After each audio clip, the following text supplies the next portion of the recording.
Get an instant cash offer for your trade at FolsomLakeHonda.com. We'll buy your car whether you buy from us or not. Folsom Lake Honda is your one-stop Honda shop. Folsom Lake Honda. Go to FolsomLakeHonda.com. Your one-stop Honda shop.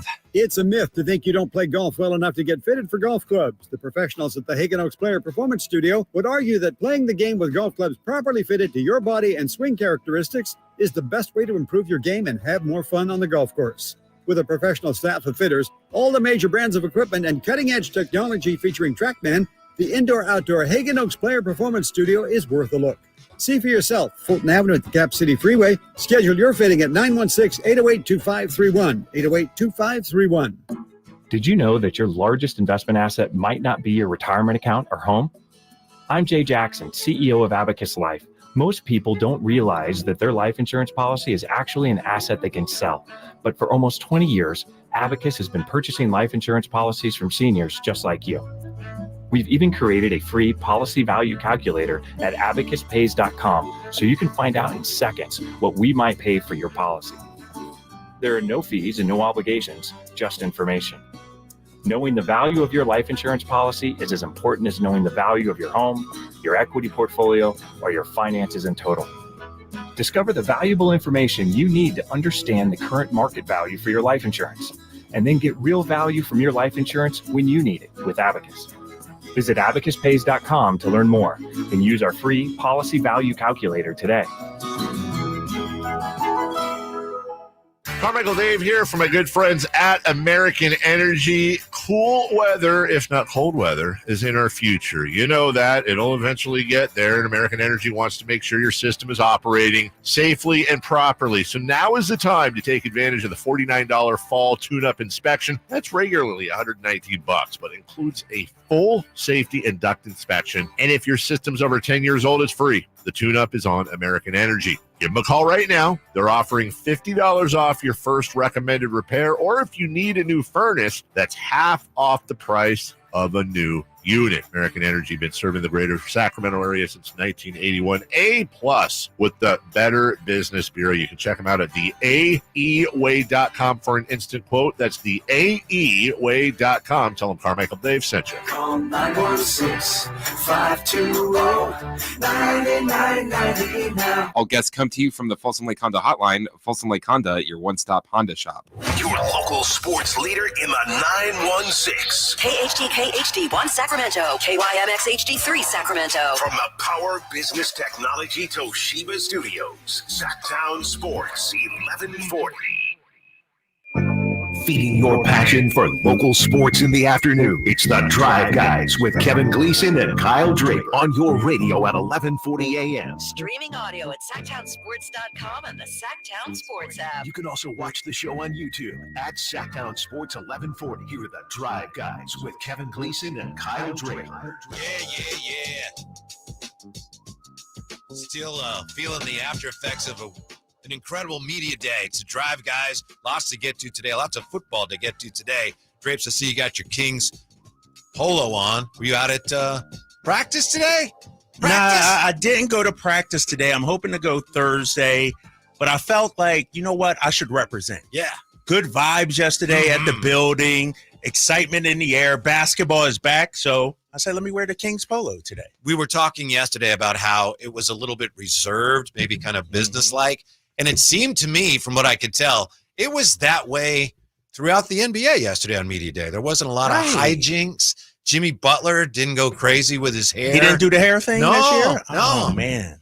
I think everybody's like, you know what?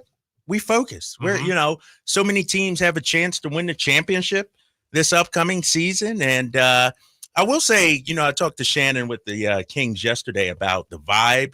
And, they split it up. They did an 11 o'clock wave and a 1 o'clock wave of players. So it didn't seem as crowded. It's congested. And I actually liked that. That was a good vibe out there. The players seemed to like it. But now they're doing 2-a-days, I believe, with practice. And so hopefully we'll get some sound. We got sound. I would imagine some of our guys are out there and see how things went that first practice. Yeah, I was thrilled for the station that yesterday just about everybody came through before we even got on. And Domas talking to Stiles and Watkins and Keegan and Malik Monk and then Mike Brown. And we had, of course, DeMar DeRozan was talking to Morning Show, and I know Kevin Herter was, which was great. It's like a great day for the station. But Drapes and I looking at each other right before we're going to go in there and go, is there anybody left? But I was about to say, I was Yeah. salty, man. We were salty. Like, man, we going to be out here and stuck with nobody, you know, stuck with the equipment guy, our boy Miguel or somebody. But, you know, we got some players on yesterday. Colby, It which worked is a out. good interview. Boogie Ellis was a good interview. Yes. And then De'Aaron Fox kind of saved the day for us. Fox was, yes. Yeah. And, you know, one of the things, Whitey, that, you know, I was grateful for is, you know, earlier during the day, they were shuttling people in and out. Like they were we had Fox for like 20 minutes or whatever it was. Like it was a nice long time with De'Aaron Fox. It just wasn't 5. And, you know, I was talking to some of the people down there in sales just now, and they're like, what do you think of De'Aaron Fox's sneakers? Those look pretty decent. You know, when you see the detail and everything like that, the new Fox ones that's coming out, I was pleasantly impressed with those sneakers he had. Yeah, you really have to see him up close and personal to appreciate the attention to detail. Yes. With the little fox tail and the autograph on their signature on there. Yeah, that's a nice looking shoe. I'm looking at the YouTube, and they're not doing you any love, big fella. I'm talking about with the camera. Who do I need to talk about? Who do I need to talk to me? You ain't got to talk to nobody but me. Or we'll move this. One or the other. I'm like, we can't even see my guy, man. Give him his face time. Move it, Jay. You know? Nah, I got it, man. It's, you know, we got 18 different camera angles from 16 different shows around here. I know you was guy. listening, Jay. I didn't know you were back there. My bad, bro. Yeah. My bad. Yeah, I appreciate that. Look it out for Taking me. care for you. Now I'm a 360 this whole show. Yo, you want to know the real reason I said that, though? Well, the view of you must have been. My side view was not that good. Yeah, you know, yeah. I'm trying to suck it in and everything. That's 100% the truth. I'm trying to suck it in and everything. But yeah. No, it was fun yesterday. It was. It's going to be a lot of fun this year. You know, it's gonna be crazy. It's going to be every game. We're going to be up, going to be down all year long. So let me ask you this, because we need to set the ground rules, Whitey, before we even get to the season. Are we expected to ride the roller coaster this year, or are we supposed to be up more often than not? Like, I'm going in thinking I'm not riding that roller coaster. Like, we're going to win at least 2 out of every 3 games. Like, we're going to be up. No losses to Washington or Charlotte. That's not happening. That's in the past. We're going to be up most of the time, right? Yeah. Like, I will say this, though. you You've been saying I'm not riding that roller coaster since last October, I think. I'm like, right? I'm done. I'm not riding it anymore. Then the next, woo! Oh, man. But, I mean, we should be feeling good most of this season, right? We should be. And if we aren't, then something went terribly wrong. They need an early winning streak to kind of get the season off to a good start, get a little cushion, you know? Yeah, and, you know, that's what happened 2 years ago. You remember, you know, that 7-game winning streak. And then the city just, you know, jumped on and it was euphoria the rest of the way. And I'm with you, man. I looked at, you know, the schedule, and we've broken it down before, but there are some early tough tests, no doubt about it. Minnesota, Lakers. But as I look at the Kings schedule, that first month or whatever it is, I think they could really do some damage, Whitey. I think they got Portland twice in the first month of the season. And then when I look at, you know, LA, we owned them. Portland, Utah, Atlanta. So I'm looking at our first 6 games, 7 games, if you will, 6 games. Minnesota, tough game, right? That's going to be tough. Not anymore. But it's your home opener and not anymore. At the Lakers, should be a win. Portland at home. At Utah, at Atlanta, at Toronto. 4-2 at worst. Yeah. That's what I'm thinking. And so I think, too, having a guy like DeMar DeRozan, you're not going to limp into the season or slowly grind. Like, that dude's going to be ready right from day one. I know that today, I think it was De'Aaron Fox saying that he was surprised how quickly DeMar DeRozan got into the flow of the offense. But, you know, it's basketball. It may take them some time before they have everything figured out. I'm not making excuses. I'm not saying, you know, they're going to go 1-5 during that stretch, but it is going to take everybody some time to figure everything out. They may not, with DeMar DeRozan coming in and some other new pieces, you know, a lot of the depth depends on guys that are kind of question marks. Yeah. It may take them a while before they really get any kind of momentum and traction going. Yeah, and I go back to when the Miami Heat first came together with LeBron and D-Wade. What were they, 9-8 or 8-9 or something like that? Hopefully we don't you are the first now, maybe not the last, to compare these Kings to the Heatles, baby. Yeah. Not 4, not 5, not 6, not 7. But I'm looking at the schedule, Whitey. That's the thing. And I understand they got a 4-game road trip very early, but the level of competition, I'm looking at Utah, Atlanta, and Toronto. Those might not even be playoff teams, and then Portland as well. I mean, you're talking, 4 of your 6 against teams that might not make the postseason. And so if you were to draw up a schedule, I like it like this in terms of you don't have the heavyweights back to back to back to back. But then after that, dude, I just noticed this quirk in the schedule. What's that? 3-6. We played Toronto twice in the first 8 games, meaning our season series with Toronto will be done November 6th. That's crazy. That's unheard of. But then you got Clippers, Suns, Spurs, Suns again, Timberwolves. So then you got another 5-game stretch that could be difficult. I need 5-1 to start off this season, man. Yeah. That's what I need. What's the over-under on the Kings? It's around 46.5, I think. Yeah, what is it? I'm going to check out BetMGM. Now, that's what we usually use. But, ESPN had them, at 49, when I looked the other day. But 46, I think it was the number. That sounds, I think to most people around here, that sounds like easy money, doesn't it? It sounds like it. Right. It sounds like it. I mean, we won 46 this past season. Guys were hurt. No DeMar DeRozan. I mean, yeah, I think so. Your personal friend, John Hollinger today. I don't know. Did you see this? This guy. He wrote a piece in The Athletic, 5 teams that will exceed expectations. And by expectations, he means they're over-unders. Okay. So he has 5 teams that he says will be better. He has Cleveland over the 48.5. He has Phoenix over the 46.5. Ooh. He has OKC over the 56.5. How much? 56.5. He says they're going to overachieve. That's a lot. He has Atlanta over on 35.5. And, I'm reading the thing, where are the Kings? Where are the Kings? Yeah. Finally has Detroit over the 24.5. He doesn't mention the Kings at all? No mention. I don't think he mentions them at all in the whole piece. Anyway.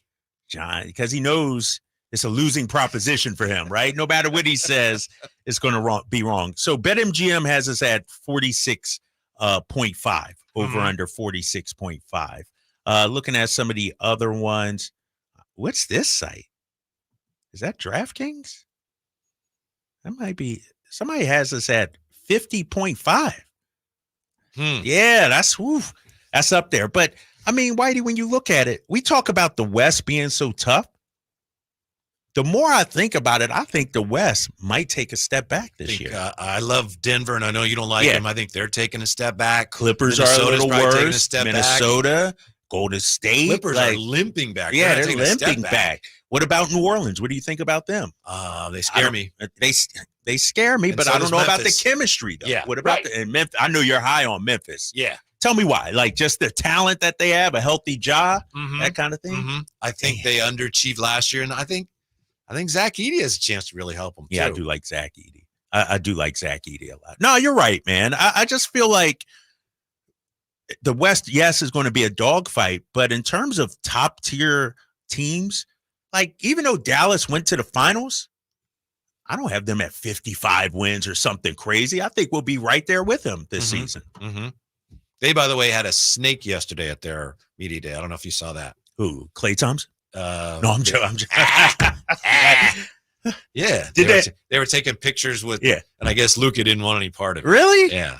So I don't get that. Why would they do that? That's, we were talking about how it was very businesslike around the media day yesterday, but the Mavs tried to spice it up a little bit with a snake. Yeah. Derek Lively posing with a snake. Ooh, that makes it scary, right? Yeah. So I don't know, man. I'm not as bullish on the West like everybody else. I'm falling back. I'm looking at some of the teams that were supposed to be great. Denver, we mentioned. I think those guys take a step back, man. Well, you said bullish. Turns out the Bulls had a very interesting media day yesterday. We're back with that. As the Drive Guys roll on Sacktown Sports. Get ready to hit the gas on the best power tool deals of the year at Fastener's Tool Outlet. We're revving up the savings with our full throttle one-day DeWalt sale in Sacramento on October 12th only. We are slashing prices on a huge selection of DeWalt power tools like cordless drills, saws, combo kits, and more at costs you won't believe. Get better tools for better prices only at Fasteners Inc., Sacramento's top destination for DeWalt tools. Again, that's October 12th only on Power and Road. For more info, go to fastenersinc.net. All guests come to you from the Folsom Lake Honda Hotline. Folsom Lake Honda, your one-stop Honda shop. Fall's right around the corner, and there's no better way to experience nature and everything that Northern California has to offer than in a Jeep. And right now, it's Jeep Adventure Days at Sacramento Chrysler Dodge Jeep Ram. And they've got the deals and selection for you. From sales to service, they're going to prove to you why they deserve your business. Their GM, Chuck Dean, he has this talent of not only getting you the best deal in town, but he also is able to build an inventory that other dealers are jealous of. SacsSuperstore.com and located off of Business 80 across from Hagen Oaks Golf Course. Sacramento Chrysler Dodge Jeep Ram. Insurance companies perform a very valuable service, but they want to keep their money. Although most cases settle before trial, it is paramount that the insurance companies know that if pressed, your legal team has the experience to take your case all the way. For 25 years, Ashton & Price has earned the reputation that if the insurance company isn't fair, we're ready to force them to be fair. My mom used to warn me, wait till dad gets home. Think of us as dad. The best part, there's no fee until we win. Remember, for the best advice, don't think twice. Call Ashton and Price. Khalid, live in concert. See him performing at the venue at Thunder Valley, Saturday, October 5th. Get tickets now at ThunderValleyResort.com.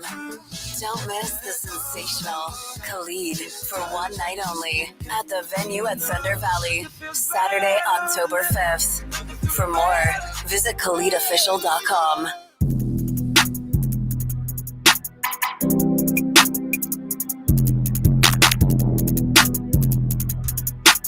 Your afternoon home for Kings Talk and so much more. The Drive Guys on Sacktown Sports. Yeah, we'll get to what happened at the Bulls Media Day yesterday in just a moment here. It's the Drive Guys, but I got to check with Jay. Jay, you have half an eye, if not one eye, on the MLB postseason getting underway today? Of course I do, man. Yeah. You know, Chris Verlatte, the great Chris Verlatte, the assistant PD of our station, he's got soccer rocking and rolling. You know, I have to get rid of that quick. I was like, soccer? Soccer's playoff time, baby. Man. What are we doing here? It's regular season stuff over there. Yeah. Tigers leading Houston in game 1, 3-0, going to the bottom of the ninth. How about that? That's what I'm talking about, right? That's what I'm talking. Like, Houston, are they the most hated team? If they're not, they should be. Yeah, Dodgers obviously around here. Talking about a lot of hate, but, Houston, they might be the most hated team out there. And your Phillies get to sit back, just chill, relax, earned our number 2 seed. We're good to go. We're ready. Philly's a baseball city now, because our Eagles, we're not looking too good. So we're a baseball city. I saw what? Wait a minute. Why you don't let them off the hook that easy? I'm not. I saw something just a little while ago. There's a lot of speculation now that, Sirianni has to go. Because I guess somebody asked Jalen Hurts after the game. Oh, what did he say? Are you and Sirianni gonna, speak to the team together about what needs to be done? And Jalen Hurts says, we have our moments. And so now people are saying Jeff Saturday went off on him today on ESPN. So, that's disrespectful. And then people are saying you just gotta let the coach go, save the season. Yeah, sayonara, Sirianni. You guys tell me. It feels like to me, Jalen Hurts is almost trying to get Sirianni fired. Like with his play and his attitude. It's like he's moping. He seems to be pouty. He's turning the ball over. And they're not going to get rid of Jalen Hurts. Jalen Hurts is acting like Rondo did when he was here when George Karl was the coach. Yes. Like, ooh. Okay. Right. Exactly. Yeah. All right. I'm glad I'm not the only one that feels that. Like, I'm trying to give my squad the benefit of the doubt, but I think it's going to come to a head where a decision is going to need to be made. And I think Sirianni is going to be gone. And like I said yesterday, if you're going to make the change, you got to make it sooner rather than later. Like, don't let the season slip away. Mm-hmm. I think last weekend, I know there's still a lot of questions and clouds swirling around the Niners, but they had a great weekend, all things considered. Seattle losing last night, come back to earth a little bit. Yep. your team losing. Yep. That the NFC now, it's like, yeah, we got off to a bad start, but we're right there with everybody else. Arizona lost as well. Oh, that was yeah. Rams lose. Yeah, exactly. No, the Niners are, and you said it last week, man. They're right there. You win, you beat the Patriots 2-2. You look at the Eagles 2-2. You look at Seattle, their first real test. And I thought it was a hell of a game, though. I thought Seattle played, gave it all, but they came up short. But yeah, it was a good week for the Niners in terms of the seedings and the divisions and conference and everything like that. Everything that we've been saying and hearing about Seattle is that their defense has been great, right? Well, last night Seattle had 38 first downs. That's the most in more than 10 years, and it's the most first downs ever for a team that lost a game. 38 first downs. And they lost. The offense was humming. The offense was humming, but they couldn't stop anybody. They couldn't stop. They couldn't keep Jared Goff from catching a touchdown Right. pass. How about that, right? When he ran into the end zone, he ran like Babe Ruth in one of those old 1930s black and white things, little legs. Yes, right. and here's the thing, too, about it. Seattle, the question mark about them was, well, they haven't really faced anybody. So the first time their defense faces a legit offense, healthy offense, they get gashed for 40-plus points. Yeah, that was a bad look last night. Miami, by the way, didn't look great. I don't know how much of that game They're terrible, man. They ain't got no quarterback, man. They just, you're wasting Tyreek Hill out there. Tua's good. We knew Tua was good, but I didn't know he held everything together like that. They look like an entirely different team. We're not going to the Super Bowl. Right. Miami's 1-3, but they have never held a lead at any point this season, even though they won a game. Because they won the game, time expired, they kicked a field goal. Oh, yeah. So they have never had a lead. That's crazy. And the last time a team went through 4 games without a lead was Cleveland in 2017. They ended up 0-16. Wow. Yeah, that's unbelievable. And then we had the stat, Bo Nix getting a win yesterday, throwing for 49 yards or 60 or something like that. Teams are winning ugly. But he's still your guy, right? No, I'm still a big believer in Bo Nix. I'm 100%. I like all these young quarterbacks. I like all, my boy Caleb Williams. I like him too. I think they'll be fine. You're also on record as being a Zach LaVine guy. That is my guy. I love Zach LaVine. Yesterday, media day, here was, he's coming off of injury. Yep. The Bulls wanted to move him. They couldn't. Here was Zach LaVine yesterday at the Bulls media day. I got it first. I want to thank everybody. Obviously, I'm very happy to be back here. Extremely happy to be back, in training camp. It's been a long summer. Fully healthy, but, I'm excited to come back here, compete. I've had a lot of learning to do and watched a lot of film, so I'm excited to be able to play offensively, defensively, whatever role they put me in. I'm excited for that. It's when you go through a long off season like I have, you get to learn a lot about yourself and the company you keep. I have an extremely well support system, and I think that with everything that I learned, there's times you need to speak and there's times that you don't. I had probably how long until I talked to you guys? I was talking to you guys in February of last year. Whenever there's something that needs to be said, it'll come from Zach LaVine or my representation. There was a lot of thoughts and rumors, opinions about me, about the organization. So just know whenever it needs to come from me or them, you'll know it'll be from them. I think Rich talked one time, and this is my first talk time to you. So everything else you can take with a grain of salt. With false narratives or whatever it may be. I think going forward, the best way to handle, a lot of this stuff is I'm in a great situation, a great headspace. I'm fully healthy right now, which I don't take for granted. Anything negative that will try to pin me, the organization, the rumors, drama, whatever it is, I leave that in the past. I'm focusing a lot on this camp right now, going forward on, this team and helping, learning, and just having a good time. I think that's something that's not talked about enough is, when you need to have good energy, only give into that. I don't want to keep talking about the past or anything because there's a lot of things I can't speak on, but there's no reason to. I had a conversation when I first committed to the Bulls and signed my deal here with Michael, with Jerry, AK, the front office, with the commitment that they gave me, the respect they gave me. I'm going to continue to give them that same respect, but not just the way I play, but with my professionalism. And that won't waver. That's something I stand on. So, anything going forward, I think that's, how I'm going to answer it. I'm looking to, get any questions that you guys want, but, I'm excited for this camp. I'm excited for this year. There's a lot of things that we can do moving forward. So what's the first one? Ooh, Zach LaVine. If you had your way, that would have been at Kings Media Day. Yes, that would have been at Kings, but he probably wouldn't have said all that, right? But and the thing is, the reports out of Chicago, they're still actively shopping him. The thing that stood out to me about what I just heard, I think he was pointing the fingers at the organization. Yeah, leaking things and putting things out and everything like that. And sort of to make him look bad or something like that. And the fact that he said, if you don't hear from me or Rich, his agent, Rich Paul, then it's not true, And so he's out in front of it now. And so we'll see how it goes. I mean, I still got to imagine Chicago will trade him or look to trade him, but I applaud him for coming out and saying that right from the jump. I'm going to let bygones be bygones. That's in the past. But going forward, if you don't hear from me or my agent, it's not true. So he's just got to show other teams that he's healthy. He can stay healthy, at least in the first part of the season, and he can be productive. Yes. He might be worth your interest. And speaking of staying healthy, how about Lonzo Ball saying, my plan is opening night? And the Bulls said the same. Yeah, our plan is for him to be there. I love that, man. I hope that happens. I'm such a huge Lonzo Ball fan. The dude is a tremendous player.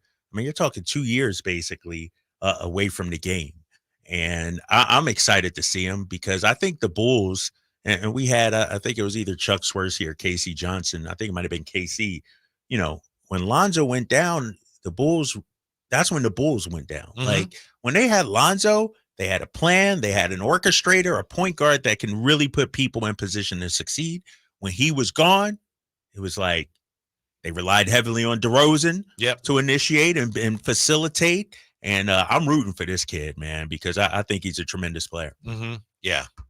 He really turned his career around too. Remember that jump shot his rookie year was like, oh, what is that? Yeah. And he got it to the point in New Orleans and in Chicago where he became a really good 3-point shooter. Yeah, exactly. Let me ask you this though, real quick, because I'm looking at our loyal YouTube chatters on here. And this is I have an issue with some of the people out here. Compio. Amadrock says, sounds like LaVine got humbled. Compio, a long time coming. What does that mean?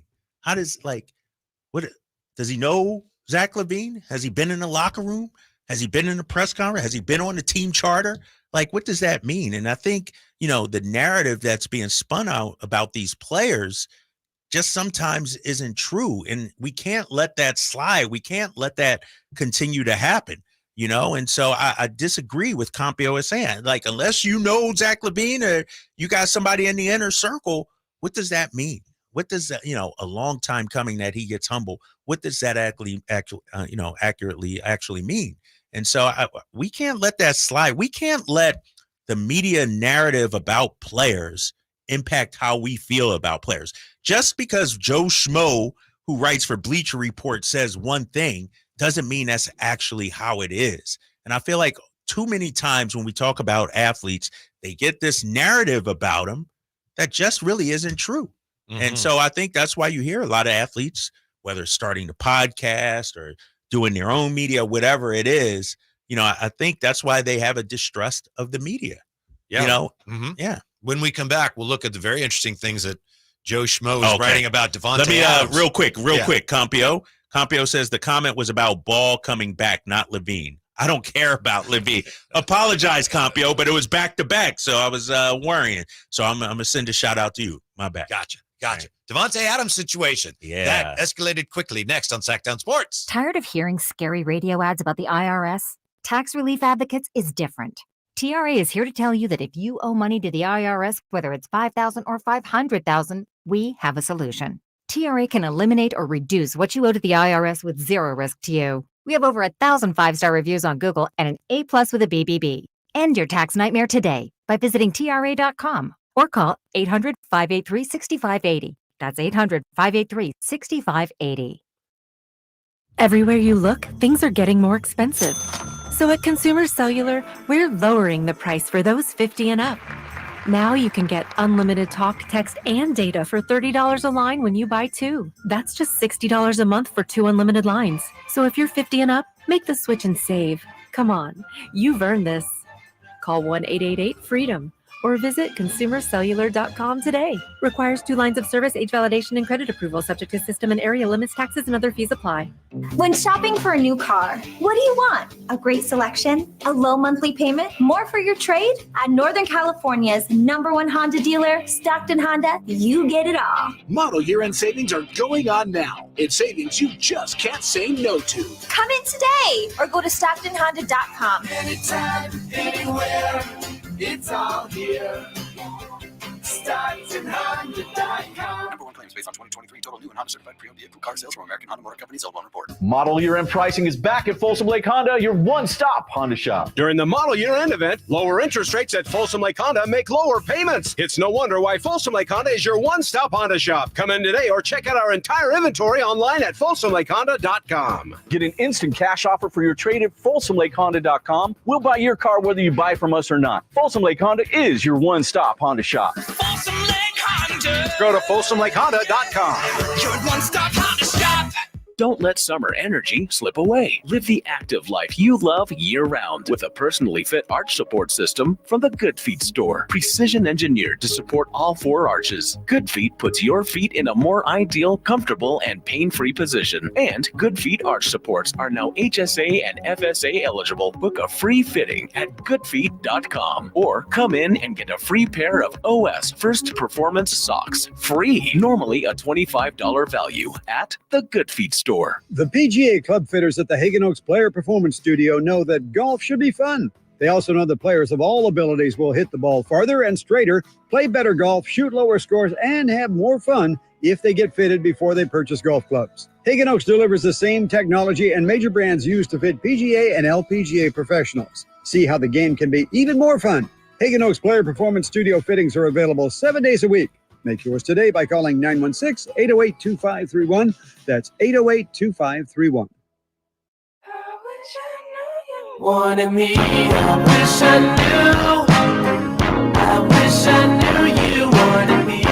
Live and local, 6 a.m. to 6 p.m., Monday through Friday. Sacktown Sports. Drive, guys.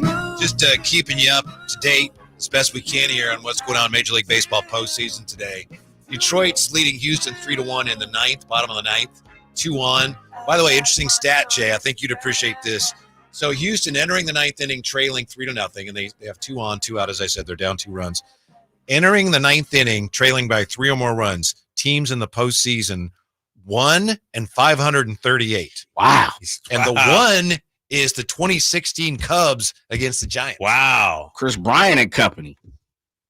Wow. 1-538 since 1990. 1990. Wow. Yeah. Okay. Giants fans remember that all too well. And have you noticed this year the players have advertisements on their batting helmet? Yes. Oh, I didn't notice Don't that. like it. You know, the NBA, I know I was one of those people that ranted and raved about the logos on the uniforms. Yeah, And yeah, then the you don't sponsor, notice them. yeah, You yeah. barely notice them. But when they got the stinking right on the side of the batting, looks like he took his off. Oh, is that okay? Yeah, I'm looking for it out there. Yeah, Chaz McCormick took his off. But I think it's a bad look. Is There's it just for other the ways you postseason, or was it all season long? I think it's just for the postseason. Just for the postseason. Yeah. Wow. Don't care for it. Little extra funds for the pocket. I guess so. NIL, baby. Uh-huh. It's the way of life, Whitey. You think the players are getting some of that? Oh, they definitely getting some of that. You better believe that. Yeah. Yeah. Everybody, as Drake said, everybody's getting paid except for the announcers. Except the announcers. Yep. It's ridiculous. Who is going to be paying Devontae Adams? Interesting situation here. Let's look at how this seems to have escalated. First, we have this. Now, this is the order in which we found out about it. I don't know if it's the order in which things actually happened, but Monday, Sports Illustrated had a report on Instagram. Do not be surprised if Devontae Adams has already played his last snap with the Raiders. This is from Michael Fabiano. He could have played yesterday, but the Raiders are looking to deal him because they think they can get some value for him, and they know they're going nowhere this year. So Antonio Pierce liked that post. Wow. The coach of the Raiders liked that post. Then we got a report. We found out today, I think Jay sent this to us today. Vinny Bonsignor of the Las Vegas Review-Journal confirming the Raiders have begun reaching out to other teams to gauge their interest in trading for Davante Adams.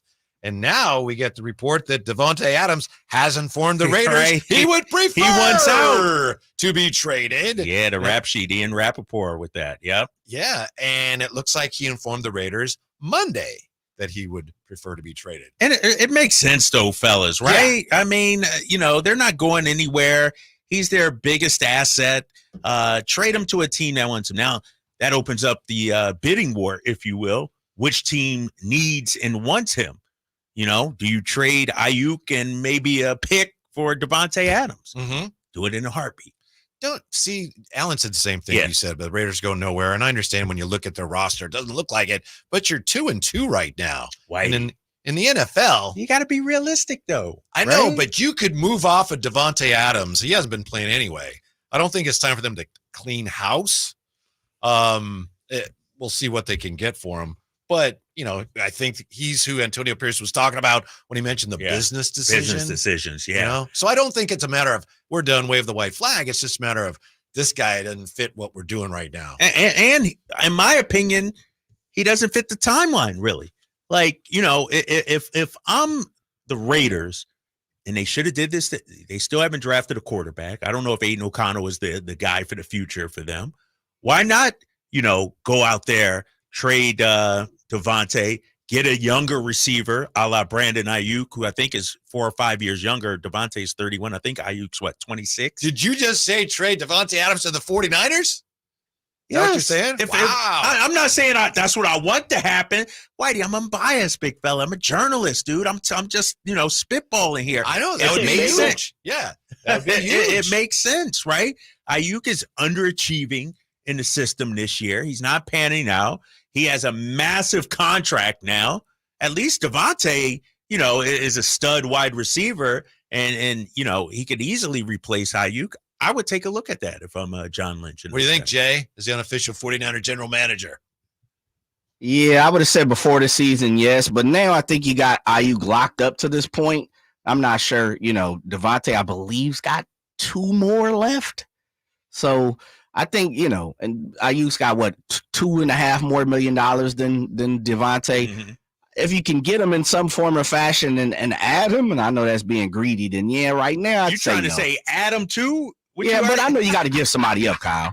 Come on, Jay. You got Juwan Jennings now too, big fella. I mean, they've always had Juwan Jennings, but now he's actually. If it depends on CMC to me. If I really don't think CMC's coming back, I get Davante Adams and Tebow. You're now CMC. Here we go.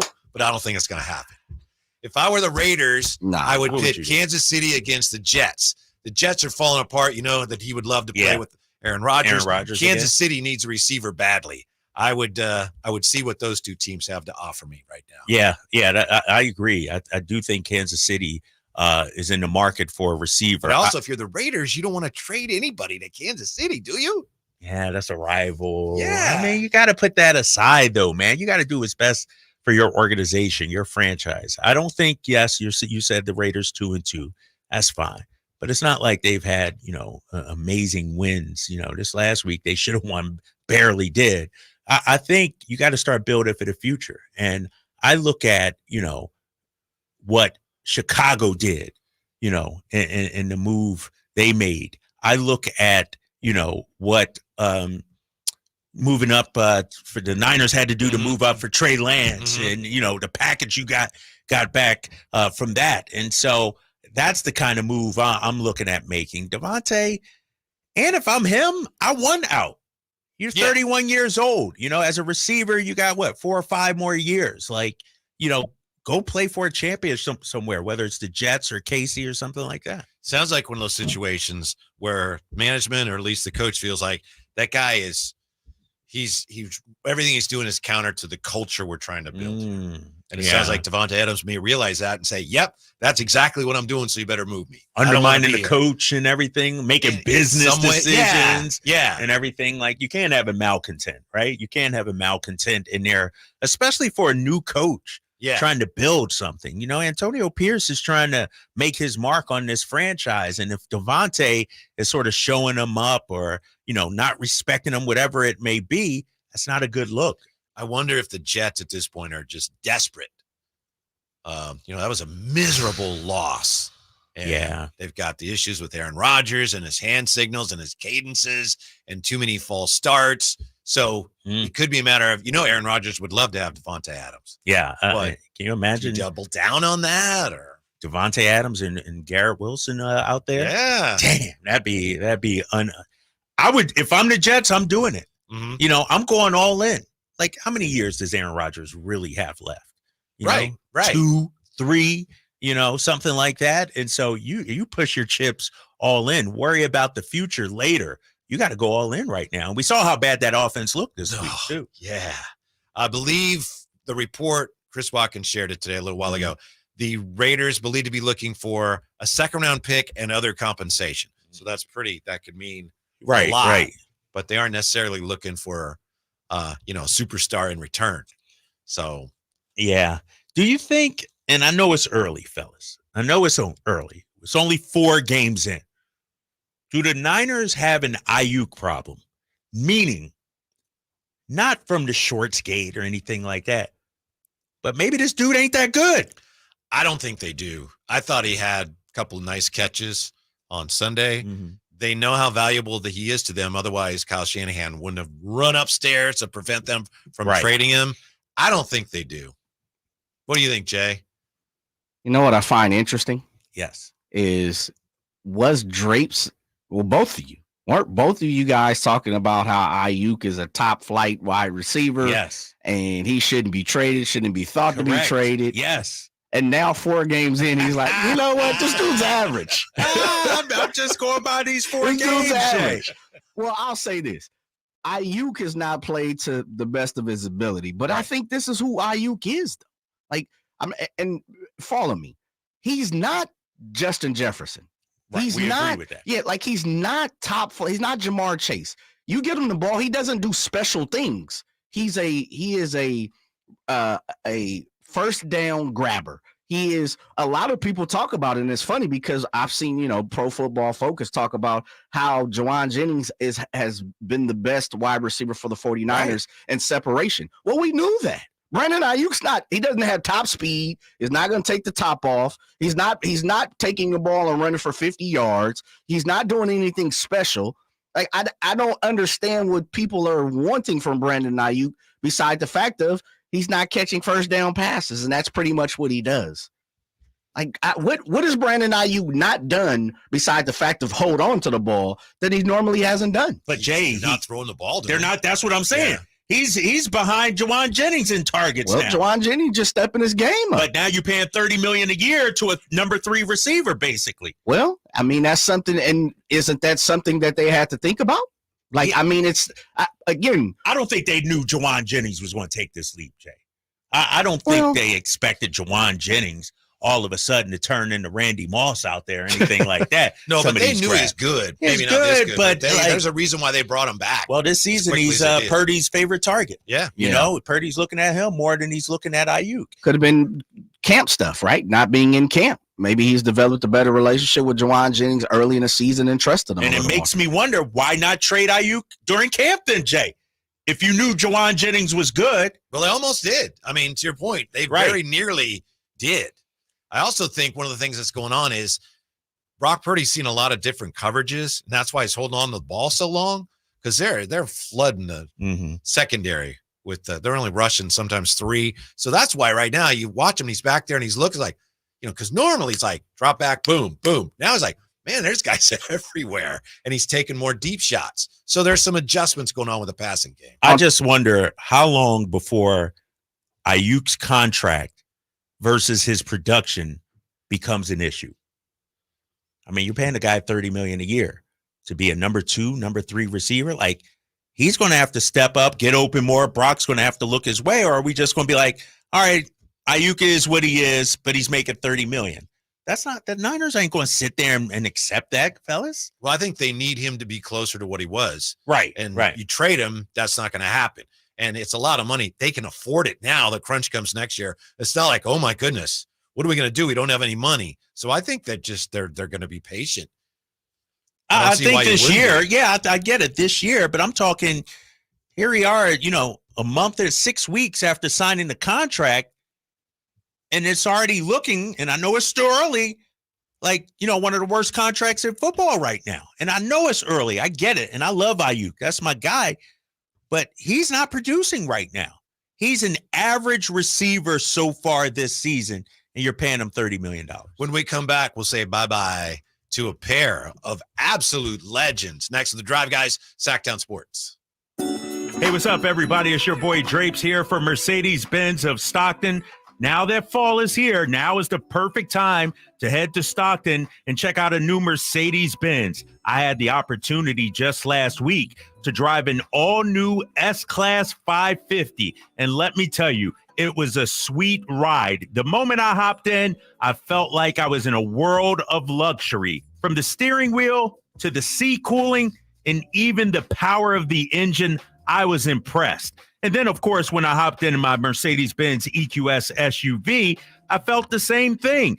So hurry in and take advantage of the Mercedes-Benz incentive bonuses up to $15,000. And they have tons of pre-owned vehicles as well, including C-Class sedans, GLC SUVs, and a whole lot more. Take it from me, you won't be disappointed. So take the short drive down I-5 to Mercedes-Benz of Stockton or online at mbofstockton.com. The PGA club fitters at the Hagen Oaks Player Performance Studio know that golf should be fun. They also know that players of all abilities will hit the ball farther and straighter, play better golf, shoot lower scores, and have more fun if they get fitted before they purchase golf clubs. Hagen Oaks delivers the same technology and major brands used to fit PGA and LPGA professionals. See how the game can be even more fun.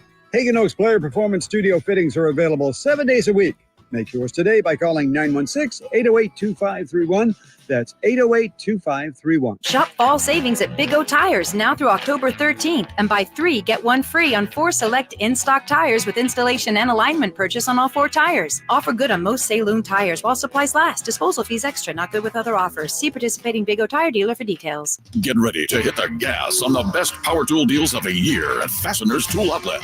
We're revving up the savings with our full throttle one-day DeWalt sale in Sacramento on October 12th only. We are slashing prices on a huge selection of DeWalt power tools like cordless drills, saws, combo kits, and more at costs you won't believe. Get better tools for better prices only at Fasteners Inc., Sacramento's top destination for DeWalt tools. Again, that's October 12th only on Power Inn Road. For more info, go to fastenersinc.net.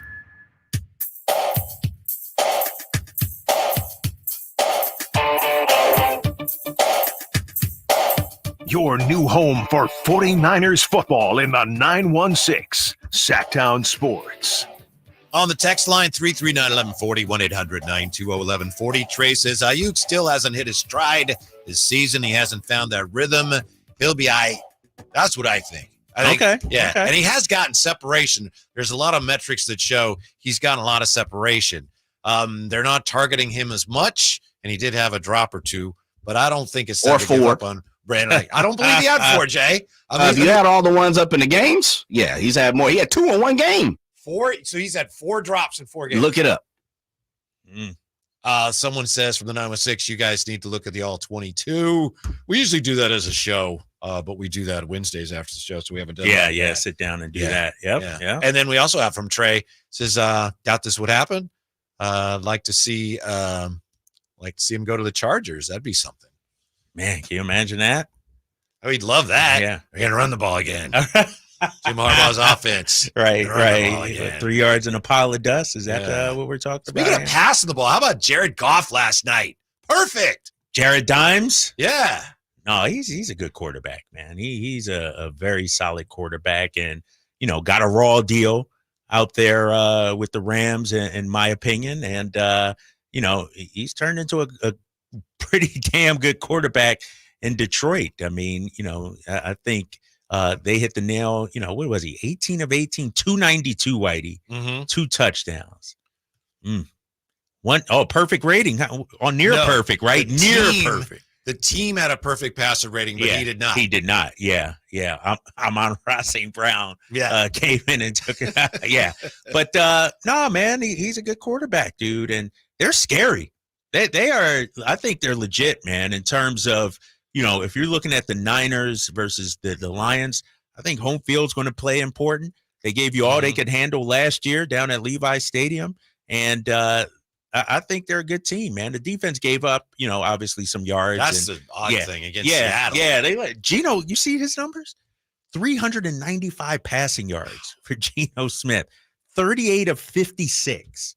I mean, he was looking like Dan Fouts out there, Marino out there, but his rating was only 86.5. Like the defense, had some holes, but I think they're a legit team, man. Yeah, they definitely are. Right now, maybe the second best team in the NFC behind Minnesota. Washington. Minnesota. I thought you were going to say Washington for a minute, and I'm like, yeah, I think so.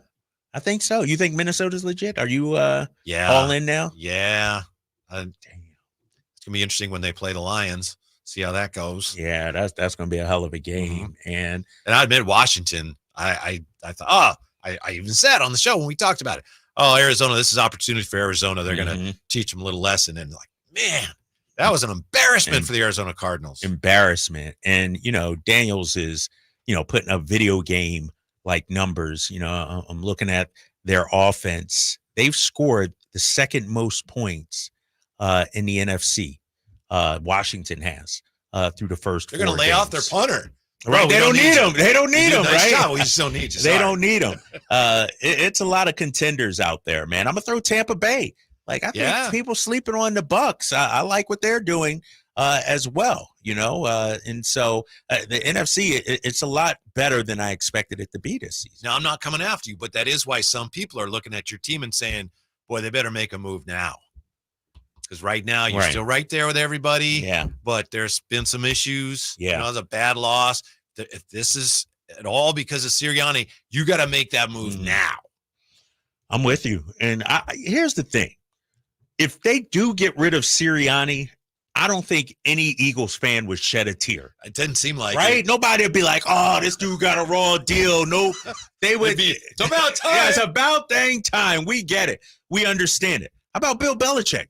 Do you give him a look? Sure. If you're Philadelphia. I would. Yeah. I would in a heartbeat. I don't know if him and Hurts would mesh or anything like that, but I would definitely, pick up the phone. Because here's the thing, fellas. Philly is too good on paper. They're paying too much, too many weapons to just let this season slip away. And so I'm with you, man. If I'm an Eagles fan, if I'm running the ship, maybe I give it one more week or, but the problem too is it isn't necessarily the wins and losses. It's how they're losing and the body language of our quarterback. Right. Like if our quarterback doesn't look like he's having fun, this is your franchise guy too. This is the guy you paid the money to.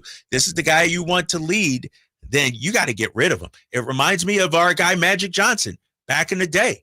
You know what I mean? Like Magic as a young rookie is playing fine. The team was doing okay, but he wasn't having fun out there. And then they made the move. And I think if you're Philly, you got to look at that too as well. And I think you got to look at the way last year ended as well. And I know it's a fresh start, but still the trend in some ways is continuing. Right. That's the thing. And, I was hoping new coordinators would change things, fresh start, new season. They look the same.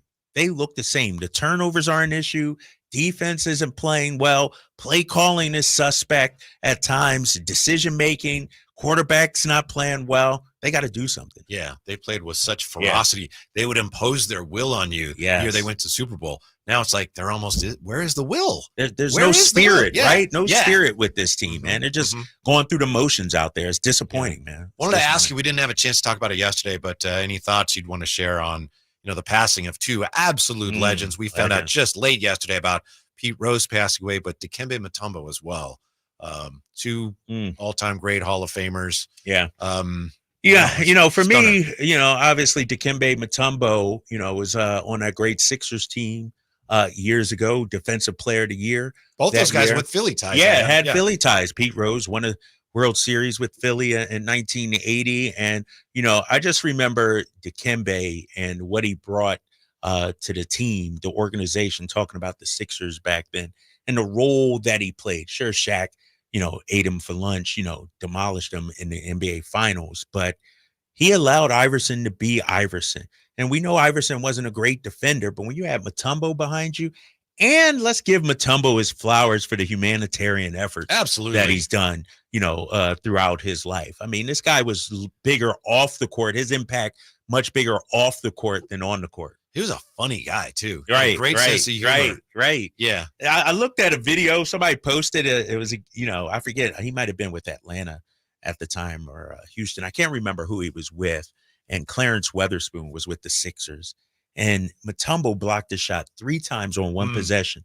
And after each time, he waved the finger. Like players going on. Yeah. Weatherspoon's getting it and Mutombo's waving the finger, man. And now you see younger players doing it in the NBA now, like as an homage, if you will, to Dikembe. Didn't they briefly outlaw that, or not outlaw it, but didn't he used to get teed up? Wasn't there a period Was where it they started really teeing him up, I thought? Maybe like showing up the opponent, taunting or something like that. Away from it. Yeah. It's and then Pete Rose, man, I think we all grew up with Pete Rose, right? We remember Pete Rose, Charlie Hustle, if you will, the player, but also, the actor, the baseball instructionalist, if you will. Like maybe when you look at his totality of his ability, he could do everything on a baseball field, and somebody asked, should Pete be in to the Hall of Fame posthumously or whatever, however you pronounce that word?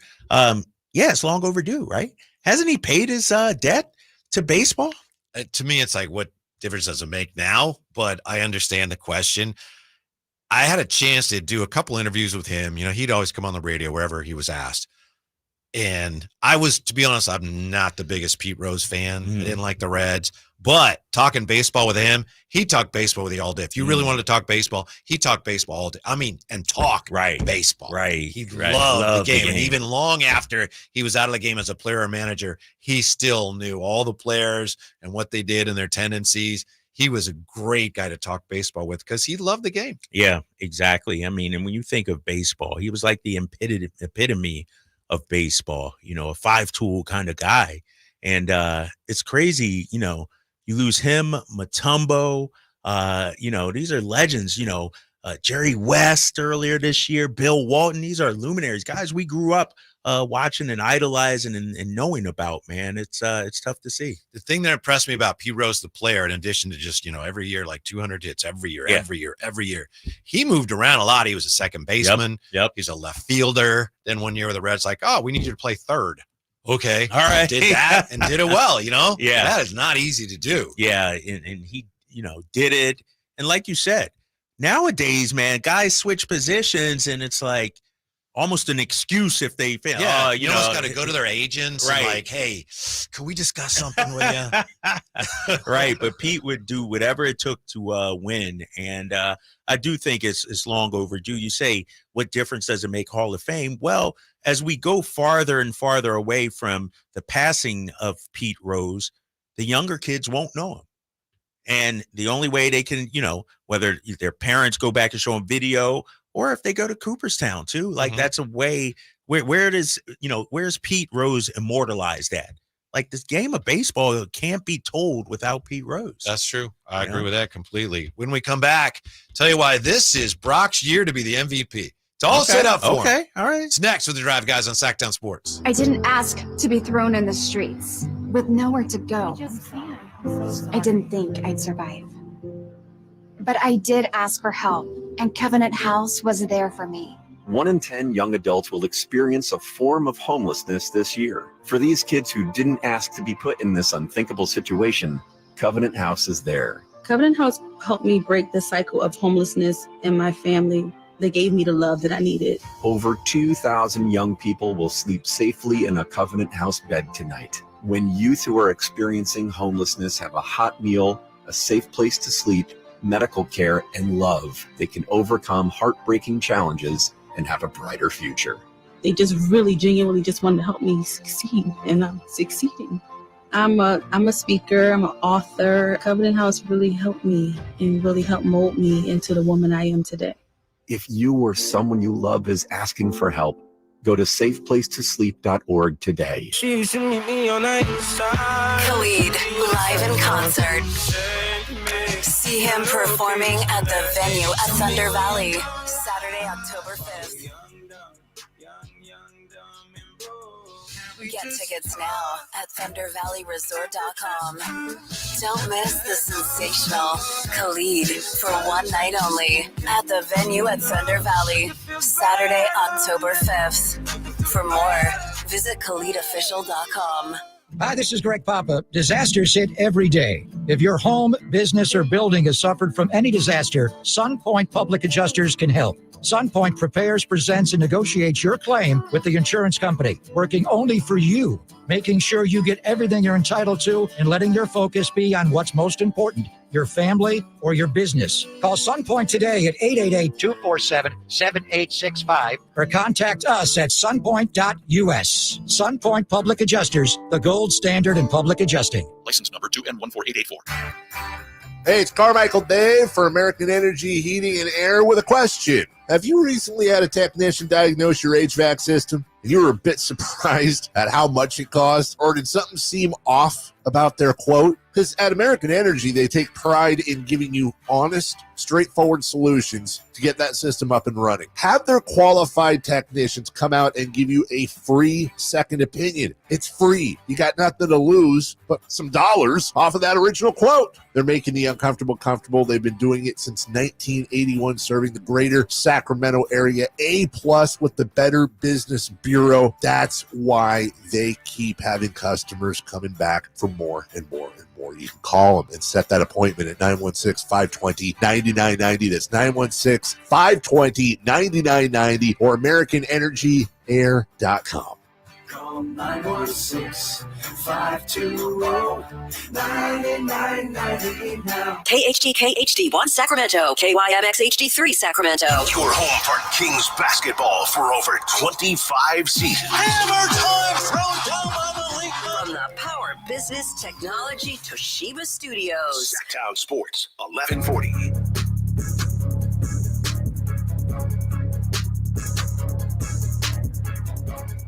Live and local, it's The Drive Guys. Watch the show on youtube.com/Sacktown Sports 1140. Or listen on the Sacktown Sports app. Before we get back to the 49ers and the NFL, the baseball postseason getting underway today, how about those Detroit Tigers taking game one from the Astros 3-1? So right now, Kansas City's playing Baltimore. We got the Mets playing Milwaukee, and we got Los Padres y the Braves. That's going to be a matchup, man. That's going to be a our boss, Jose? Yeah. You know who his team is? Braves. Yeah. You know who my team is? Padres. Oh, okay. All right. A little beef going on here, right? Not a little beef. A lot of beef. Any wagers on it or anything? No, friendly bets? Nah. Nothing friendly about it. All right. I hate you. Right. And by the way, this, not to be, glib, but Jay just came in and made a great point on Pete Rose. He said, look, they should put him in right away. It was a lifetime ban. They really should. Yeah, which would seem so petty, right? Now lifetime ban, right? Okay, now you're in, but it's a fact. Whose decision is that? Because I read somewhere that it wasn't MLB's decision, right? It's the Hall of Fame's decision, right? Yeah, it's a separate entity. So it's not Manfred, right? It's not on him, right? I mean, he would have some sway, but basically, it's a whole separate, whole separate thing. Mm-hmm. Or unless MLB lifts the ban, or what? I don't know. Maybe that influences it as well. Mm-hmm. So, all right, that would It's almost like too late to do it. Too late, right? It would almost seem petty, wouldn't it? Yeah. Well, now he's gone. Okay, you're in. Mark Rodriguez. Yeah, you see Mark. Us, Pete Rose, I'd have had my attorney block the Hall of Fame from putting me in after I'm dead. That's being petty, right? That's being I would understand one last thing. That almost sounds like something he would do, but I think Pete Rose, and I don't know, but Pete Rose probably would. He said, no, I want to be in the Hall of Fame. Even if I'm not here, I want to be in the Hall of Fame someday. Yeah. And it's sad that, if it does happen, he's not here to see that honor, because Yeah, I mean, knowing Pete and, how he's operated over the years, that'd probably be the greatest honor for him. Like hit the greatest day of his life. And he get emotional and, not being able to see that, man, that's tough. That's tough. Okay, here's my case for Brock Purdy. Last year he had that phenomenal year, right? Yes. Phenomenal year, but he ended up finishing behind Christian McCaffrey in MVP voting, right? Yes. And one of the knocks on Brock Purdy, for those who feel the need to knock him still, is, yeah, he's a fine quarterback, but, it's the system, and he's playing with great players. Mhm. So I just feel like right now, with the fact that CMC's been hurt and Ayuk's getting off to a slow start at the very least, and Debo's been hurt, Brock, the perception anyway is it's more Brock. If he has another great year and they're able to finish, to be MVP, you got to win like at least 12 games. Yeah, you got to be up there. You got to be the quarterback on a team that's really good. I think this is his year because rightly or wrongly, the people that vote will look at it and go, yeah, wow, he carried the system this year. The system didn't carry him. I think this is his best chance ever to be the MVP for that reason. No, I'm with you. I'm with you. You got the injuries and the fact that he's still playing extremely high. Yeah. And carrying this team. And so, they got to win though, last week, 2 weeks ago when they lost to the Rams, he played well, but they didn't get the win. And, I think that's a knock on him. To your point, you got to win 11, 12 games. You got to be up there. Yes. And you got to be the quarterback on one of, if not the very best team. So I'm looking at some updated MVP odds. Just came out yesterday. This is by DraftKings. Right now, Patrick Mahomes is the front runner. Can I place my bet before I know what your odds are? I would bet on Jaden Daniels. You if he won, you'd be like, how much? You got to put down like 1,000 or something because this is according to DraftKings. Mahomes a plus 300, Josh Allen plus 350, Lamar plus 700, CJ Stroud plus 1,000, Sam Darnold plus 1,300, Brock Purdy plus.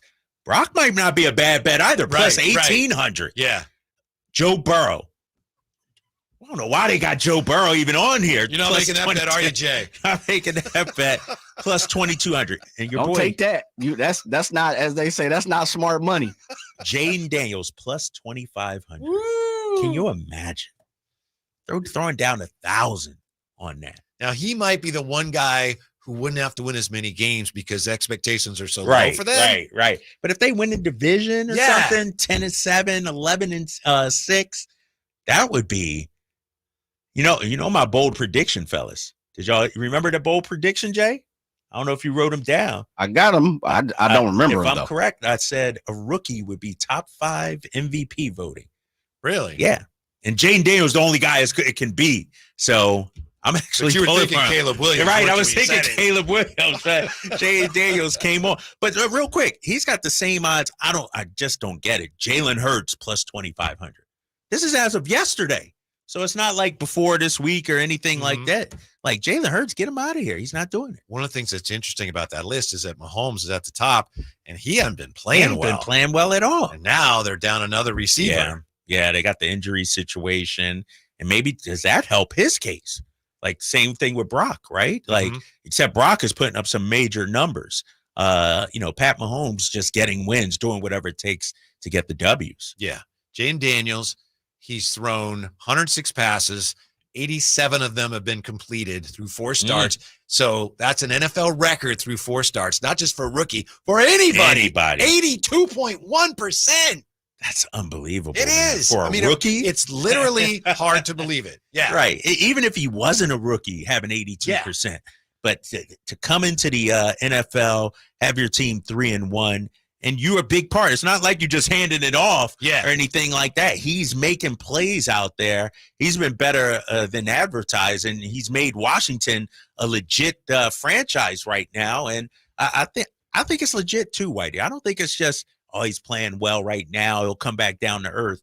He's not going to be 82. I know that, but I think he's a franchise QB, man. Yeah, I mentioned this yesterday. He reminds me of Dak when Dak first started in the preseason after Tony Romo got hurt. You could see okay, just the way he carried himself. Yeah. That guy knows what he's doing. Right. Now, obviously, defenses are going to be looking at everything and switching some things up, but he plays with such confidence. And, a lot of rookies, and it's totally understandable, you can just see they drop back and it's like they don't know what's going on. Yeah. Of course. Yeah. But Jaden Daniels is not he's like in that. command, yes, right? Like you see, he's in control. And it's sort of like CJ last year, but different. They're two entirely different players. But when CJ, Stroud was on, like the game was slow for him. Like it looked like he was able to process the game so much quicker than a lot of other rookie quarterbacks. And I see something similar from Jaden Daniels. What did you guys think, Jay? Drapes, what did you think of the way Brock Purdy played on Sunday? If I was to give him a grade, and it's not Drapes being Drapes, B-. Yeah, I didn't. C+, I know he had some like, of the numbers jumped and he had a big throw, but overall, I didn't think it was anywhere near one of his better games. No, not at all. I think he had a couple of highlight reel throws, if you will, big plays. The touchdown to Kittle, Juwan Jennings, deep as well, and Juwan made a hell of a catch on that play. Like he had 3 or 4 or 5 great. I thought he started the game off great, scrambling with his legs. Like that's what I like about Brock Purdy. And so, but as the game went on, it was like, all right, where the touchdowns at? First 2 drives, you lead them down 3 points. And so to your point, yeah, he was good, but he wasn't extraordinary, exceptional, or anything like that. Yeah, same thing. I give him a B. I'd give him a little more than a half up. And I'm pretty much everything Drake said. I thought he made plays out of no plays. I thought he did a little too much on a few other plays. But the point is kind of just what you said, Whitey, a little earlier, is I think the defenses are now starting to understand you can't just, set up for the Debos and Ayuks and not CMC not being there. But I think now you kind of have to game plan for Purdy as well and what he does, especially now he's starting to find some open green where, guys are playing zone on him. I'll take that 9 or 10 every single time now. Yeah, we've been talking a lot about how the passing numbers have been down, and I think a lot of them came up this weekend. But a lot of people have been saying defenses basically are preventing teams from going up top, and they're keeping everything underneath. Well, teams are playing Brock Purdy just the opposite. They're trying to take away the crossing routes. Right. And Brock Purdy now is taking more shots. Yeah, you're right. And that was the knock, right? The criticism. Yeah. He couldn't throw the deep ball. That's why they're doing it. It's like, we dare you to beat his D. Right. No, that dime he threw to Juwan Jennings in coverage over the middle about 35, 40 yards down the field. Debo almost dropped that one. Yeah, on the on Debo's right one. Yeah. He had a few of them, man. And his arm may not be the strongest, Josh Allen or whoever, but he's good enough. Like his arm is good enough. Like this knock that he doesn't have a strong arm or anything. Right. He I can said get that it last down week. now. I don't remember any play where I said, look at that rag arm.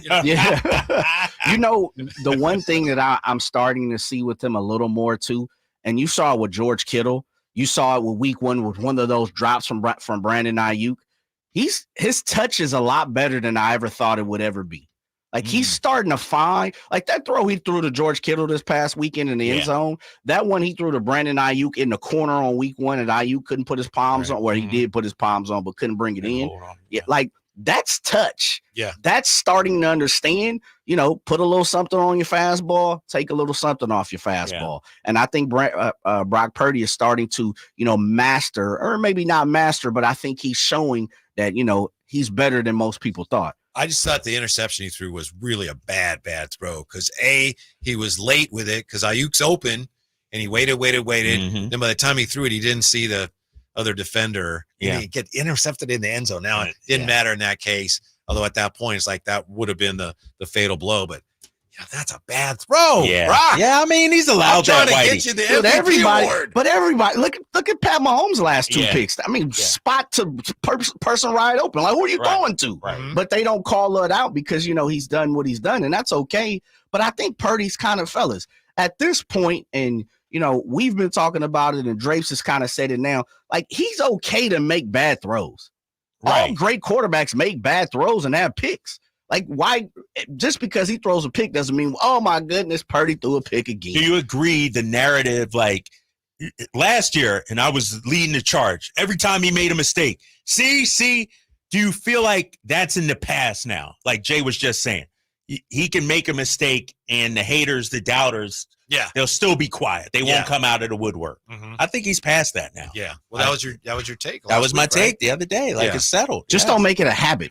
Right. Like if you start to make it a habit, then it's like, okay, here we go. Yeah, we're going to come back with what I think is the weirdest thing about the CMC injury story. It's like, doesn't anyone really care what the truth is? It's next, Sacktown Sports. Every day, Cintas service reps help businesses get ready for the workday. They provide freshly laundered workwear delivered every week. Mats, mops, restroom and cleaning supplies. First aid and safety products to help your employees stay safe. They even test and inspect fire extinguishers and emergency lights. Cintas helps keep your business running smoothly. See what Cintas can do for you. Visit Cintas.com. Oh, I'm ready! And get ready for the workday. Have you heard you can listen to your favorite news podcast ad-free? Good news! With Amazon Music, you have access to the largest catalog of ad-free top podcasts included with your Prime membership. Enjoy shows like The Daily, Up First, and Consider This, available ad-free on Amazon Music. To start listening, download the Amazon Music app for free or go to amazon.com/ad-free. That's amazon.com/ad-free to catch up on the latest episodes without the ads. All guests come to you from the Folsom Lake Honda hotline. Folsom Lake Honda, your one-stop Honda shop. Imagine taking a nice warm bath in your shower. Let's fix that.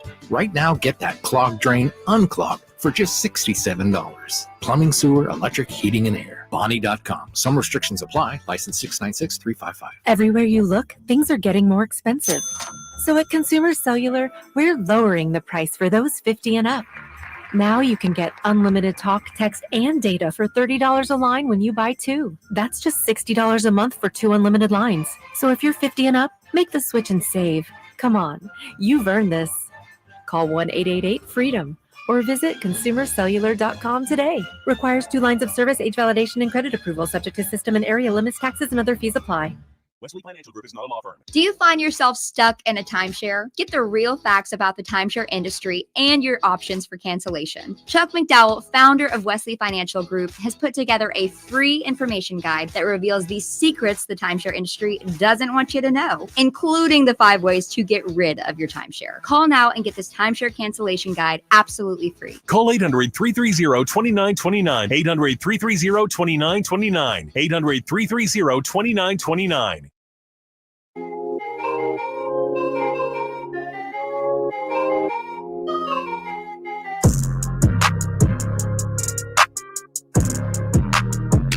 Sacramento's official home for the San Francisco 49ers. Sacktown Sports. Going to take a peek at what the heck is going on with CMC in just a moment here. First, some information on Pete Rose. We've got some people on the chat, in the chatto, on the text line, wondering about Pete Rose, Hall of Fame. Will he ever be in? Shoeless Joe Jackson has a bat in the Hall of Fame. Does Pete have anything in there? Here's the dang deal, as you may know. Pete Rose is on baseball's ineligible list, and the Hall of Fame passed a rule in 1991 that no player on the list is to be considered for the Hall of Fame through either a vote by the writers or committee. So that's where they are. The Hall of Fame has a rule. If you're ineligible, baseball's declared you ineligible, then we don't even vote on it. We don't even. That's where that is. You're not even on the ballot. But while he was never inducted into Cooperstown, Pete Rose has his helmet from his MVP season in 1973. That's in the Hall of Fame. The bat he used in 1978 when his hitting streak reached 44 games. That's in the Hall of Fame. And the cleats that he wore in 1985 on the day he became baseball's all-time hits king, that's also in the Hall of Fame. Okay. So he's in there in a sense. He just doesn't have the bust of the plaque. Yeah, exactly. And I guess, I mean, it starts with Manfred then, right? I guess to remove him off this list, and then the Hall of Fame can take it up, I guess. Yeah, it's interesting. I don't know if there would be a lot of pushback if anyone, Manfred or any owner, decided to come out and say, we need to get him, declare him eligible again. Who would dare to push back on that? I don't know. This dude from the 916. Pete Rose broke the rules. He should never be in. That's what that person says, which I don't agree with. I mean, because people break rules every day. People commit crimes. You pay your time, you pay your dues, and then you get a second chance. And I think it's long overdue for Pete to get a second chance. Mm-hmm. I will say to that person's point, in clubhouses at the time, that was the one rule baseball had that was posted everywhere. Do not gamble on games. Right. And I know people say, well, now baseball and gambling, they have gambling commercials on the games on TV. Yeah. And I know that. But at that time, there was signs in the clubhouses, literally, do not gamble. Gambling on games is forbidden. Yeah, and you still can't gamble on games now. Right. Even though Major League Baseball has deals with gambling there. Right. Players, it's still a rule. You can't gamble on games like that. I get it, but man, it's been so many years, 40 years or whatever it's been. Let this dude in. That's my take anyway. Yeah. We got his cleats in there. We got his helmet, his All bat right, in I there. guess, I guess. Right. But no picture of him, no face, no bust of Pete Rose. Yeah. We were talking about CMC a minute ago, just trying to figure out the latest on Christian McCaffrey. We found out yesterday from Adam Schefter, which is interesting in and of itself because, Adam Schefter tends to get information from Mike Shanahan. I don't know where he got this information, but you always wonder if he's getting things from Mike Shanahan. And the word is, of course, that CMC now has bilateral Achilles tendonitis. It just seems strange to me, Drapes, that right now, every day that we find out something new about the story, the media, for the most part, is like, oh, you know what I mean? There's never anyone go, wait a minute, what's going on here? It's like, oh, they say that it's a calf strain. He'll play Monday. Oh, now he can't play, but he's going to play next week. Oh, now he has tendonitis in his Achilles, but he had that all along. Oh, now he's going to Germany, but he's going to be fine. And oh, now he has it in both Achilles tendons. No, it doesn't seem like anyone really wants to call the 49ers out and go, hey, look, what's going on? You're right. I mean? Why do you think that is, though? I don't know. Is it, the media, being hopeful that it's not as bad as it is? But that's not their job, as you I well agree. You're preaching to the choir here. I know. I've been, where's Grant Cohn at, right? Like asking the tough questions or something like that. And I keep bringing this up. Every day I'm bringing this up. It goes back to KG and Celtics and Shaq. Like, something just don't seem right. Right. This seems fishy, Kyle. Like, all right. It's not like it's the flu. How can it go from one to the other now? I have both of them. Like, it's not adding up. It's not mathing correctly, and nobody's calling them out, man. I think that's a question for San Francisco media. Where are you at? I think you've got the Ian Rappaport report from the weekend. Ian Rappaport works for NFL Media. Literally, they are NFL media. So they're not going to be doing a lot of undercover investigative work, right? Yeah. They're going to go with the company line. They're literally the media arm of the NFL. But I just, at this point, after the story came out yesterday, I just feel like, look, how stupid do you think I am? That, he has it in both Achilles now. What would you like to have happen in terms of the media? Should they ask about it?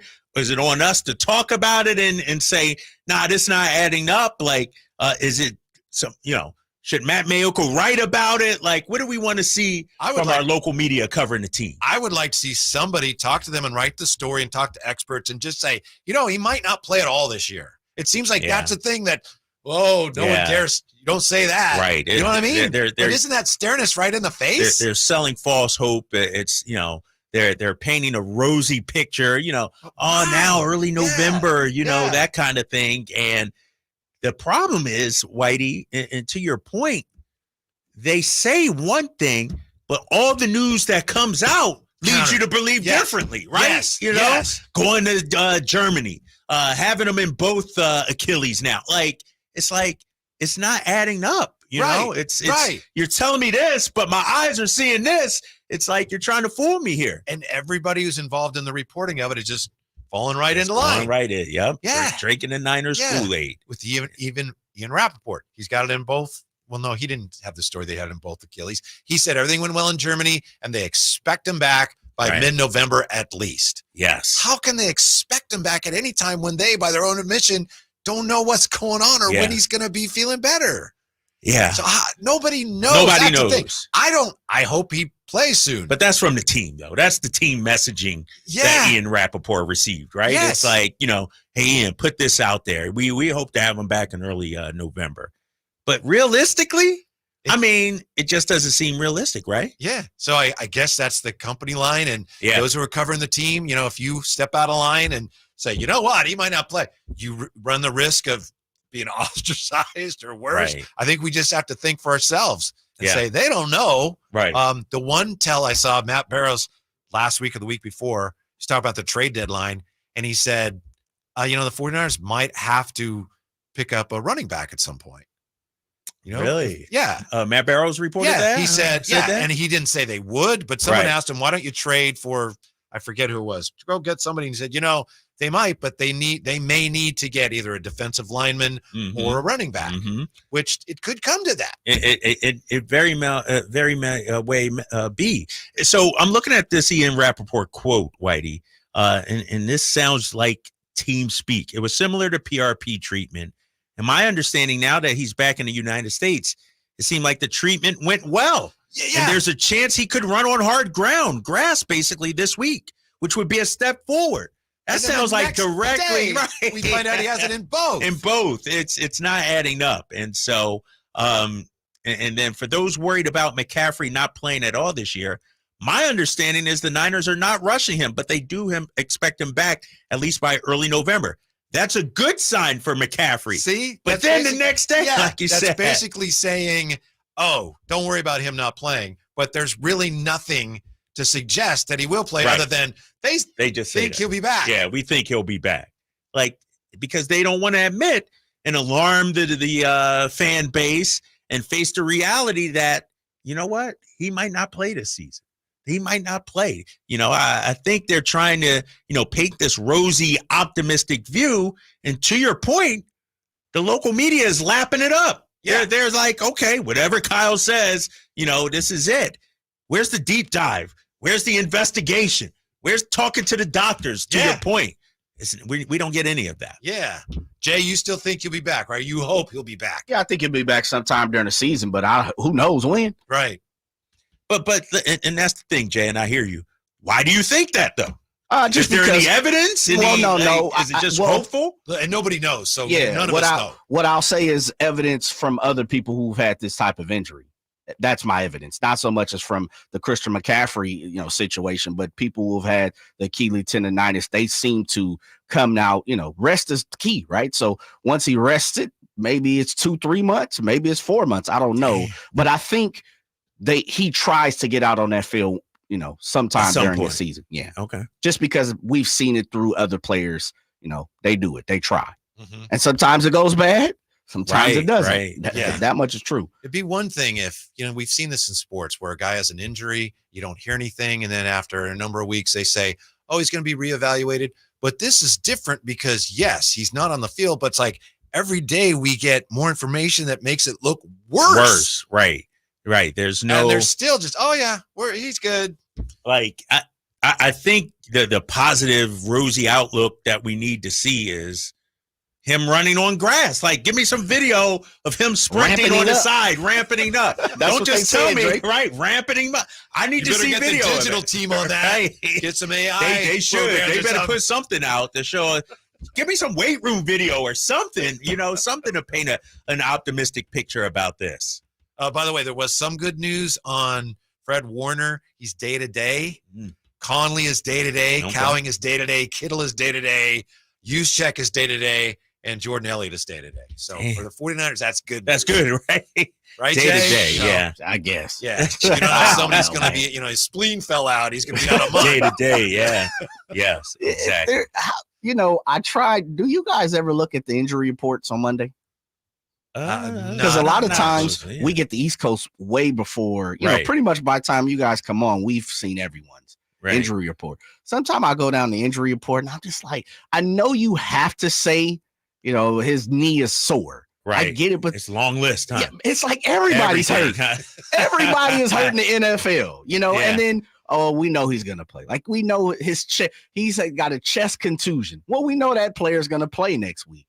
But it is amazing to see how many people are hurt after every single game. That just shows you how physical, how real physical the NFL really is. Right. I always wonder about that when we have a game in November between any two teams and we say, oh, this seems healthy.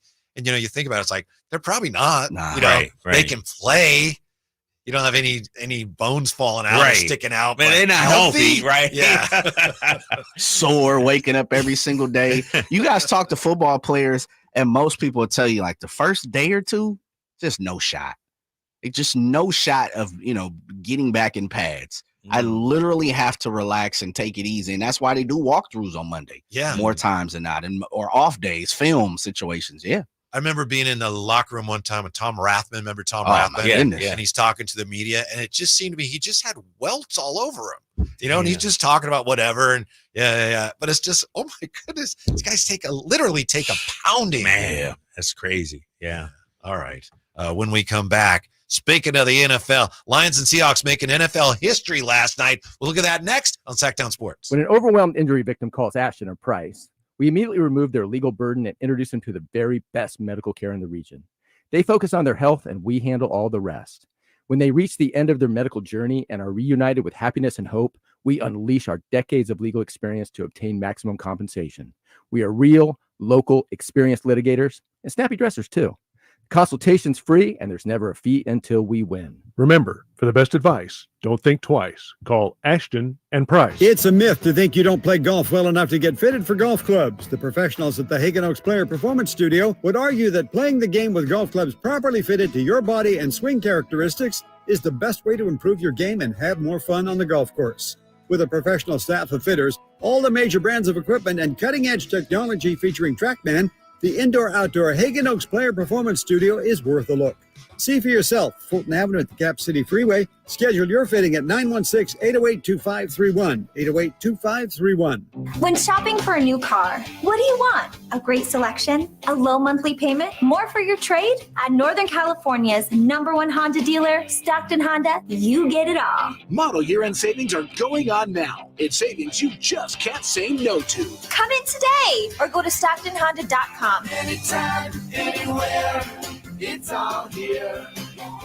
StocktonHonda.com. Number one claims based on 2023 total new and Honda certified pre-owned vehicle car sales from American Honda Motor Company. Sold on report. Get ready to hit the gas on the best power tool deals of the year at Fasteners Tool Outlet. We're revving up the savings with our full throttle one-day DeWalt sale in Sacramento on October 12th only. We are slashing prices on a huge selection of DeWalt power tools like cordless drills, saws, combo kits, and more at costs you won't believe. Get better tools for better prices only at Fasteners Inc., Sacramento's top destination for DeWalt tools. Again, that's October 12th only on Power Inn Road. For more info, go to fastenersinc.net.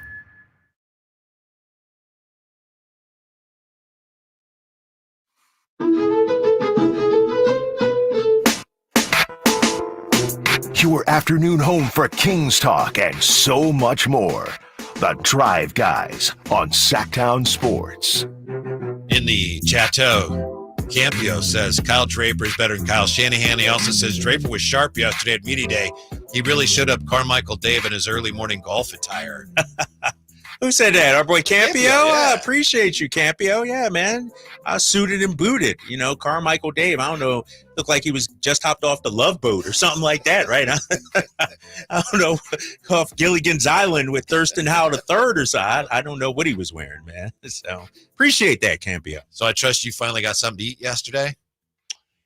Yeah, me and the kids went to Chipotle yesterday. Yeah. So you had to go get the kids and then take them. You didn't. So you went a long time without eating. I did because I went to Lifetime in Folsom, did a nice little workout, little barbell strength class, big fella, trying to get those gains, and then I ate after that. Oh my gosh. Yeah. So it was about 7:45, 8 o'clock. So you basically were fasting yesterday. Exactly. Yes, man. I'm trying to. You didn't mean to, right? You just right. It just happened to, it just happened to be that way. But I had like a beef stick or something in the car on the way to time, a little snack to tide me over. Yeah. Mm-hmm. So it was all good. Mm-hmm. What do you make here of, I know I said something about the Lions and Seahawks making history, and we'll get to that. What are you making of Mike Brown on the starting two-guard spot? He talked about it yesterday. Yesterday, he seemed to be saying, well, right now, Keon is the starting two-guard. And then he kind of didn't walk that back, but he clarified and said that's by default because right now Malik coming off the bench, Kevin Huerter is injured. Yeah. So right now Keon is the starting two guard, but that's by default. So it sounds like now Kevin Huerter will have a chance to claim that position. And Jay, I just forwarded you some sound I don't know if you saw that from Mike Brown at practice today. Yeah, I'm cutting it up. You cutting it? You slicing and dicing it? I don't know, man. I think it's a fluid situation, man. I think the one thing we know is that Malik's not going to be starting. Like, he hasn't started any game here in Sacramento. And what are your other options? Keon? Kevin Huerter? Do you move DeMar there and go big, in the front? I don't know who you would use, but, I think it's going to be a fluid situation, man. I really do. And I think, it depends on how Kevin Huerter, I think, looks in camp once he can get ramped up and ready to go. If he's old Kevin Huerter like we saw 2 years ago, he's my starter. I'm throwing him out there. But if he's not, a 36% three-point shooter like he was last season, I'm going with Keon. I think a big part of it, too, is how it looks to Kevin Huerter, not just how he looks, but how he's approaching this. Right. You know what I mean? And I'm not saying that, if his feelings are hurt, he's going to start. Obviously not. But you want to be respectful of a guy who was starting and got hurt. Yeah. There's that old saying in sports that you shouldn't lose your starting spot because you get hurt. Not everyone agrees with that. But still, this is a guy who's accomplished some things in the NBA. He's making a comeback. You have to be respectful of presumably his desire to start again. Yeah, I agree with that. And you give him an opportunity, man. And I say if Keon looks great in practice, in camp, and during the preseason, maybe you go with him. But Huerter has to be given an opportunity. I got to see what Kevin Huerter can do. Mm-hmm. So we got some Mike Brown today. Yeah, talking about the who's going to start at that 2-guard spot. Mike, we didn't talk to you about this a lot yesterday, but that shooting guard position, what are you going to do early on, especially with Kevin out? And you think that Keon has a shot to be the starter day one? Right now, Keon has a shot, but, it's mainly because Kevin is out, and as time goes on, it'll work itself out. So I'm not necessarily concerned about it. Keon is there right now, but that for sure can change. Yeah. There you go right there. That's it. I mean, I think, and I said it last year and I'll say it again, if Kevin Huerter's healthy, playing well, and you say, Kevin, you're coming off the bench, you risk losing him a little bit. You risk losing. Right. Keon, you say, Keon, you're coming off the bench. I think Keon understands. I think he'll still give it his all. You know what I mean? And you could argue, you throw Keon and Malik off your bench. Those are your two backup guards, Kevin Huerter and starting. And think about this too, fellas. And I need to look at Keon's wingspan, but Kevin Huerter's 6'7". DeMar DeRozan 6'7". Like Keegan Murray 6. Like you're talking about a long 2-3-4 position. To shrink the floor ideally defensively as well. And so I hear Mike Brown. I think Keon can thrive whether as a starter or coming off the bench with 20 minutes. Yeah, his demeanor, his maturity, if you will, it almost works against him. And I think I've made this comparison before, but it reminds me of when Mike Brown was in Golden State and they had Kevon Looney. Sometimes he would start and he would play well. Other times he wasn't starting. He's fine. He's fine, right? He just roll with it. Right. And not everybody can do that. Not everybody can do that. And I think Keon, just talking to him and seeing the kind of guy that he is, I think, he would be, I don't want to say accepting of it, but he would make the best out of it. But Mike is there. He's all but saying Huerter is the starter. Right. He's just not right now because he's hurt. Right. That's exactly basically what he said, right? Yeah. And, he said it'll all shake out, but I got to believe, listening to Mike, Kevin Huerter is the front runner here at the turn. That surprised me a little based on what he said yesterday. Right. Yeah. So he backing away. Either he backed away or he's just clarifying. If you will. Here's more from Mike Brown today on Malik, and we know what Malik's role is going to be. More importantly, Coach Brown knows he's going to be coming off the bench. Is it safe to say that Malik is going to be staying in that 6-man spot on day one? He is there right now. And I said this before, I've been fortunate, blessed, lucky, however you want to call it, to coach two of the best 6 men out there, and Manu Ginobili and Andre Iguodala. And they won 8 championships between the two of them. 7 of them were won as 6 men. And, being around 2 Hall of Fame coaches and Steve Kerr and Greg Popovich to to be able to have the luxury of having that pop come off the bench is something that every team dreams of, and we're fortunate to be able to have that luxury. And at the end of the day, a lot of times, and well, shoot, just in life, it's not about who starts stuff, but who finishes stuff. So that'd be a telltale sign, in my opinion. More of a telltale sign, in my opinion. Also, luxury. Yeah, that was interesting Right. too. Like, well, he's there now.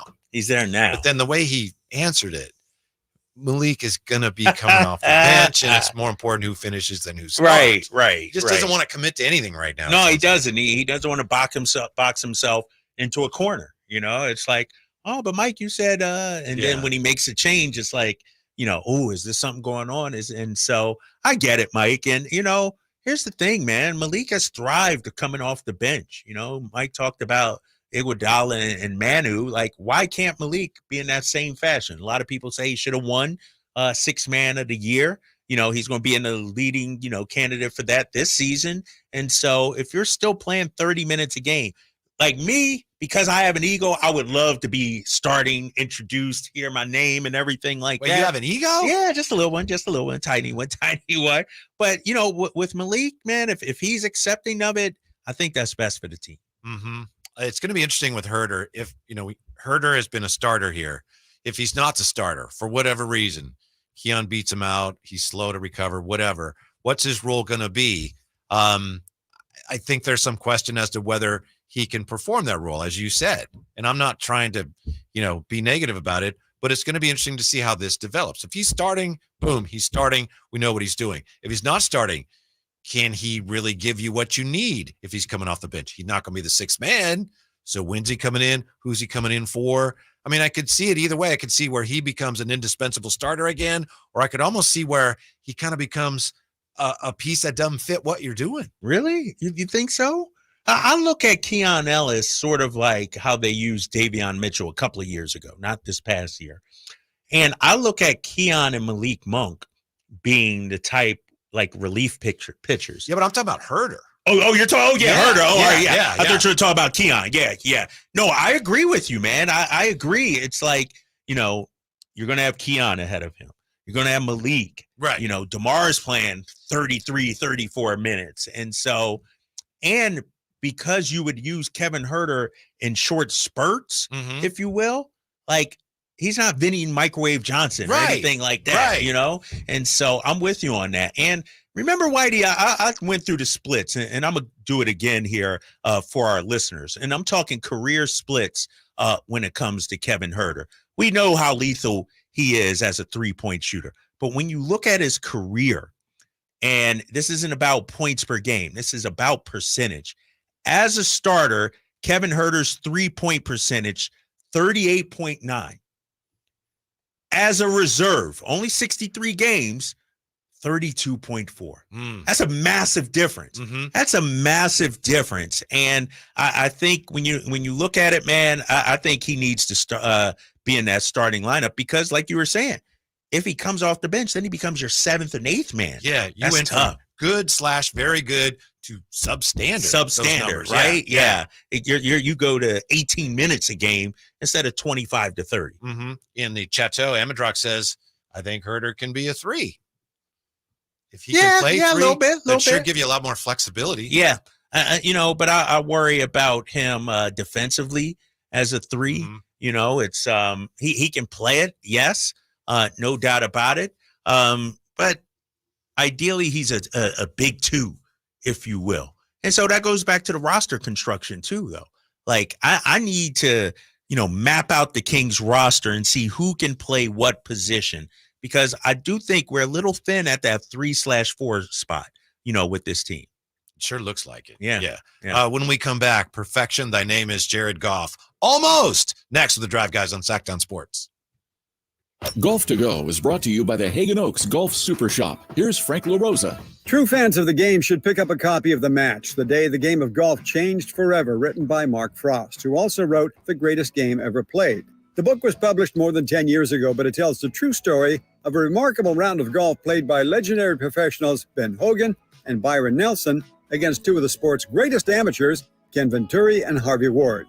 Hogan, who avoided playing with amateurs at all costs, was hoodwinked into playing by Eddie Lowry, Francis Ouimet's diminutive caddy, who at that point was a successful San Francisco businessman.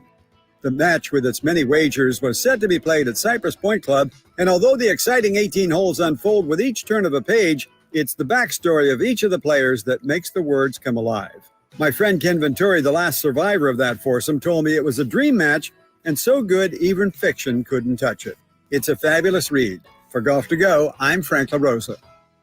Don't let summer energy slip away. Live the active life you love year-round with a personally fit arch support system from the Good Feet store. Precision engineered to support all four arches. Good Feet puts your feet in a more ideal, comfortable, and pain-free position. And Good Feet arch supports are now HSA and FSA eligible. Book a free fitting at goodfeet.com or come in and get a free pair of OS First Performance socks. Free. Normally a $25 value at the Good Feet store. Increase leads and get more customers. We create tailored digital marketing strategies that deliver results. On your next campaign, aim higher. Go to aimyourdigital.com and get started today. aimyourdigital.com.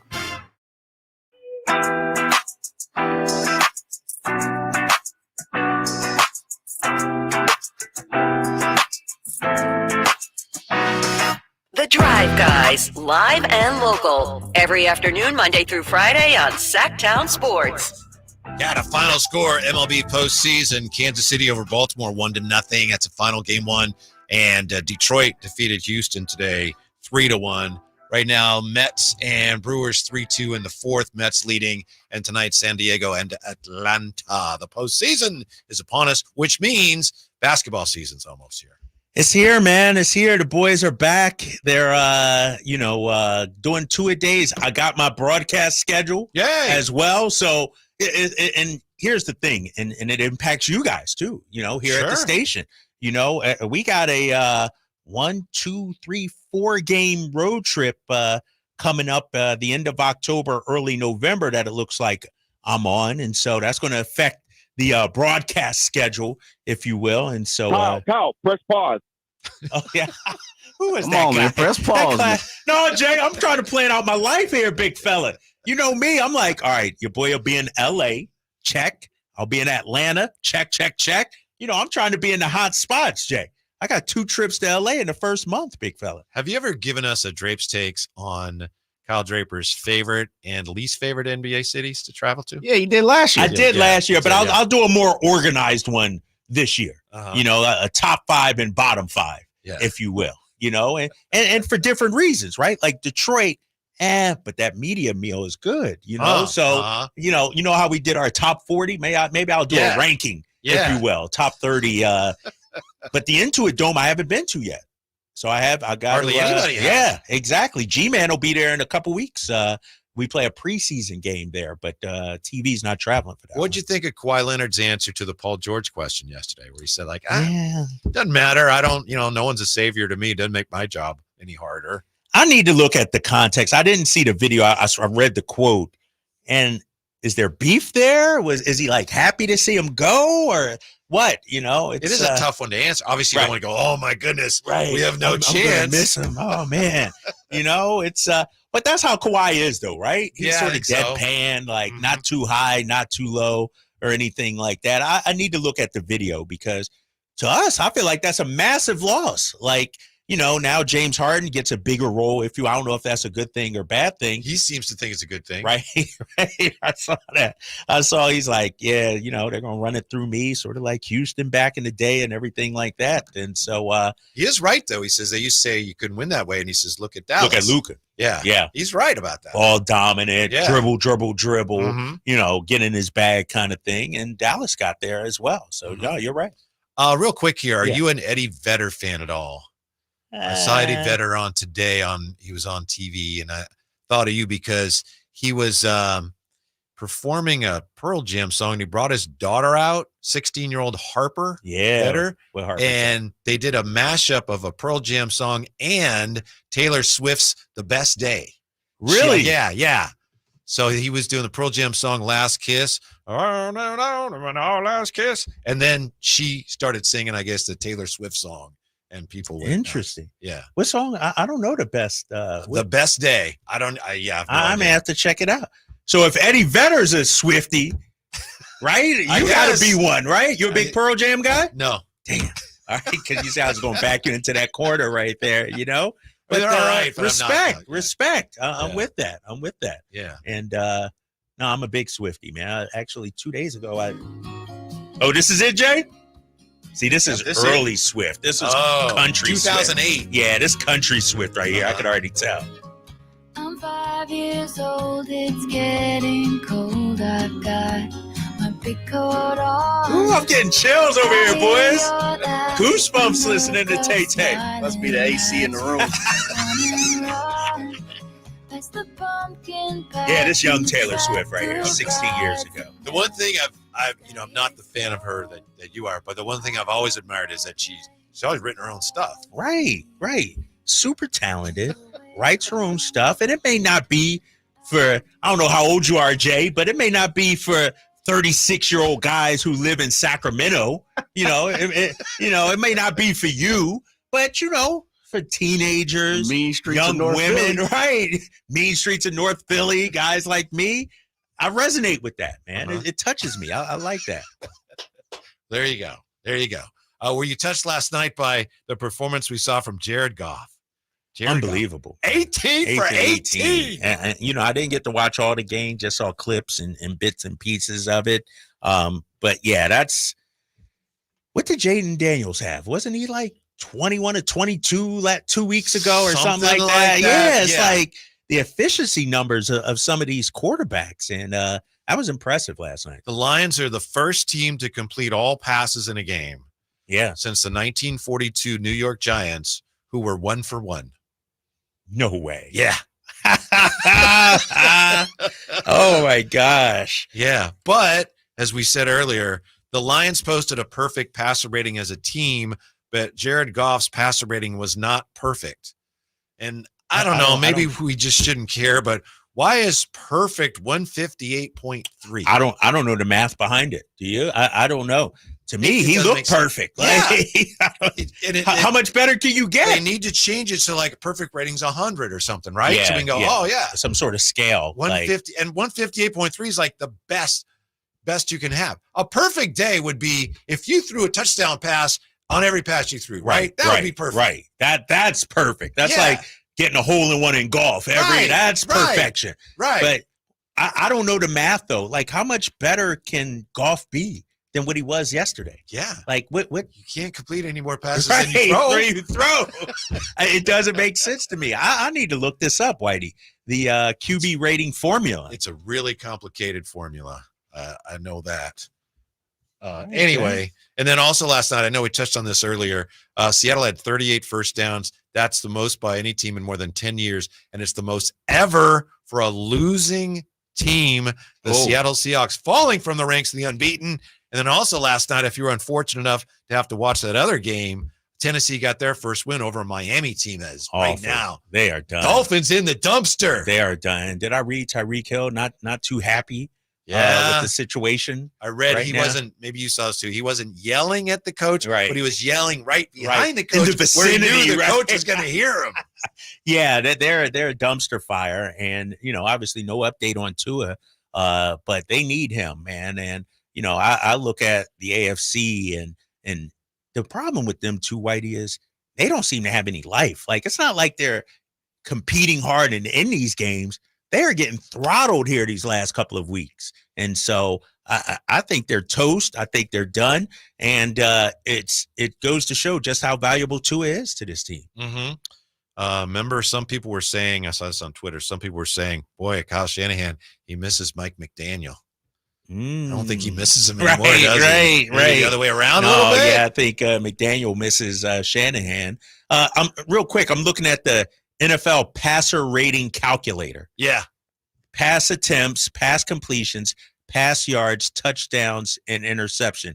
And so Pro Football Reference, if you want to do this when you're sitting at home watching football, you can input the numbers and calculate it yourself. So let's say Brock Purdy was 28 of 30. Mm-hmm. Hold up. 28 of 30. Brock Purdy has been a passer rating master. He has 242 yards, 2 touchdowns, 0 interceptions. His passer rating would be 122.5. Let me increase that to 3 touchdowns, 133.61. Same stats. What if he 28 of 30? Do all that with 1 interception? What is that? How does that? 1 impact? interception? Yeah. Okay, I got you He right goes here. from 133 to 119. See? Wow. This is interesting. So when it comes to passer rating, touchdowns weigh a heavy factor. So, for instance, Goff yesterday, I think he only had, 2 touchdown passes? Or did he have more? I think it was 2 yesterday, right? And I think if he would have had 3 touchdown passes. Yeah, if he'd have thrown the one instead of catching it, he would have had a perfect rating. He would have had a perfect rating. That's not fair. That's not right. It's just kind of it's wonky. Yeah. But 18 for 18 is legit. Yeah. Hold on real quick. I'm going to calculate this really quick, Whitey. Jared Goff last night, 18 of 18. Can you got his stats right there? 18 of 18, 2 touchdowns, 0 interceptions for how many yards? 292. 292. Do the math real quick. Because I want to see if he would have thrown one more touchdown, like you said, would that have been perfect? 155.79. Increase that to 3 touchdowns, 158.3. Same completion percentage, same amount of yards, but if you have one more touchdown. Here's your all-time. Stop me if you hear a name that surprises you here. Yeah. All-time passer rating career leaders. All-time, all games, current. Number 1 all-time, Aaron Rodgers, 103.4. Number 2 all-time, Mahomes, 103. Okay. Russell Wilson, 3rd. Ooh. Joe won't like this. Joe Burrow, 4th. Joey B. Deshaun Watson, 5th. Really? Dak Prescott, 6th. Get out of here. Drew Brees, 7th, 98.7. Lamar Jackson, 8th. 9th all-time passer rating, Kirk Cousins. Yeah. And 10, just ahead of Tom Brady at 11. 10 is James Richard Garoppolo. Jimmy G. Listen, you hear that shit? So you It's saying right there. passer rating ain't all this cracked up to be? It can be a little misleading. Tom Brady at 11, just behind Jimmy Garoppolo. Might be empty calorie. Oh man, that's why I'm telling you, fellas. Like, you can find stats to suit your argument Let 'em for believe anything, right?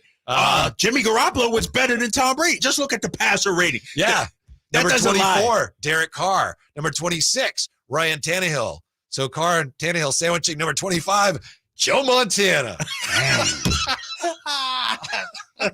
Joe was a mediocre to average quarterback based on rating. Come on, man. That's interesting. Yeah. All right. When we come back, we got the top 3 Kings Media Day takeaways with the Drive Guys on Sacktown Sports. I didn't ask to be thrown in the streets with nowhere to go. I didn't think I'd survive. But I did ask for help, and Covenant House was there for me. 1 in 10 young adults will experience a form of homelessness this year. For these kids who didn't ask to be put in this unthinkable situation, Covenant House is there. Covenant House helped me break the cycle of homelessness in my family. They gave me the love that I needed. Over 2,000 young people will sleep safely in a Covenant House bed tonight. When youth who are experiencing homelessness have a hot meal, a safe place to sleep, medical care, and love, they can overcome heartbreaking challenges and have a brighter future. They just really genuinely just wanted to help me succeed, and I'm succeeding. I'm a speaker, I'm an author. Covenant House really helped me and really helped mold me into the woman I am today. If you or someone you love is asking for help, go to safeplacetosleep.org today. Did you know that your largest investment asset might not be your retirement account or home?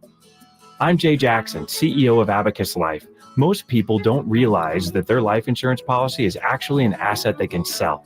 But for almost 20 years, Abacus has been purchasing life insurance policies from seniors just like you. We've even created a free policy value calculator at abacuspays.com so you can find out in seconds what we might pay for your policy. There are no fees and no obligations, just information.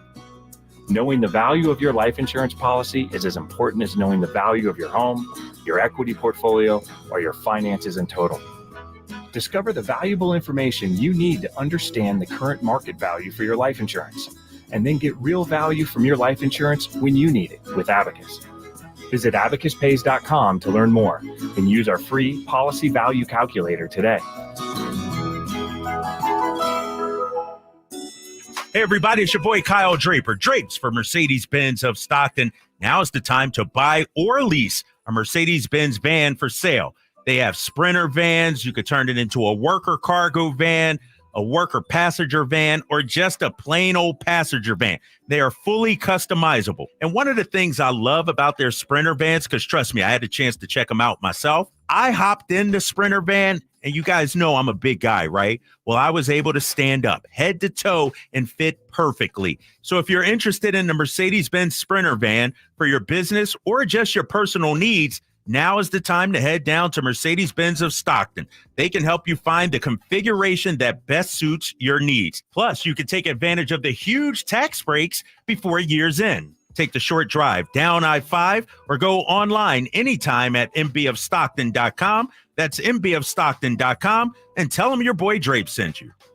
Are you tired of your tee shots ending up in the adjoining fairway while the rest of your foursome is hitting it down the middle? Well, experts will tell you that being properly fitted for golf clubs will help you strike your drive center cut. The Hagen Oaks Player Performance Studio and its team of trained PGA professionals are ready to help you get rid of your banana balls and duck hooks. Hagen Oaks Indoor-Outdoor Player Performance Studio fittings are available 7 days a week. Make yours today by calling 916-808-2531. That's 808-2531. Fall's right around the corner, and there's no better way to experience nature and everything that Northern California has to offer than in a Jeep. And right now, it's Jeep Adventure Days at Sacramento Chrysler Dodge Jeep Ram. And they've got the deals and selection for you. From sales to service, they're going to prove to you why they deserve your business. Their GM, Chuck Dean, he has this talent of not only getting you the best deal in town, but he also is able to build an inventory that other dealers are jealous of. SacsSuperstore.com and located off of Business 80 across from Hagen Oaks Golf Course. Sacramento Chrysler Dodge Jeep Ram. KHTK HD1 Sacramento, KYMX HD3 Sacramento. Your flagship station for the Beam Team. From the Power Business Technology Toshiba Studios. This is Sacktown Sports 1140. 1, 2, 3, 4. Bust it.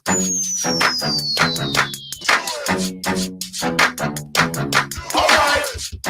Live and local, it's the Drive Guys. Watch the show on youtube.com/Sacktown Sports 1140. Or listen on the Sacktown Sports app. Another lively day in the Chateau. How about this? I don't recognize this name, and sir, if you've been around and I've just forgotten your name, I apologize. My dad, Norman. You know my dad, Norman? Welcome to the chat. I don't know my dad. My dad, Norman, says, Drapes, anyone ever tell you that you sound like the Spotify DJ? I'm not on Spotify. I don't know what he sounds like. I need to look that up. Spotify DJ. Let me find it. Yeah, Jay. What is it? A new AI DJ that they put out there? Interesting. I'm an Apple Music guy. You know what I mean? Yeah. That's the only music subscription I have. So. One of the 200 you have? Yeah, I still need 50 to do that. of them are Apple. The same one, right? Exactly. That's what you said. Disney, Hulu, all that. Like, damn daughter, man. I tell you, man, these girls. What's funny is, so I had to finally tell my daughter, she goes to Starbucks a lot. And usually when she goes, she takes her girlfriends and is always asking me to reload the app. Dad, can you put money on the card?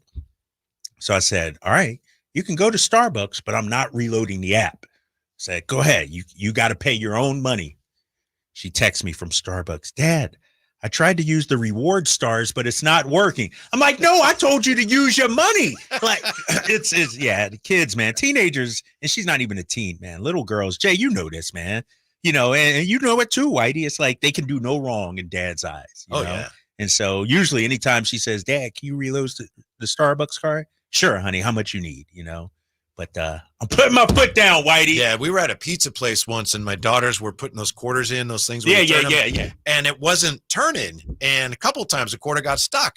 And I went back to the guy, and he's like, yeah, here you go. And it happened 2 or 3 times. And the third time he goes, just so you know, that never happens. He was accusing my daughters of, Get So it's out of like, here. We never went back to that. Oh, Like, we don't need your right. pizza. You accuse your daughters. You're like, I'm done. And it's I'm like for through a with this. quarter? Oh, my And gosh. they did not do that. I can That sounded like promise you. Mountain Mike's. Was it Mountain Mike's? It was not. All right. If it Yeah. were, all I right. wouldn't, but You it was wouldn't name not. the name. I don't Okay. think the all right. place all is, right. and I'm not surprised. I don't think they're around anymore. Oh, okay. Sacramento Yeah. establishment. Okay. Yeah. Just so you Okay, know that. You know, okay. that doesn't happen, sir. You know what else is not happening? Me coming Me back coming here. back, right? Sure enough way to lose a customer. Hey, Oh, you man. mentioned Disney Plus. Yes. I got an offer. I think a lot of people got the offer. It's like $199 a month for Disney Plus Basic. Is that a good deal? Like $199 what? A month for $1.99? Yeah. Hell yeah, that's a That's what I good deal. thought. My gosh. I'm looking for That's the a cat. fantastic Basic. deal. Maybe I only get. Well, what you watching on Disney Plus these days, brother? Well, I don't National have it. So National Marvel Geographic movies. Oh, okay. Yeah, they got the Marvel They do. movies and stuff Avengers. like that. But once yeah. you watch them, it's a wrap. What else? But it's $1.99. But that's how Don't they do get it. That's you, man. about- It's like how they get you. $1.99 for 3 months, then it's like $20.99 after that or something like that. I You didn't gotta say my- remember. I told Jay, but I was didn't going to tell you. say, have you updated us now? Uh-oh. Serious deal. Oh, yeah, what Serious. happened? Serious. You know, the thing you pay $7 a month Yep. for so many months. Then it expired. It's like I forgot to renegotiate. Yeah. So it's like $14 for the month. So Yeah. I call him up, say, hey, I'm not going to get any more. Well, we can lower it back to $7. Okay. I said, if you can, the month that I owe you, lower that back to $7 and we're good. They said, no, we can't do that. I said, okay, I'm canceling. So I canceled. And then after a while, there's like, how about $6 a month? Nothing. $5 a month? Nothing. I got a offer 2 weeks ago. How about $3 a month? Shut up. So I need to cancel let's do some that. things, huh? I don't know. I'm not. How long did it take, though? How long did you go without? Like Like 6 months or? not quite that long. Okay. Yeah, and I was not Right. driving as much, so I didn't Right. need it. But when they got it to 3, and I was telling Jay, do I wait and see if it Goes down. So I 99 jumped on the cents. 3. I three thought, Oh, so you and did. it's $3 a good. month for 3 years. Dang. Yeah, You got to negotiate for me, bro. That's pretty And is sweet. that, did you have to pay the 36 per year up front? So did you, what would it be 96, what, 10? I don't think I had to, and I don't remember if we did, but I don't think that was necessary. Okay. Yeah. So would you pay 36? Like just, or are you We just paying paid literally monthly. $3 a month? Yeah, and then my wife Mm. has it too, so it's but it's pretty Really? affordable. Okay. Yeah. Okay. But $1.99 for Disney Plus a month. You said it's a good deal, Jason. Yeah, I Yes, think Shane. that's an excellent deal. Well, I'm not saying it's not a bad deal. I'm just saying, what is Oh, the yeah. Gleason family watching? Well, you do got K and Co coming. That's See, right. that's right. I That's just thought right. about yeah. that. Yeah. That's right. Okay. Top 3 Kings Media Day takeaways. Strapes. I got a couple. What you have any? Just takeaways from yesterday? To me, the climbing Yeah. together thing, Mike Brown, that's Yeah, huge yeah, because yeah. I think we're going to hear more of that. And that's kind of setting the tone. Yep. They had the Mount Climber in talking to the team. DeMar DeRozan, just the way you can tell, this may sound cliche, but being around him, you can tell Yeah. everybody has a little more confidence. Yeah. He's elevated because you know how it is when you're a team and like we're really good. We could use a little more. They didn't get anybody. Right. It's a deadline. They didn't get anybody. And now, they got DeMar DeRozan. Everybody's feeling a lot more confident. Yeah.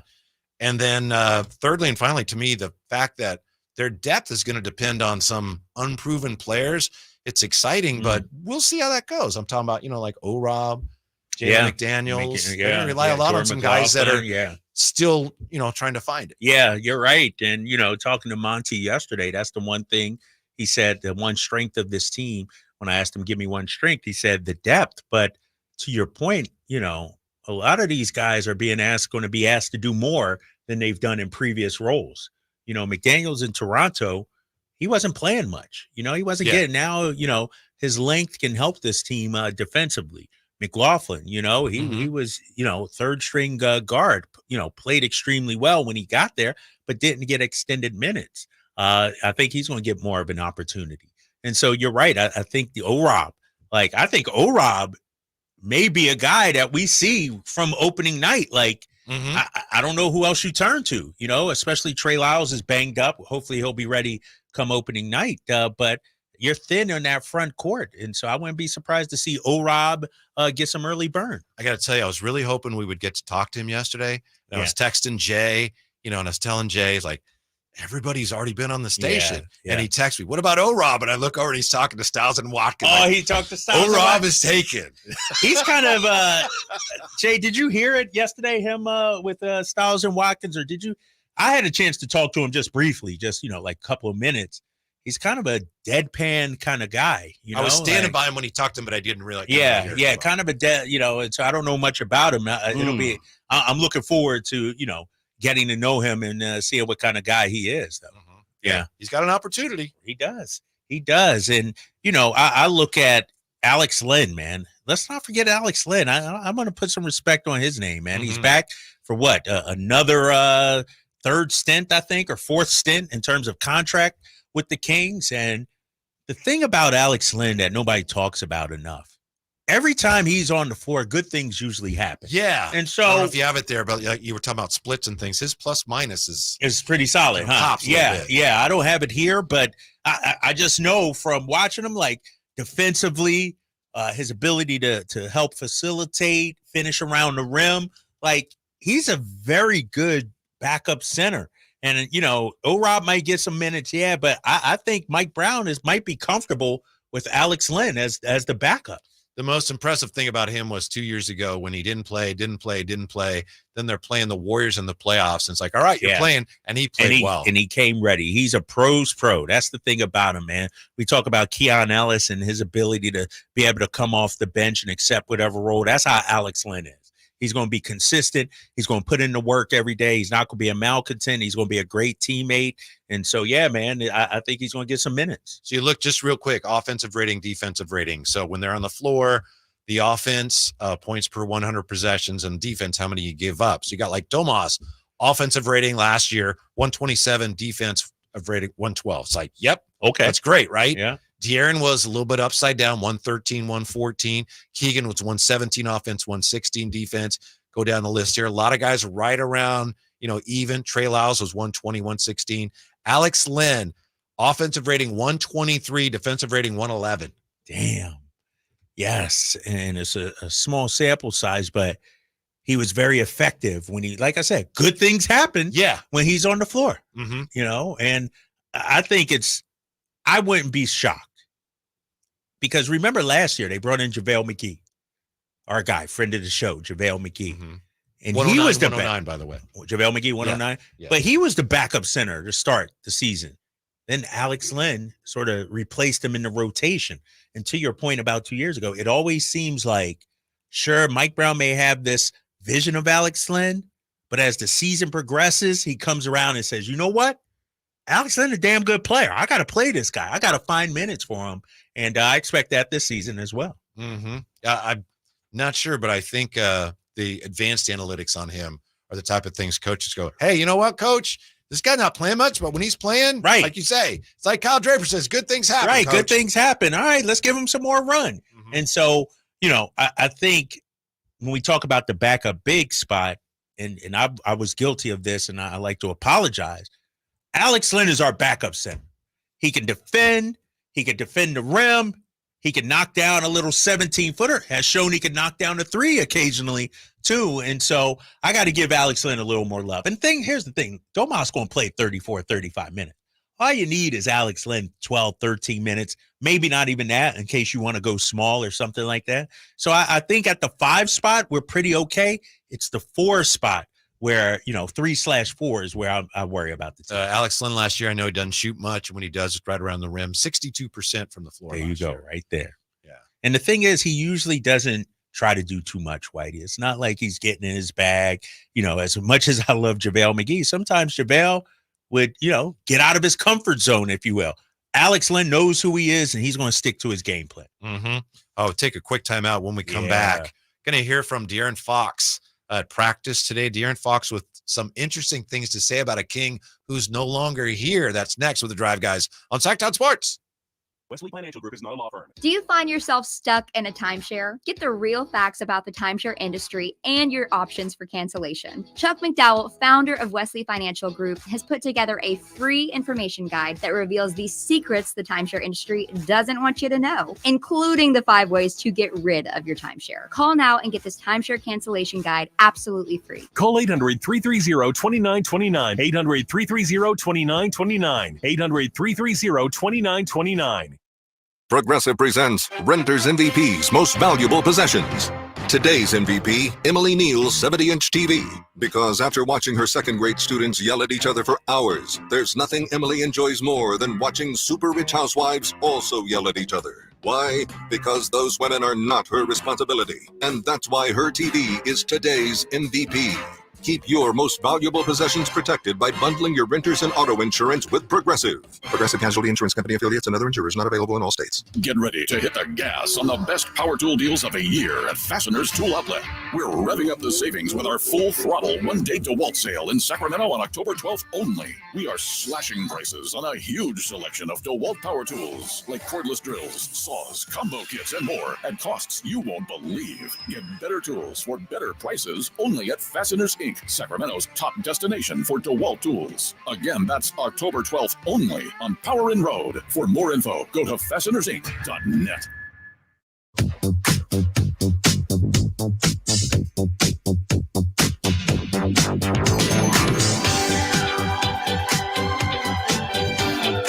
The Drive Guys, live and local, every afternoon, Monday through Friday on Sacktown Sports.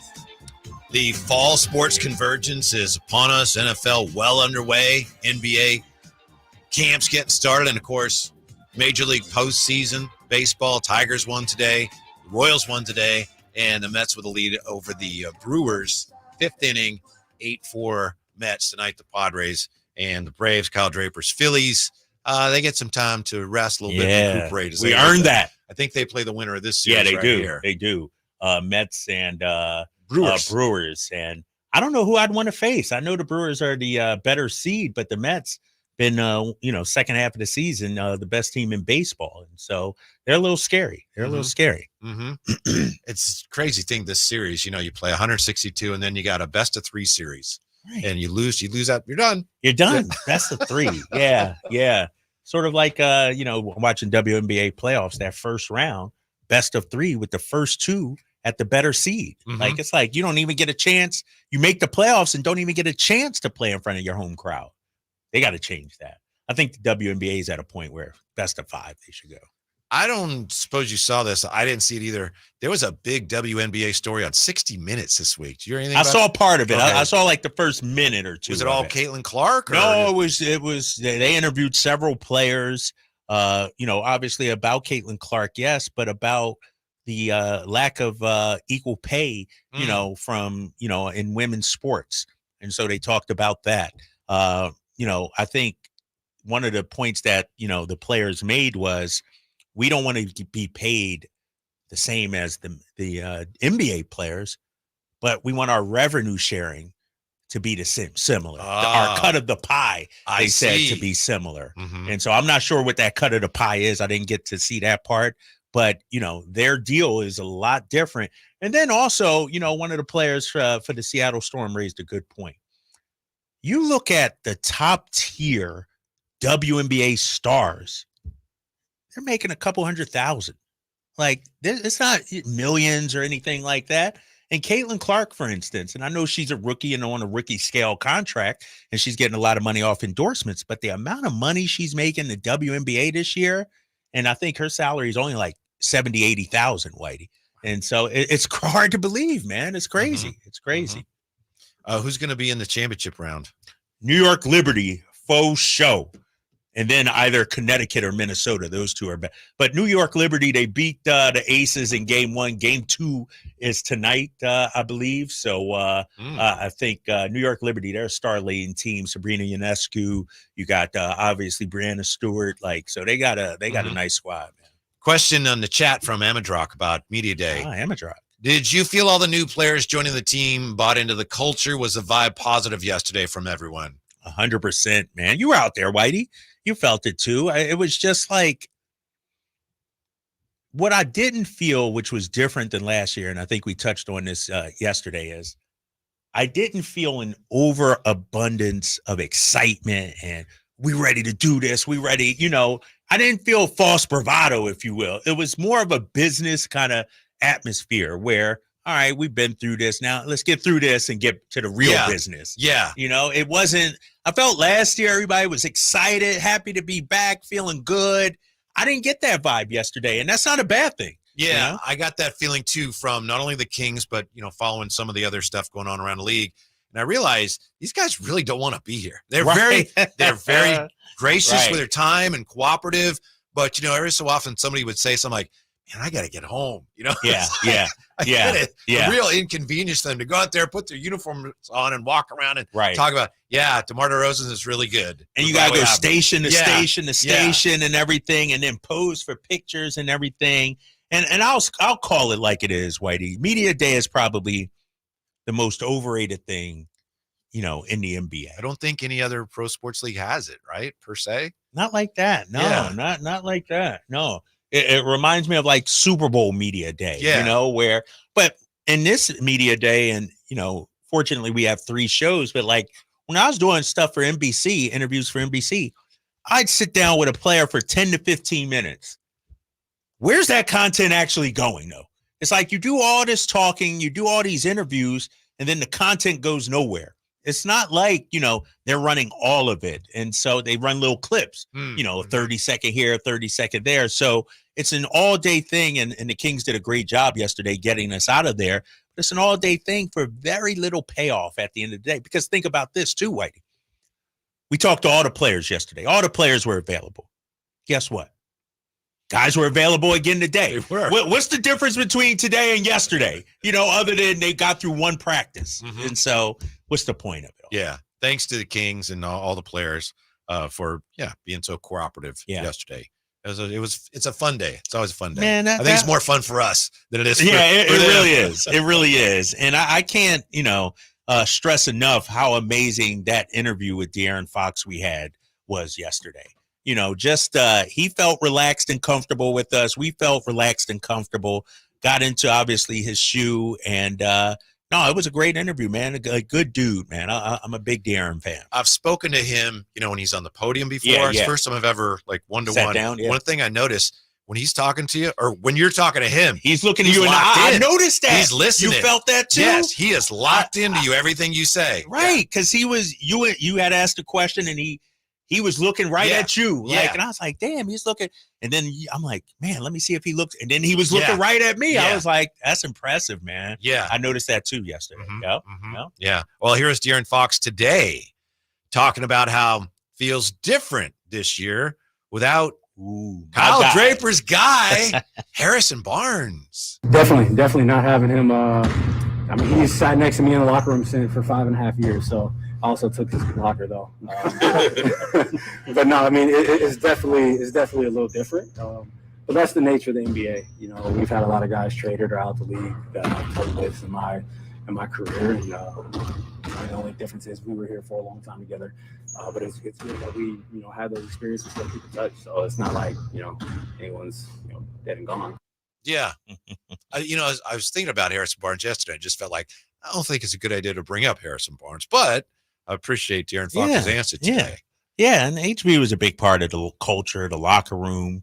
And, I was thinking as I'm listening to De'Aaron Fox, how much will they miss HB in what areas? I will say I do feel like DeMar sort of steps into that role of the veteran leader, a guy that leads by example, a guy that takes young players under his wing, And I will say this, too, about HB. He's my guy. The fact that when the team was doing bad, fellas, he was always the first one to answer questions. I don't think people understand how important that is. Like, after a tough loss, he's answering all the questions. He took a lot of strays for the team, man. And, I applaud him for that. I hope I don't sound like I'm mean to, but I think in a way the Kings outgrew some of what he brought them. When he first came here, the Kings were so disorganized, and every year it was a different direction. And Harrison Barnes came from a team, I know he came from Dallas, but he'd been with a team that had won a championship. and he kind of helped calm things down. He was a foundational piece, but the Kings got to the point where, all right, we've got that foundation, and so they didn't need what he was providing as much. Now they need a different type of leadership, the type of leadership that DeMar DeRozan can bring, because he's been, like a superstar player. Right. Yeah, I see what you mean. Yeah, I get it. Things were in such chaos. You needed somebody to stabilize things, somebody you can count on night in and night out. And then things were stabilized. Right. So, now we need to go for it and bring in superstar level talent, which they did in DeMar DeRozan, while also maintaining that stability too. And so, no, you're right. I see what you mean by that. And it's no knock on HB. Right. Because he actually served, we got to give him credit. He was part of that 48-win team. Yeah. He was part of helping this team get back to the playoffs. And that should always be cemented for him. But now it's time to win a championship, compete. And now you got to step up a little bit. I know that we've talked about this too much as it is. It happens. I know when I was, in the Bay Area and we do 49er stuff, Matt Breida was a guy, the 49er fan just thought, he's terrible. Yep. I was like, he's not. But he was the guy that everyone blamed for, that guy's awful. And there was a lot of that with Harrison Barnes the last couple of years. And I understand the frustration over his inconsistency, but, you look at what he contributed, there are some things, like he's a really good shooter, but for some reason, he became a symbol for a lot of fans of everything that was wrong with the Kings. Right. And the thing about HB too, Kings fans, and, we remember his misses far more than we remember his makes. He's had a number of game winners in Sacramento, but then we look back, what was it, game 5 or game 4 in Golden State? I think it was, if he only would have hit that shot, we would have went up 3-1, But he had some great shots throughout his career in here. But to your point, we only remember the shortcomings of HB and not what he actually brought to the team. And it's really cool, the whole story. Hopefully he's fine going to San Antonio. But the reason that happened was because Greg Popovich had told DeMar DeRozan, if you want to go somewhere and we can help make that happen, we will. So that's why it was San Antonio stepping in, making the deal. They get HB, and that facilitates the trade. Pop and the Spurs wanted to help DeMar DeRozan. Yeah, and Monty, talked about that yesterday when I talked with him about just the machinations of that deal. Like several things had to happen. You had to find a team willing to facilitate this, if you will. And, the Spurs got HB out of it and a future draft pick, of course, but, they didn't have to do that. And so, as a matter of fact, I'm reading DeMar DeRozan's book, and Greg Popovich wrote the foreword, and it's a tremendous read so far, man. And I can't wait to dive deeper into it. I'll talk more about it later. But I mean, this dude, DeMar DeRozan, everywhere he goes, look at the love he got back in Toronto when he went back for his book signing. #1 bestseller in Toronto right now, his book. And so this dude is loved everywhere he's been at. And I think Kings fans are going to like him too. That must be a really special NBA place, because I know Vince Carter was just saying when he found out that they were retiring his number, he said, that's what I was really wanted. Really? That's where it all started. Yes. And I know DeMar said he wants to retire there. Oh, he said that too? Yeah, maybe one of those, ceremonial one day kind of things. Yeah, exactly. No, I mean, it's a great place. It's a great sports town. And what's interesting, we'll be up there when the Kings will be up there when they retire Vince Carter's jersey. It's the game they face the Kings up there, so it'll be fun.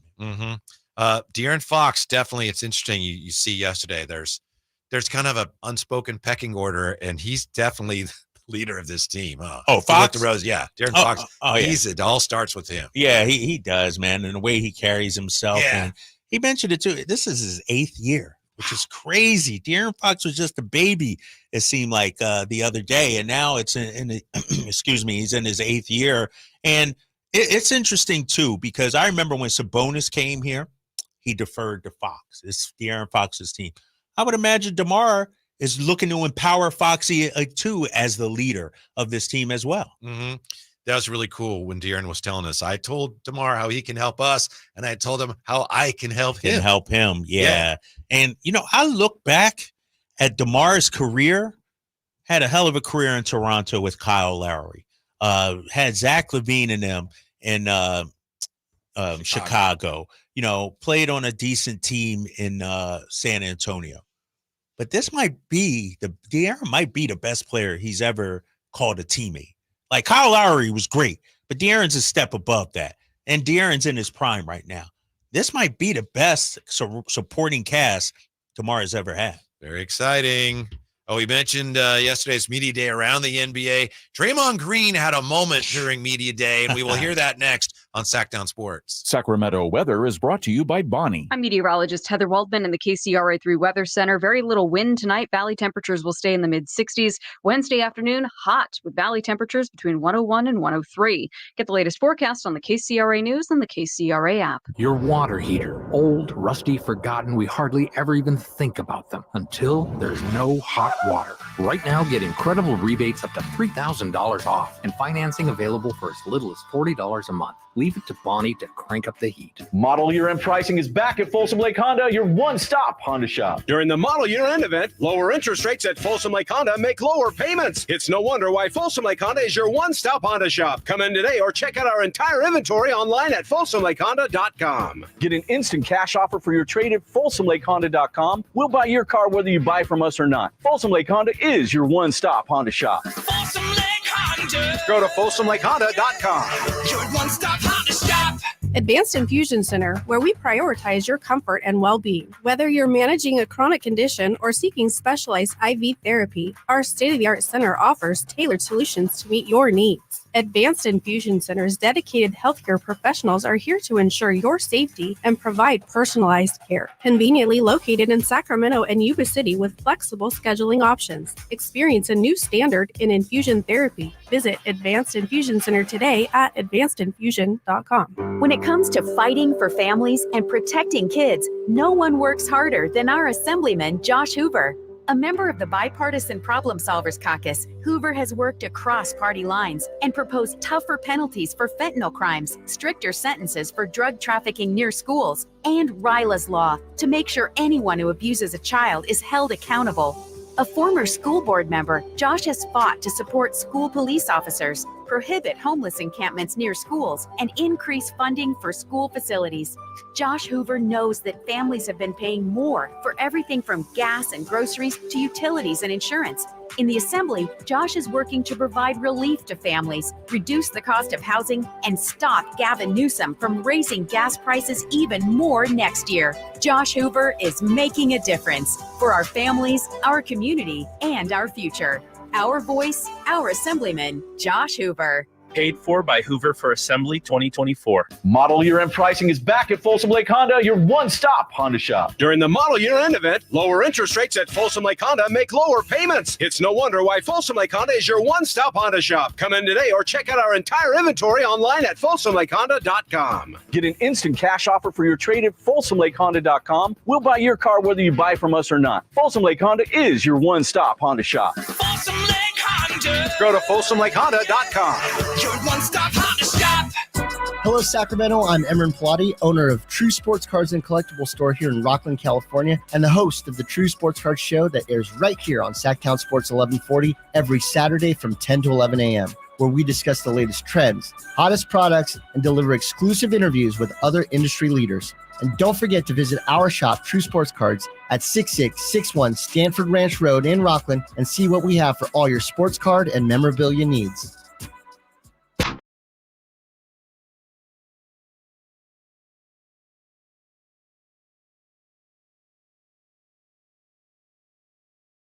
In the local 6 a.m. to 6 p.m. Monday through Friday. Sacktown Sports.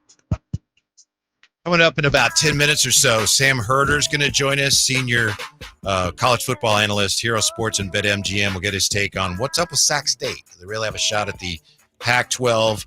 And then 5:14 or so, a little after 5, Rob Stats Guerrero is going to join us, looking at what's going on with the 49ers and where they are after that huge win over the pesky Patriots.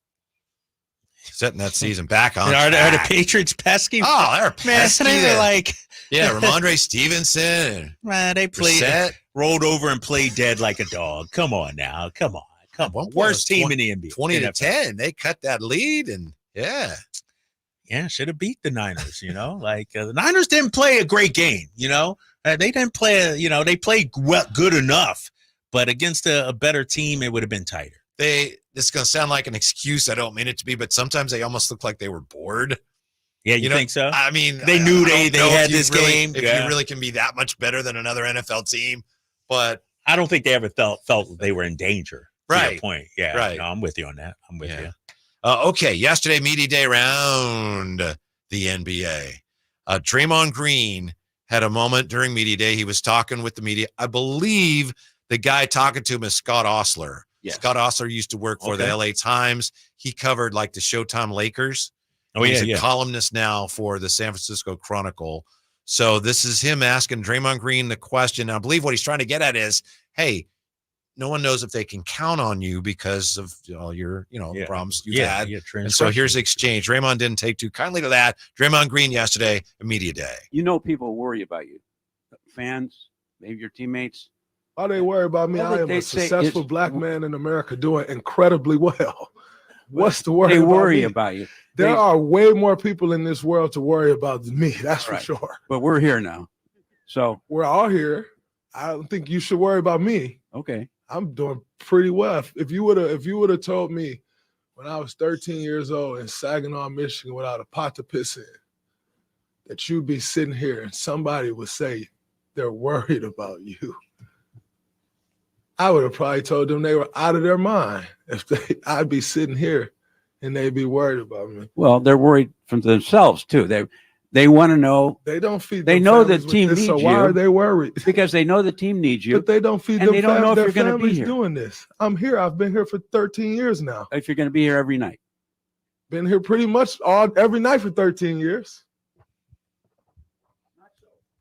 Very much so. We all have.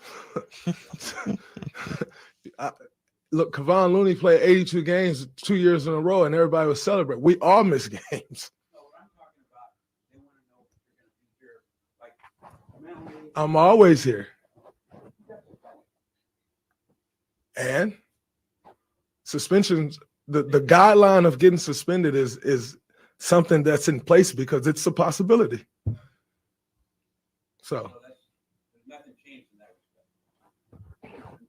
I don't know what would change, but I don't get the question. I think my mindset has helped us do some great things. It's pretty cool. So anyway, it's all about how you spin yeah. it. I love how you try and spin it, but it ain't my spin to it, player. So yeah, it's good. So what do you make of that exchange? I don't know, man. That was painful to listen to. It was rough, man. Early on, I was like, all right, I get it, Draymond.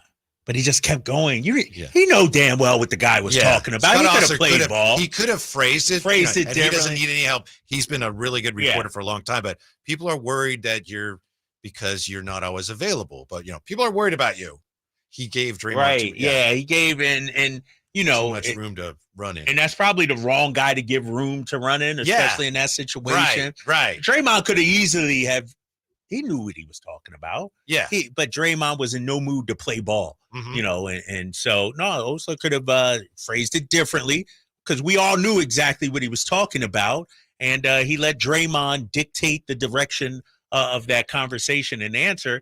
And then Draymond, as you know, he's a guy that's going to dig in. He's not going to be like, all right, whatever, man. And he was dug in on that. And so, for Osler to try and, it was awkward. Dude. Yeah. And Draymond's not, I don't know how he feels, but publicly, especially to the media, he's not going to come out and go, I really let the team down. Right. And I don't know if he feels that way, but he's never going to admit something like that to the media. Right. I let him down, but I won't anymore. And you've interviewed countless players and athletes. There's a certain way you got to ask certain questions. You know what I mean? You got to massage it a little bit, soften it, smooth out the edges, if you will. And, to try and get the kind of answer you're looking for, if you will. That wasn't it. That wasn't it. And, it was just awkward, man. And Draymond, remember he called out our boy Bonte, during the post-game show. Like, this dude is, he has a chance to be the bigger man, if you will, take the higher road. And he doesn't. He never does. It's disappointing. I think this may be an awkward season for the Warriors. Not in the sense that was awkward to listen to, but they're trying. I'm sure they have to be on some level very frustrated as they're scouring the market for, is there any stars out there? And then boop, Karl Anthony Towns is going where? Right. Now, right. I don't know if they would have had any shot at that, but it's got to be frustrating for them because they're still looking for that next guy to add. Right. And, Paul George didn't go there. Yeah. Paul George turned down a trade there. Larry Markkinen didn't go. Yeah. They might get desperate and try Zach LaVine. They might get that desperate. You get off to a 5-8 start or something like that. And the offense is bogged down. It's Steph and his merry band of teammates or something. D'Anthony Melton. Your boy, Buddy. Buddy Buckets. No, this is going to be a weird season for them because I don't think they'll look like the Warriors that we've known over the last decade or so. This is going to be Steph. Although I forgot about Wiggins. We'll see what kind of headspace Wiggins is in this upcoming season. But when I look at their roster, Whitey, you tell me, it doesn't feel like the pieces fit. No, I know what I mean? It just seems like they just threw it together. Like Buddy, and no offense to any of these guys, fine players, but a guy nicknamed Slow-Mo, Kyle Anderson, is going to play in a Warriors system. It's not adding up to me. My understanding is the analytics people look at it and go, hey, this is going to work. But anybody else who looks at it just kind of the eye test goes, Right. Right. And I think one of the things that's interesting, you mentioned Wiggins. Wiggins now, it's like he has to be part of the leadership of that team. Yes. And I know, unfortunately his father passed away, and maybe that was part of what was dragging him down, dealing with all that. I don't know. So maybe he's capable of it, but they're going to be asking. He can't just be the guy now. It's kind of, let everyone else do all the heavy lifting. And then when you need me, maybe I'll be there. He can't be that guy anymore. Yeah. No, I don't know you're if right. he's up for that. You're right. And I forgot they got Kuminga also. It just seems like See Kuminga's new hair? Yeah, I did. Yeah. I did. Seems just like a collection of talent. And what's going to happen when Buddy looks off Steph and takes a bad shot? You know what I mean? Like, Buddy hasn't earned that with Steph yet. And so I don't see how to work for that. Yeah. So there again, as tough as the West is, opportunity perhaps for the Kings. For the Kings, yeah. And if I'm Sacramento, I know you want to play, beat the Warriors. I know that's your rival. But really, it's time we treat Golden State like the little brother that they are from a basketball standpoint. Because my sights for the Kings aren't on the Warriors, Lakers. We're looking at Minnesota, OKC. That's our competition. And I'm not saying overlook Golden State, overlook the Lakers, but treat them like a team you are supposed to beat. Handle your business against them and keep your eyes set on the bigger fish. There's a lot of evidence to suggest that the dynasty for the Warriors now, it's done. It would have been nice, and the Kings had a hand in that, but it would have been nice for the Kings if the previous year in the plaafs, they would really actually with won. Everybody watching Right. had made it clear. Yeah, you're right about that, man. And imagine if they win that game 7. What does that do for De'Aaron Fox? Because mind you, your next round opponent is the Lakers. You're on national TV, LeBron, everybody's talking about it. You're on First Take the next day.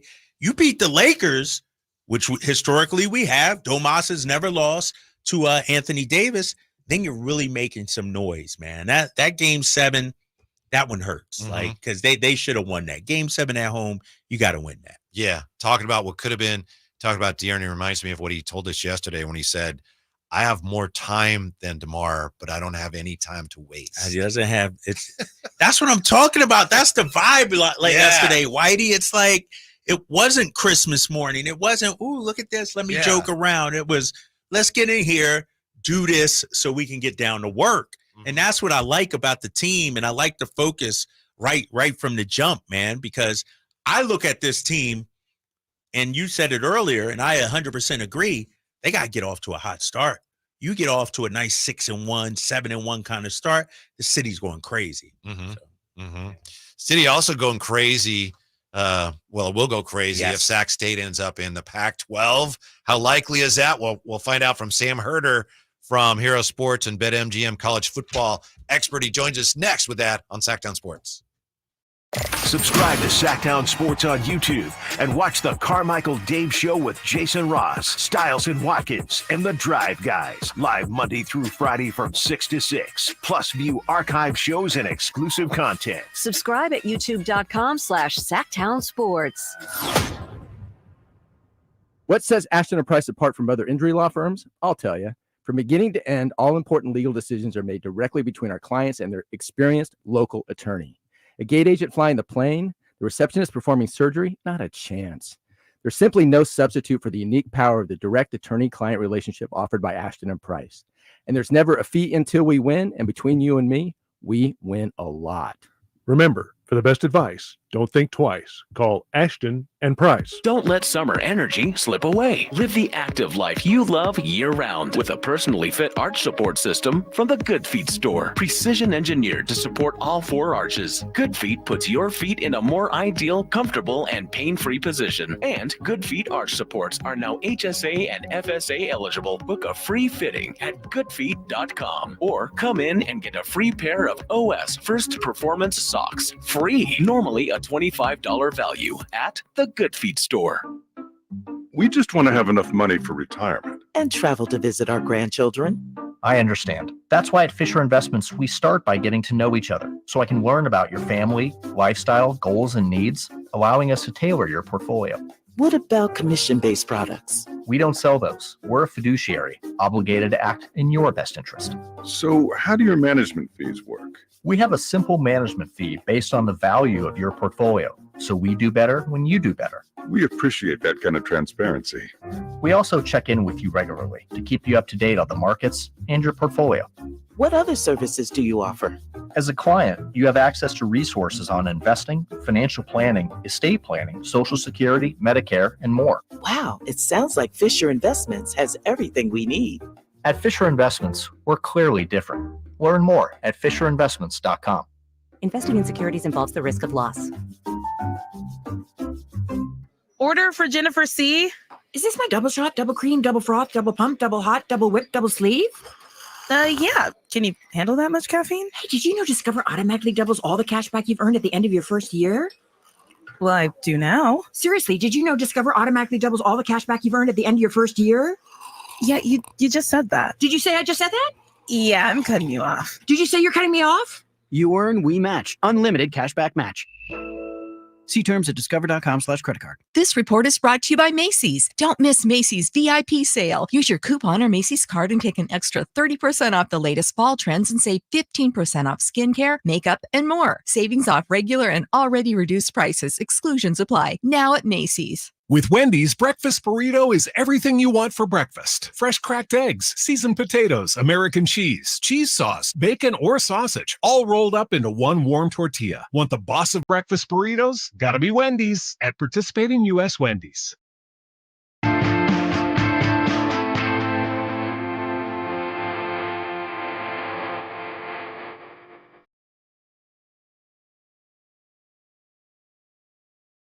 Drive Guys, live and local, every afternoon, Monday through Friday on Sacktown Sports. What do you make of this, Drapes, from Campio? A's Pac-12 NBA Championship. Sacramento's becoming big time. Hey, from Campio's keyboard to reality, right? I'm all for it. Let's go. How about this Sac State to the Mountain West? Pac-12. Pac-12. What do you think? Let's find out how likely that is. Nice enough to join us, senior college football analyst, Hero Sports and BetMGM, Sam Herder with us. Sam, thanks for your time. How about it?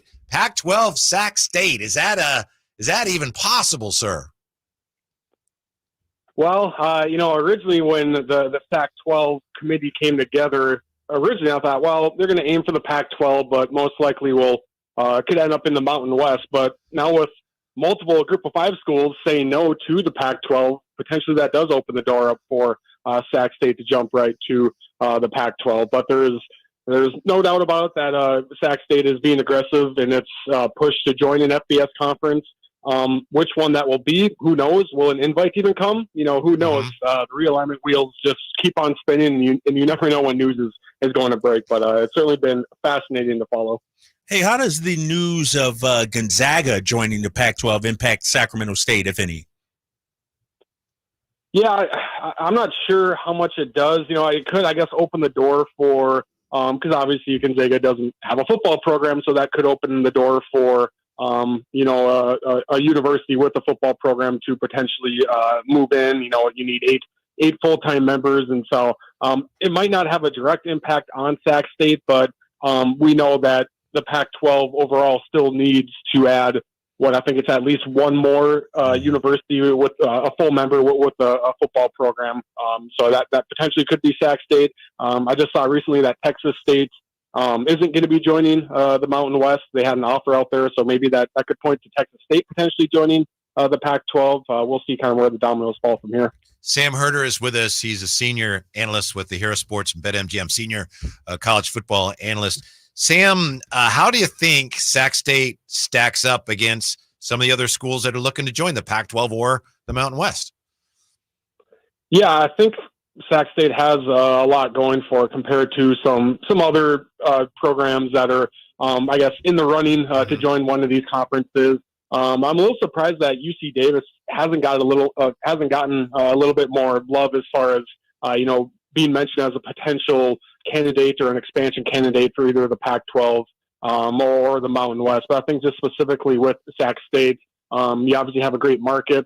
You have so much momentum behind them where conferences are looking at so many different things on the field and off the field. And with Sac State and the facilities upgrades that are coming, and then the NIL fundraising that they're doing, that makes them an attraction, I think, and certainly the location as well, just being located in California. I mean, if North Dakota State, if that program was located in California, they would already be FBS right now. Same thing with South Dakota State. Like, those are really good mid-major programs, really good football programs as well. Obviously, better football programs than Sac State.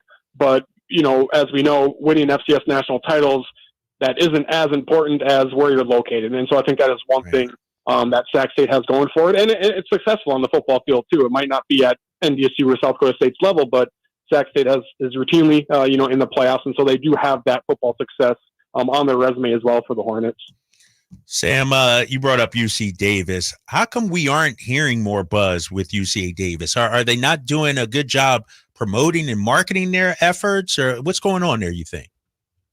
Yeah, I'm not sure because, originally when the Mountain West lost, originally the 4 members to the Pac-12 and, I don't know if you guys know this, but a lot of people in the Dakotas and the Montanas are paying attention to this, and there's a lot of North Dakota State fans and South Dakota State fans and some Montana State fans that do want to join the Mountain West. But I threw out there, I mean, they might not look your way. They could be looking at Sac State's way and UC Davis's way, and the pushback was, well, we're better football programs than them. Like, why would they look at those programs? And, it's revenue potential and resources and location and all that. And I thought UC Davis was going to be a prime candidate just with all of those things I mentioned. And even their athletic director kind of vaguely tweeted out pictures of concepts of a stadium expansion, like right when the Mountain West was losing some members. And so I don't think there was a coincidence there. And I guess, maybe there hasn't been as much momentum as I originally thought. And maybe Sac State took some of that shine, pushing for the FBS over UC Davis. But I really haven't seen Davis mentioned as a potential target for the Pac-12, the Pac-12 or the Mountain West. We're talking with Sam Herder, senior college football analyst for Hero Sports and BetMGM. Sam, what do we know, or what do we at least think we know in terms of what the Pac-12 is looking for in the schools that they want to add? Yeah, I think, originally, earlier in this interview, I said that I was doubtful that Sac State would make that jump to the Pac-12. I figured it would be more so the Mountain West. And that was more so because the Pac-12 was kind of looking at the best of the rest, is what I've heard, quite a bit. They want, they obviously would like to be a power conference. That's not going to happen. But if they can become the best, whatever you want to call it, group of 5, group of 6 conference, and routinely get that out of it in the college football playoff, I think that's what the Pac-12 was aiming for when they looked at whether it be schools, the top schools in the AAC, or they went back to UNLV, and those programs eventually, said no thanks for now. That's why I originally thought that there's no way that the Pac-12 is going to add FCS programs, because they're just going to try to add the best group of 5 programs. Now those options are getting more and more limited. And so do they go after Texas State? I'm sure, that is maybe their top target. But if Texas State wants to stay in the Sun Belt, then maybe they are down to a program like Sacramento State. I still think they prefer to add another Group of 5 program just because those letters, FBS versus FCS, still mean a lot. And, the Pac-12 adding an FCS member might be frowned upon by those university presidents, even though I would argue that, Sacramento State right now would beat UTEP in football, but just because they have that FCS label, that could kind of, stave off some interest from the Pac-12, or maybe it won't. We'll have to see. Hey, Sam, why didn't UNLV make that jump? Why did they turn it down? That's a good question. I'm not sure. I know I kind of read right away, it seemed like UNLV and Nevada were tied at the hip. But then there were some other reports that kind of said that isn't the case. UNLV could make that move without Nevada if they wanted to. I just think right now the Pac-12 is in a tough spot because it's kind of the chicken or the egg right now with them. They don't have a media deal going forward, and they can't really go to market until the TV partners know who they have for members. Yeah, but on the flip side, it's hard to attract, Memphis or Tulane when you don't know what your media evaluation is going to be. And so I think UNLV got thrown a lot of money at them by the Mountain West to stay, and they decided that was more stable rather than jumping into a Pac-12 conference where they don't know if the media deal is going to be $7 million a year, 8, 9, 10. They just don't know that. And so maybe they just felt it was more stable to stay with the Mountain West. Yeah. So, Sam, how big of a boost would it be for Sac State and the program and the school if they did end up in the Mountain West?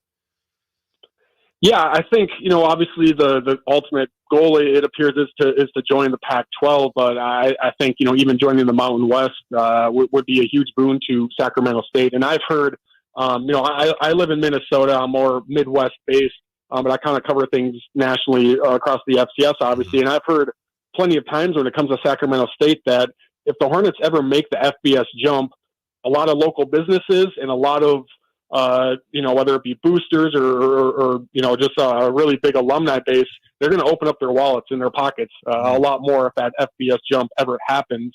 And I think that is understandable because, FCS football is a big deal in the Dakotas and the Montanas and even, for Idaho and, Furman and kind of in the Southeast as well. But when you're Sacramento State and you're playing Idaho State and Portland State and Weber State, that doesn't necessarily move the needle a whole lot for people in that community. But if all of a sudden you're playing Fresno State and San Jose State, all of a sudden that piques the interest of more people. And Sac State is already drawing a pretty good crowd. What they average 14,000 people per home game. Those are good numbers for the FCS. They're not great numbers for the FBS, but FCS wise, they're good numbers. And so I think if Sac State is able to make that jump, just the overall interest in that community is going to rise. And we've already seen that. Just the idea that Sac State could make the FBS jump, they're already raising a lot of money just with the idea of making that FBS jump. And so it's been pretty wild to pay attention to from afar. Yeah, Sam, I was going to ask you about the fundraising. They had wanted to raise $50 million in an NIL fund. I think they announced they were at 35. Just put that into context for me. Is $50 million enough to get it done? Is that enough to, raise some eyebrows? What do you think? Well, I think even hitting 35 million has raised a lot of eyebrows. And I think that's such a large number that I've seen some people be skeptical of it because, not even some Big Ten programs can raise $35 million in NIL funds, let alone do it in 24 hours. And I don't know if those, what type of, what type of money that is as far as, guaranteed money or, potential money coming in if a jump happens or anything like that. But $35 million is a lot of money. And that's a pretty good, healthy NIL fund right there. Sam, the Big Sky is one of the, if not the leading FCS conference when it definitely comes to football. They're either one or two, depending on who you ask. If Sac State does jump from that way, and maybe you see a UC Davis or, as you said, a Dakota or something of that nature, Idaho, of course, is in the top 10 right now. If Sac State jumps, what does that do to the Big Sky? Yeah, that's a good question. I think I believe Sac State is a football-only member in the Big Sky. I might be incorrect. Or UC Davis is a football-only member in the Big Sky. Sometimes it can be hard to keep track. It would hurt the Big Sky because Sac State has, routinely been maybe not the top team every year, but one of the top teams. I still think the core of the Big Sky is still the Montana schools and, Idaho as well and Eastern Washington. And so it's not like, the FCS is interesting because when the Pac-12 loses USC and UCLA, all of a sudden, you're on really shaky ground as a conference as a whole because all of a sudden your media deal, is kind of an influx and all that. That's not the case with the FCS. If you're an FCS conference and you lose your top two brands, you're still pretty stable. Like your media deal is not going to be threatened, which isn't going to threaten your athletic department. And so the Big Sky would be just fine if Sac State were to leave. It would hurt and weaken the conference for sure, just because you lose the top team like Sac State. But it's not necessarily a decimating thing. Sam, to follow that up, we've seen all kind of money be thrown around. We've heard 10 to 15 million if a team jumps to the Mountain West. Who knows when it comes to the Pac-12, maybe 20, 30, upwards of 40 million, depending on their TV deal. What does the Big Sky produce for Sac State right now? Like, what is their contribution from the Big Sky when it comes to money and monetization? Yeah, it's very, very small. I mean, it's peanuts. There really are no good FCS-wide conference deals. I think the Big Sky pays like $100,000 for their, media deal per school. So it is, adding a really, really small when it comes to FCS conference media deals. And so that's the thing with jumping up to the FBS. Your revenue potential grows quite a bit, whether it be in guaranteed pay games or whether it be media deals. But your expenses, also go up quite a bit with just the level of the level of resources you need to put into your program. And so I know there are some FCS to FBS schools that have thrived because of that increase in revenue. I know there are others who are struggling to make their budget meet because there's an increase in revenue, but their overall athletic budget basically needs to go up $10 to $20 million, and you don't always get $10 to $20 million in extra revenue. So it kind of depends where you go. I think, the Mountain West TV deal is going to be decent. The new Pac-12 media deal is going to be decent, but it's not going to be lucrative. And so there's, like I said, there's a lot of revenue potential to be had when you go from the FCS to the FBS. But there's also a lot of expenses that also go up, and sometimes that doesn't always even out. Sam, we're going to check in again soon to see what else you've heard. Thank you very much for your time. We appreciate it. Hope to talk to you again soon. All right. Sounds good. Thank you, guys. Absolutely. Right. Sam Herder, senior college football analyst here at Sportsbet MGM. He's hearing a lot of things. Sounds like this has been a brewing for a while. Yeah. And to his point, like, what's UC Davis doing right now? Mm-hmm. Like, how come they aren't getting in the mix with this? It seemed like they would be a logical choice. And Sac State, all in, man, 35 of the 50 million in that NIL fund has already been raised. Yeah, if you've missed it, if you're interested in this, President Wood did an interesting interview today, president of Sac State, with the Jason Ross Show featuring Carmichael Dave. So check that out on our website. I could talk to you about girth. Sure you would. Stick around, because speaking of girth, Drape's Takes are next on Sacktown Sports. October is Cybersecurity Awareness Month, and LifeLock is here to elevate your protection game. Using the same simple password across all your accounts, that's risky. While updating your passwords to be more unique is a good start, true peace of mind comes with LifeLock. LifeLock doesn't just alert you to suspicious activity, but monitors for more uses of your personal info and will fix identity theft issues that arise, guaranteed, or your money back. Secure your identity today with a 30-day free trial at LifeLock.com. Use promo code NEWS. Terms apply. We're going abroad for the first time in years, to Spain. So we started using Babbel. And started learning Spanish fast. With Babbel, you can start having conversations in another language in just 3 weeks. ¿Cómo te llamas? ¿Cómo te llamas? When you learn a language, you want to actually use it. Babbel is designed with that goal in mind. In just 3 weeks, we're starting to have conversations in Spanish. Gracias, Babbel. Babbel, language for life. Now try Babbel for free at Babbel.com. That's BABBEL.com. I didn't ask to be thrown in the streets with nowhere to go. I didn't think I'd survive. But I did ask for help, and Covenant House was there for me. 1 in 10 young adults will experience a form of homelessness this year. For these kids who didn't ask to be put in this unthinkable situation, Covenant House is there. Covenant House helped me break the cycle of homelessness in my family. They gave me the love that I needed. Over 2,000 young people will sleep safely in a Covenant House bed tonight. When youth who are experiencing homelessness have a hot meal, a safe place to sleep, medical care, and love, they can overcome heartbreaking challenges and have a brighter future. They just really genuinely just wanted to help me succeed, and I'm succeeding. I'm a speaker, I'm an author. Covenant House really helped me and really helped mold me into the woman I am today. If you or someone you love is asking for help, go to safeplacetosleep.org today. Power Business Technology is proud to be 100% independent, locally owned, and managed Toshiba copier dealer. Local ownership cuts out the red tape, allowing ourselves to never be too busy to personally answer the call when our clients need us. Recognized for excellence in service execution, training, and customer service, we're proud to be named a 2022 Toshiba ProMasters Elite Dealer. Contact us today for all of your business printing needs at 844-POWER-BZ. That's 844-769-3729, or visit us at PowerCopier.com. Your home for the Oakland A's every weekend. KHD1 Sacramento, KYMX HD3 Sacramento. From the Power Business Technology Toshiba Studios. Sacktown Sports, 1140.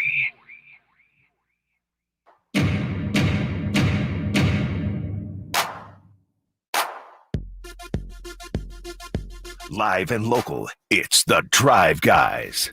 Watch the show on youtube.com/Sacktown Sports 1140. Or listen on the Sacktown Sports app. Coming up about 10 minutes, going to check in with Rob Stats Guerrera on the 49ers and see how they were able to knock off those pesky Patriots. With each passing minute, the Patriots become more of a foe, more of a challenge. Jeez. Are the 49ers anywhere close to being back on track? We'll see what Stats has to say about that. Got that coming up right now. Make way for Drape's Sakes. Calm down, Lion. Calm down. Take it easy, man. Just take it easy. Sacramento, a lot of times I come breathing the hot fire for Drape's Takes. I get in my bag, if you will. I get flustered and excited and fired up. But this is a Drape's Take full of love.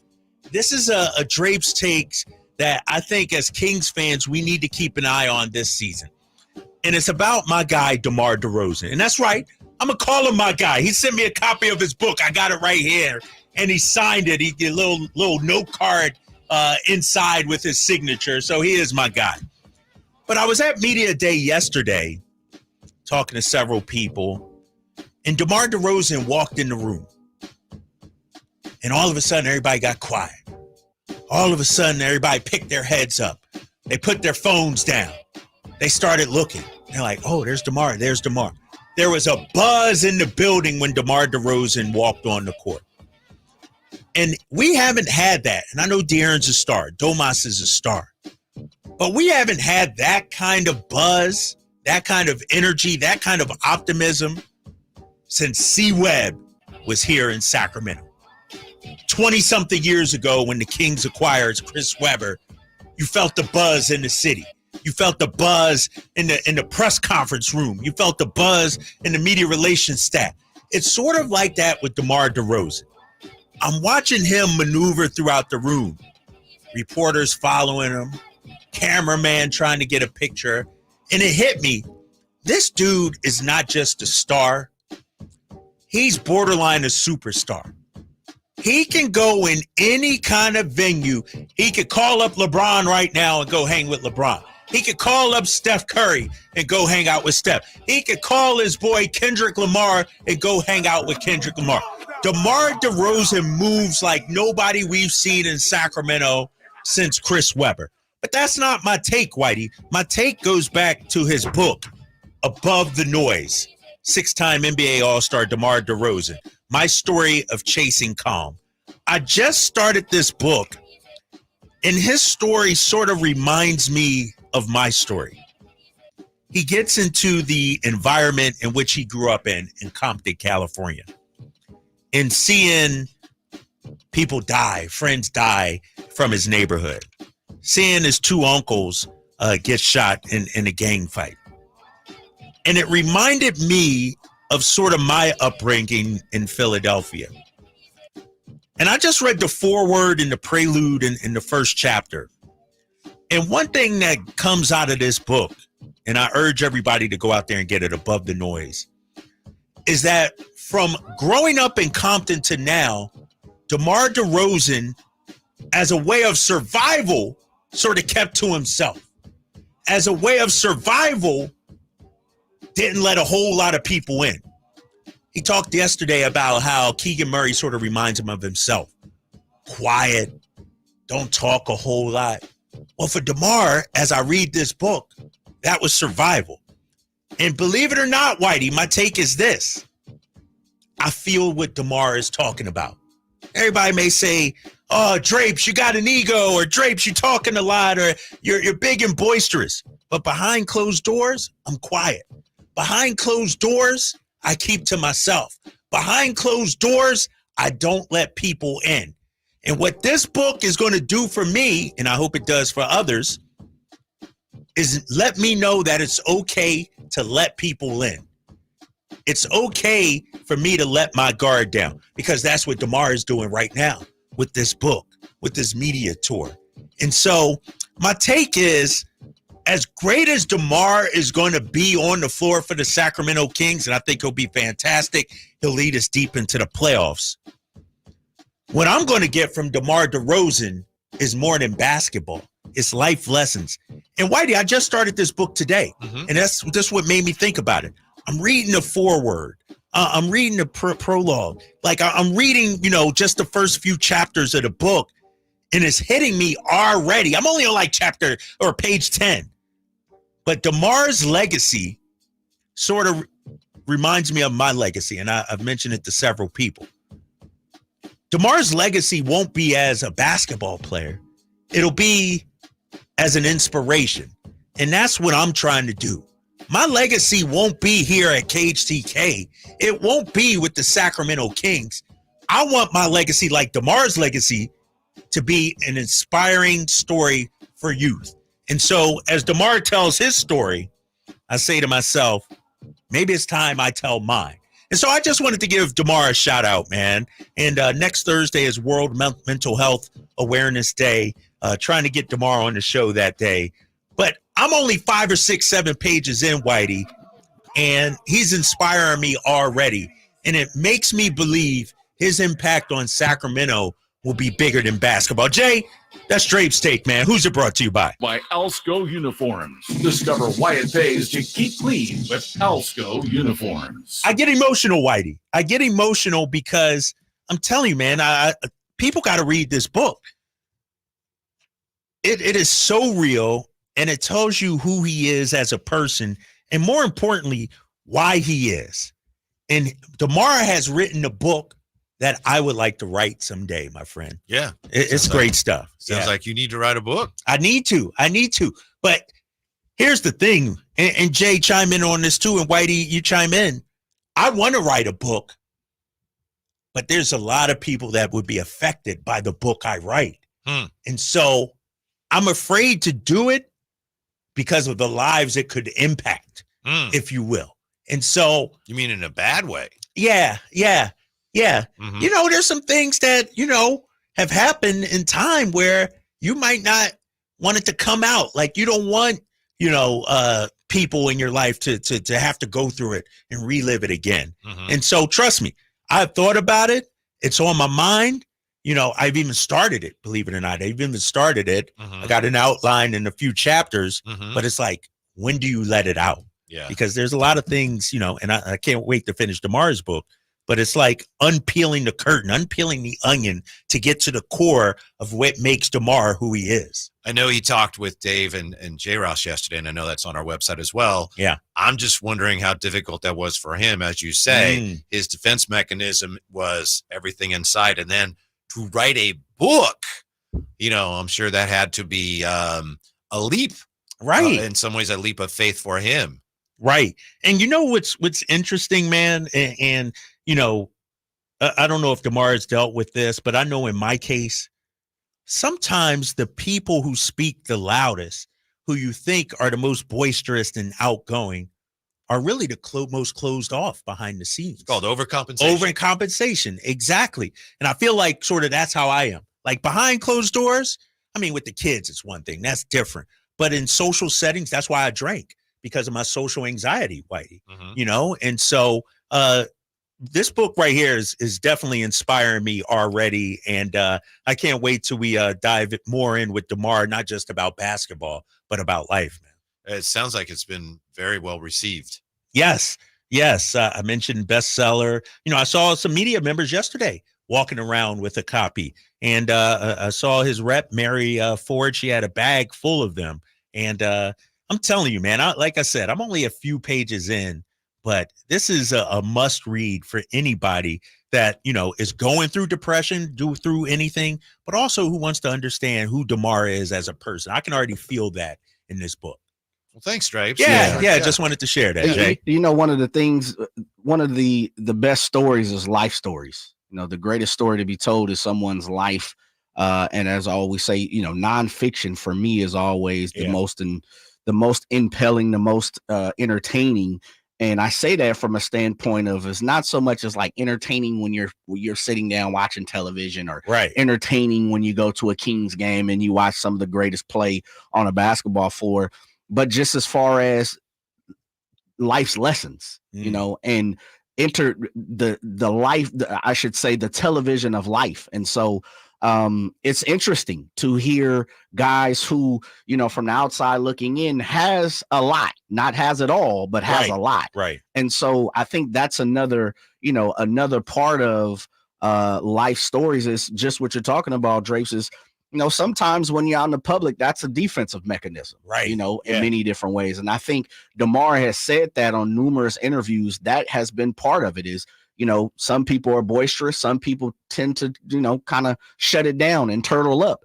And I think DeMar said he was one of those guys who, you know, I just kind of turtled up. I didn't want to say anything for many different reasons. And so I applaud DeMar for coming out and, you know, putting his life's lessons or his life's stories on the line. And I also applaud you too, Drake, because, thank you, bro. You know, one of the things we don't do enough, especially as men, and I'll just keep it a buck, especially as men, you know, we don't express our emotions and feelings. And I have a tough time about that. So I get, for me, it shows me that some of the things that I need to do better when I see men like DeMar DeRozan and men like yourself, Drapes, you know, who are able and willing to put it on the line and allow someone like myself to say, you know what, this is a safe space. I can say those things. I can act that way. And I can do, you know, so I can, you know, blossom out, as you said, blossom out your flower a little bit. Yeah. There was a show on, I don't know if you guys ever saw it, and I don't pretend to be an expert on any of this, but there was a show called House. It was on Fox, and it was a huge hit show. Oh, yeah, I remember that. Hugh Laurie was the star of the show. And it came out that he had dealt with depression, and he squashed it like publicly. He's like, no, I'm fine. And his point was, look, people have bigger problems, but he had depression. He just didn't want to discuss it. But my point is, depression doesn't work that way. You know, we think, what do you have to be depressed about? You have everything. I'm sure a lot of people would look at DeMar DeRozan. It's like, well, that's not how it works. Exactly. So it's great for someone like him to come out and share the story. And as you say, Jay, we can learn from it. Some people can relate to it, even if you don't relate to it the same way. It's a matter of, wow, I didn't realize that that's what it's like to go through that. So bless him for sharing that story. And as you say, Jay, educating us all. We all understand each other a little better. Yeah. So go out there and get it, man. This is the book I'm on right now. And, you know, I was at media day, and his rep was like, yeah, Kyle, you got the book. Have you started it yet? And I felt embarrassed. I'm like, you know what? I need to start this one and hopefully get done before the season starts. But yeah, man, this is so far a good read. Good read. Yeah. Not your typical sports book. Right. It's more about life, man. That's what I like too, man. It's a book that's written by someone who happens to play sports. Yeah, it's not a sports book. Exactly. And the foreword by Coach Greg Popovich, that touched me as well. So go check it out. Yep. When we come back, Rob Stats Guerrera, 49ers Gold Standard Network pod host, where the Niners are. Do they have this season back on track? Anywhere near that? We'll find out from Rob next. Sacktown Sports. Jerry and Kenny here from Bell Brothers. And if you've even thought of replacing your old, outdated, inefficient windows, now is the time to take action. Right now at Bell Brothers, when you buy one window, you'll get the second one for 30% off. That's right. Buy one, get the second one 30% off. That's real savings, up to $6,000. You have to buy at least 4 windows to qualify, and you can't mix windows and doors. But beyond that, every second window is 30% off. For example, when you buy 10 windows, you will get 5 windows at 30% off. We also have 0% interest financing available for qualified buyers. Call for details. To take advantage of our buy one, get one 30% off sale, call Bell Brothers now at 916-444-1234 or find us online at theNoSurpriseGuys.com. The No Surprise Guys, Bell Brothers. Carmichael Dave here from my good friends at American Energy. Cool weather, if not cold weather, is in our future. You know that. It'll eventually get there, and American Energy wants to make sure your system is operating safely and properly. So now is the time to take advantage of the $49 fall tune-up inspection. That's regularly $119, but includes a full safety and duct inspection. And if your system's over 10 years old, it's free. The tune-up is on American Energy. Give them a call right now. They're offering $50 off your first recommended repair, or if you need a new furnace, that's half off the price of a new unit. American Energy been serving the greater Sacramento area since 1981. A+ with the Better Business Bureau. You can check them out at theaeway.com for an instant quote. That's theaeway.com. Tell them Carmichael Dave sent you. Call 916-520-9990 now.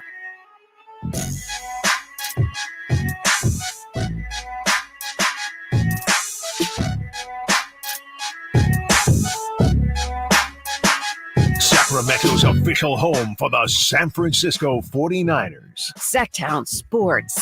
Yeah, the way things have been going for the 49ers, this passes as really good injury news. Fred Warner day-to-day, Conley, Cowing, Kittle, Juszczyk, Elliott, all day-to-day. So, typically with the 49ers, it's been so much worse this year. CMC, who knows? But the 49ers are coming off a win. And with more on that, maybe you can help us figure out whether the 49ers season is back on track or anywhere close to that. 49ers Gold Standard Network pod host, Rob Stats Guerrera. How are you today, Rob? I'm great. Thanks for having me. Yeah, well, help us out here. What positives were you able to glean from that win over the pesky Patriots? And do you think 49er fans should be feeling like, hey, this thing is back on track or anything close to it? Well, let me just say that the Patriots were the absolute perfect team for the 49ers to play because they stink on ice. Yeah. They couldn't play dead in a cowboy movie. They are terrible. But to the 49ers' credit, they did what you should do against a terrible team, right? They dominated the line of scrimmage. They harassed Jacoby Brissett all day long. They scored 30 points. So, everybody feels good about a win, and you never have to apologize for a win. But I'm also not here to say that, everything is fixed and the 49ers are back as the favorites in the NFC. Hey, Rob, what do you see as, some of the issues that have creeped up through the first 4 weeks? We know injuries. People say the defense, which is a broad thing. What are you seeing? Well, on each side of the ball, we'll start with the defense. They cannot get off the field on third down. Even when it's third and long, they constantly give it up. And it's concerning because that's the situation that you fight and scratch and claw to get into as a defense, is third down and long. So you can rush the passer, you can pull out your exotic defenses and confuse guys and really make it hard for the offense to sustain drives. Except the 49ers do none of that. They don't really rush the passer well on third down, and they are before Sunday's game, they were among the league worst in terms of defenses on third down. So that is something that they absolutely need to get straightened out on defense. On offense, they're having a lot of problems in the red zone. They're moving the ball just fine between the 20-yard line, but once they get down there, they haven't really been able to cash it in consistently for 6, and they were among the league leaders last year in that area. That's where they really miss Christian McCaffrey the most. And that is the one thing offensively that they need to get straightened out. Rob Stats Guerrero with us. CMC. Okay, I know that he may not know what his status is. I get that. But it's driving me crazy, Rob, that every day there's something additional, and it's worse than what we heard before. And yet the company line and the media just gets right in line with him is, oh yeah, well, he should be back soon, and he's okay. I mean, what do you make of this situation where every day it's like, well, it's his calf, now it's his Achilles. Oh, he went to Germany. That's both his Achilles. I mean, how worried should we be? Well, he doesn't have any more legs left to get hurt, so maybe that's the one thing you can take solace in. But you're right. It's not great. It's really not great for the 49ers. You know, he's an older running back. He's got a ton of tread on his tire. He led the league in touches last year. He had like 400 touches, and I don't even think that's an exaggeration. I think that's the exact number, believe it or not. Wow. So he has had a lot of the load for the 49ers offense. And the way I'm looking at it, and I'm not a doctor, certainly, don't have any inside information here, but I just think that considering the injury and the nature of the injury, how it can flare up at any time, if you get anything out of Christian McCaffrey this year, I think you have to consider it a bonus. I just don't know that even if he can come back, can he come back and play game after game, or is it going to be a thing where he comes in and then it flares up again, so he's got to rest it more? It's not a very good situation. And the other part of it is this. The prescription for this injury is rest. And that is the one thing that Christian McCaffrey is not good at. He wants to do everything he can to get back. It's very difficult for him to do nothing, so to speak. That's why he traveled to Germany to get treatment, because he has a very difficult time just sort of sitting around and letting him heal. So it's definitely a tricky situation. Hey, Rob, with that being said, his understudy, his fill-in, J.P. Mason, has been doing a hell of a job. How do you view Mason? And, you know, I mean, when you look at I think he's on an 1,800-yard pace or something crazy it is. What do you make of JP and his ability to fill in there?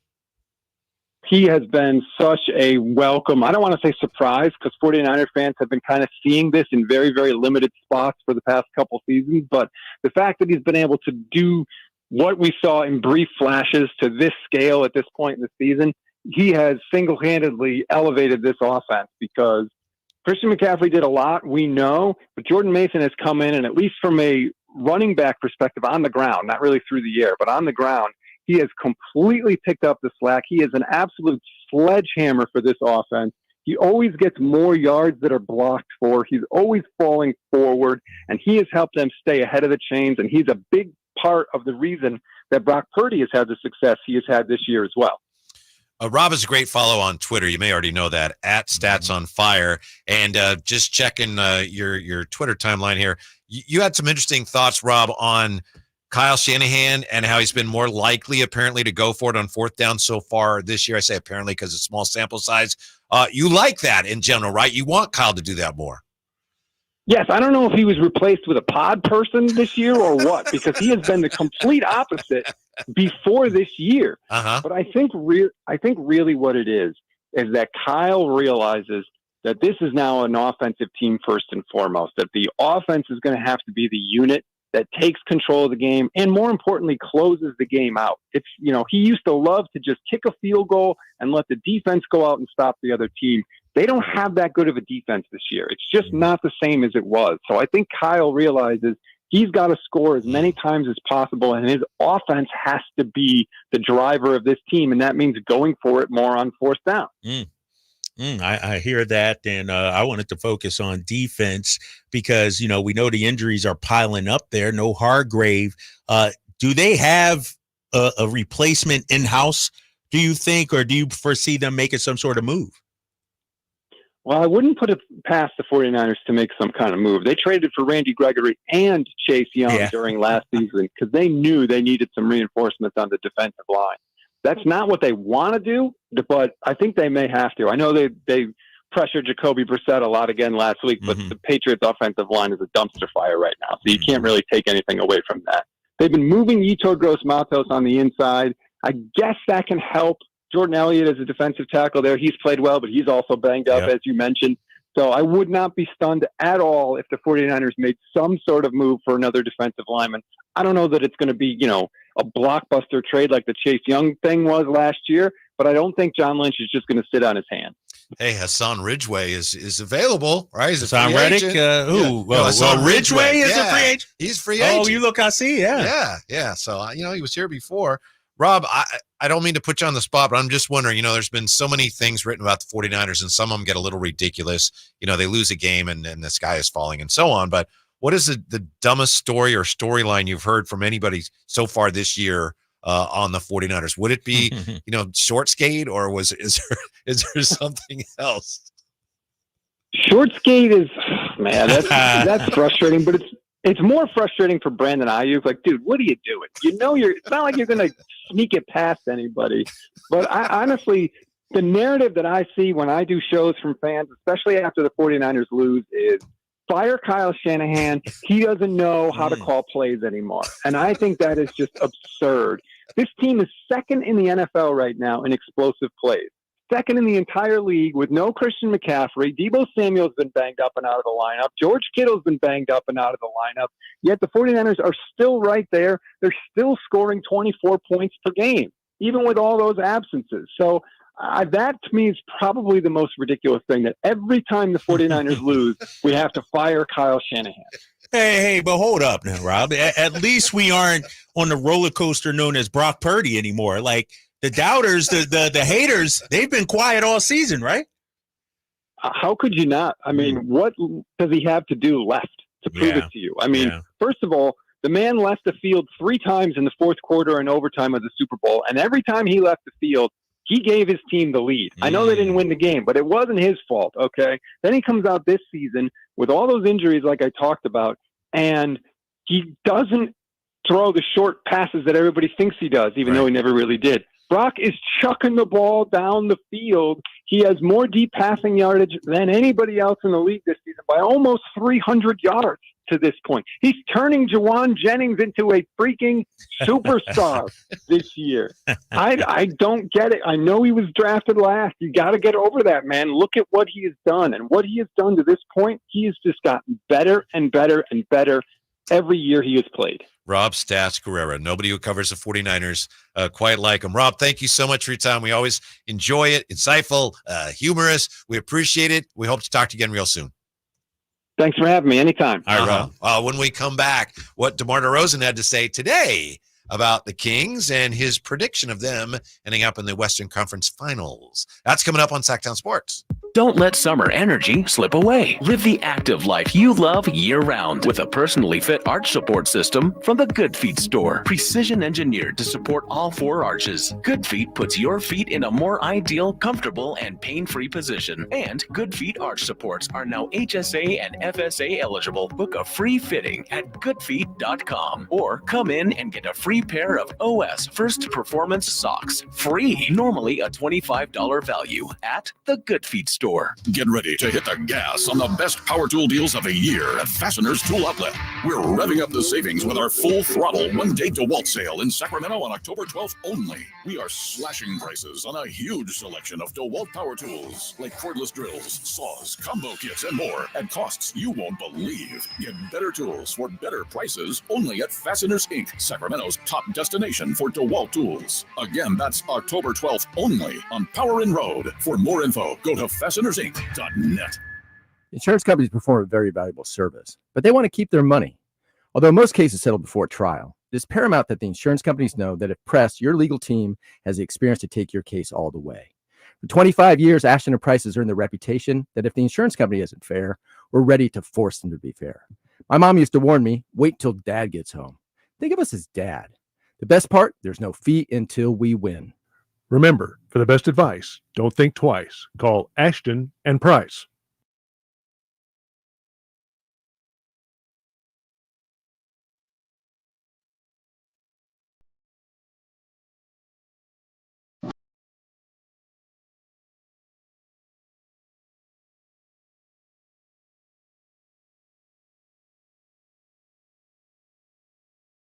Your afternoon home for Kings talk and so much more.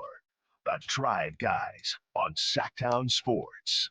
Drapes, you were telling us about DeMar DeRozan's book. We have this in the chateau from Kristen Watson. Wait until you get to the part about this Joker tattoo. It made so much sense to me. Okay. All right. I can't wait. Yeah. Yeah, DeMar DeRozan meeting with the media again today, the newest Sacramento King.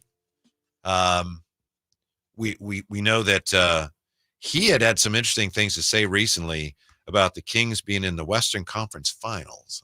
Yeah, nothing wrong with that. Hey, bold man. prediction. Right, and rightfully so, man. He's coming here to win, Whitey. Mhm. He's coming here to lead us to the promised land. Like Western, why not? Why not us? You know, why not Sacramento? You know, I'm looking at the competition in the West. We're right there in the mix, I think. Mm-hmm. Here is DeMar DeRozan today talking about that prediction. He's doubling down on the Kings in the Western Conference Finals. He doubled down on your prediction yesterday for Western Conference Finals. So, You better have. after, I know it's been only one practice, but do you feel like that's what it takes to get there? Yeah, for sure, man. Like we want to work our ass off. We showed it today. I mean, it's day one. You know, it's a special hoop right here. And like I said yesterday, I want to put everything I got in me into this team, and lay it all out there on the line. Yeah. So DeMar DeRozan dedicated to winning.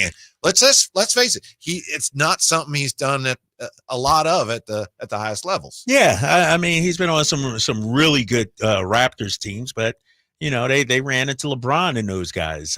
You know, so you know, I think when you look at, and I said it earlier, I think, you know, playing alongside De'Aaron Fox is probably the best player he's played with in his career. I'd have to go back and look, but I think De'Aaron is probably the most talented player he's played with. And, you know, I like the fact that he's coming in here talking his stuff. You know, Western Conference Finals and not backing down.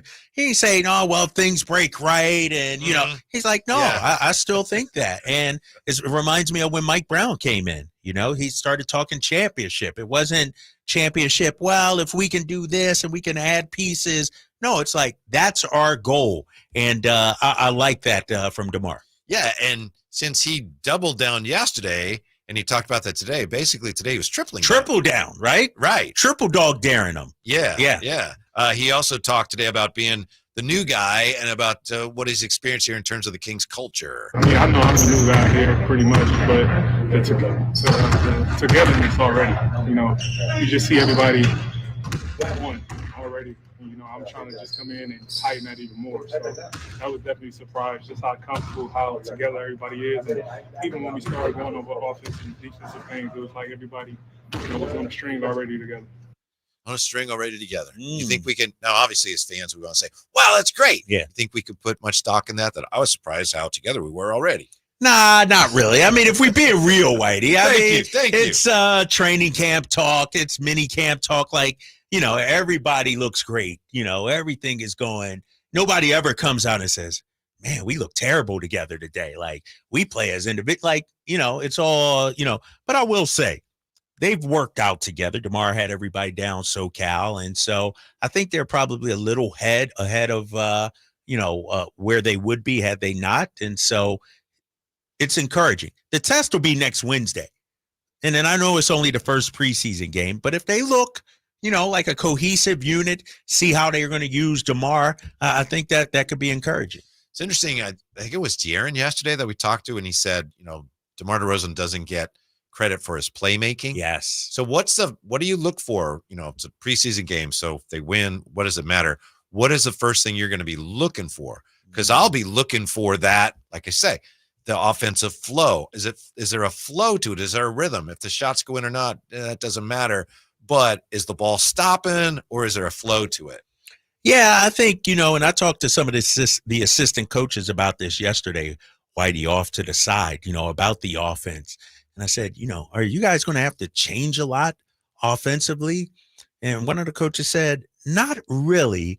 You know, you'll still see the double dribble handoffs, but where we're used to seeing Domantas Sabonis on those dribble handoffs up high around the 3-point line, with DeMar, you can run it near the corners, you know, low block, that kind of thing, where he's coming off and he's got an 18, 19 footer instead of all the way extending out. And so I'm interested to see where they move Domas offensively. You know, is he just going to be at the elbows? How much is he going to be on the block? Like, I could see them, you know, running the offense through Domas in the post and sort of almost like a triangle that the Bulls used to run, you know, where or the Lakers, where you throw it in the shack and you got action off of that, cutters off of that. Kings used to run like a type of that with Vlade and Page and Bibby. And Bibby, Yeah.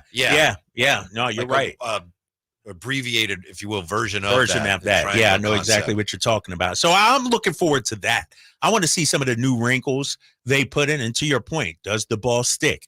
I don't think, like DeMar's a hooper, man. Yeah. Like, I mean, he can play off the ball, on the ball. And, you talked about his playmaking.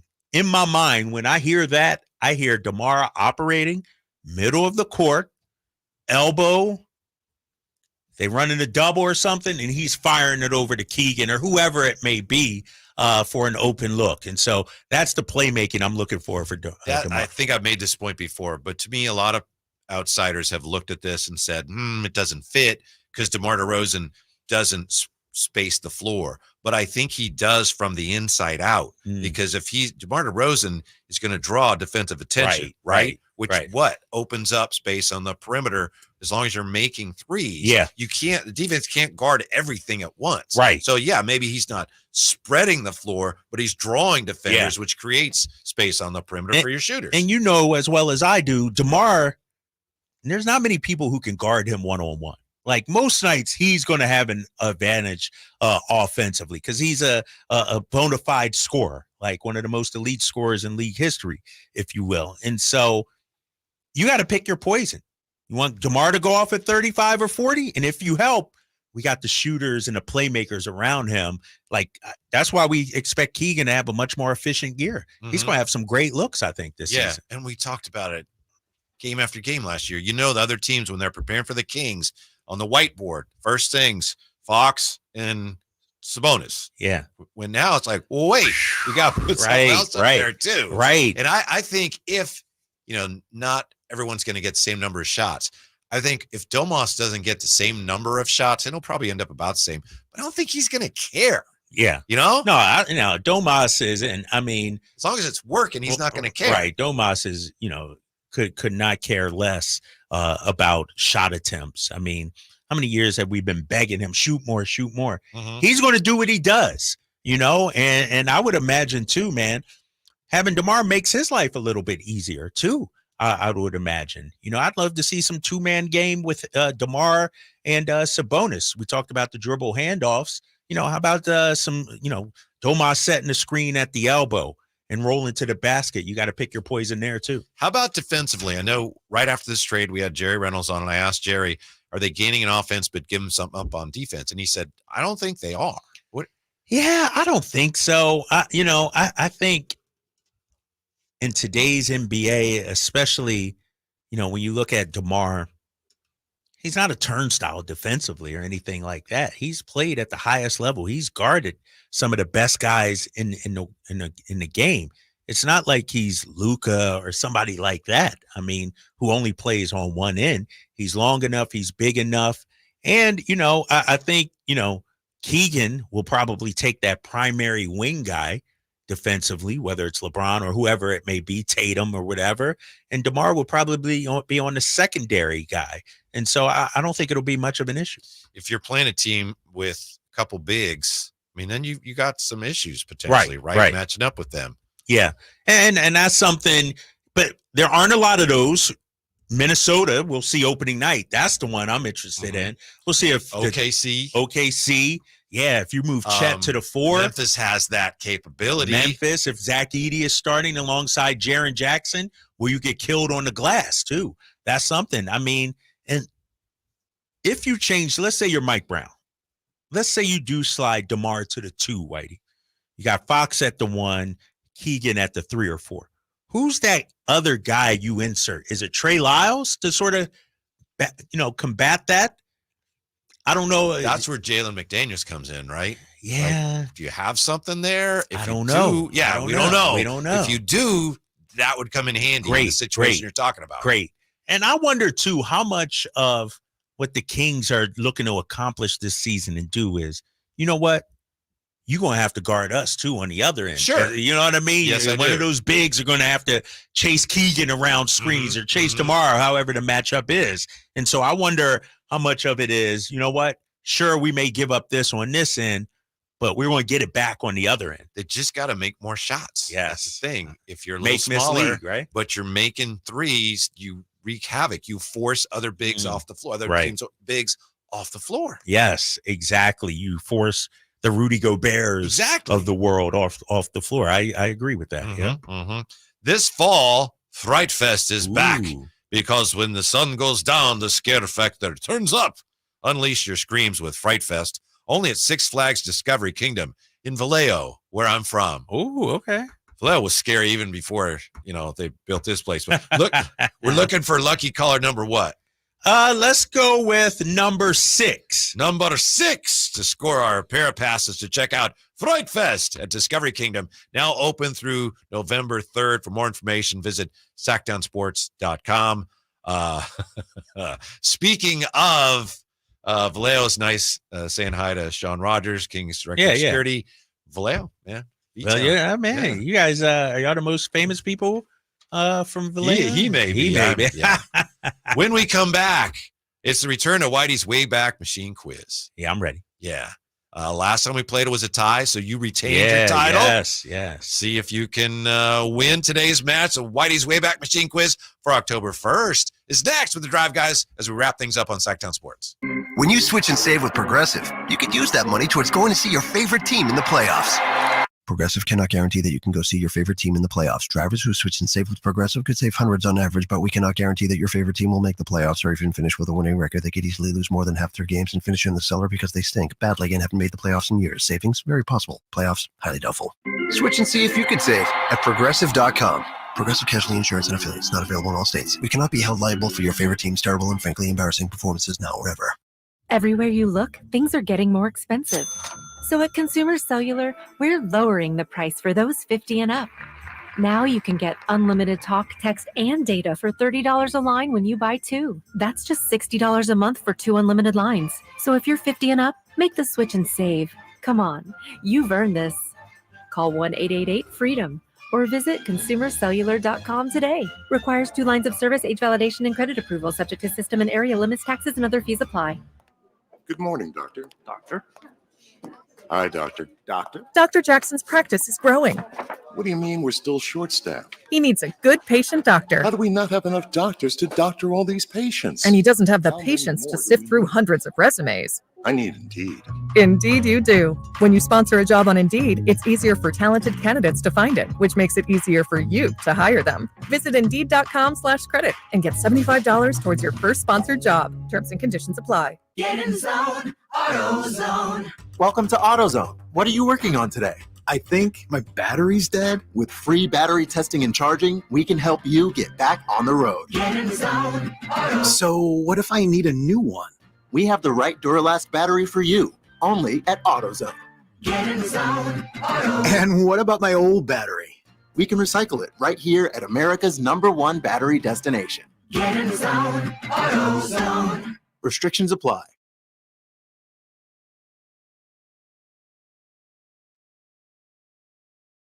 I didn't ask to be thrown in the streets with nowhere to go. I didn't think I'd survive.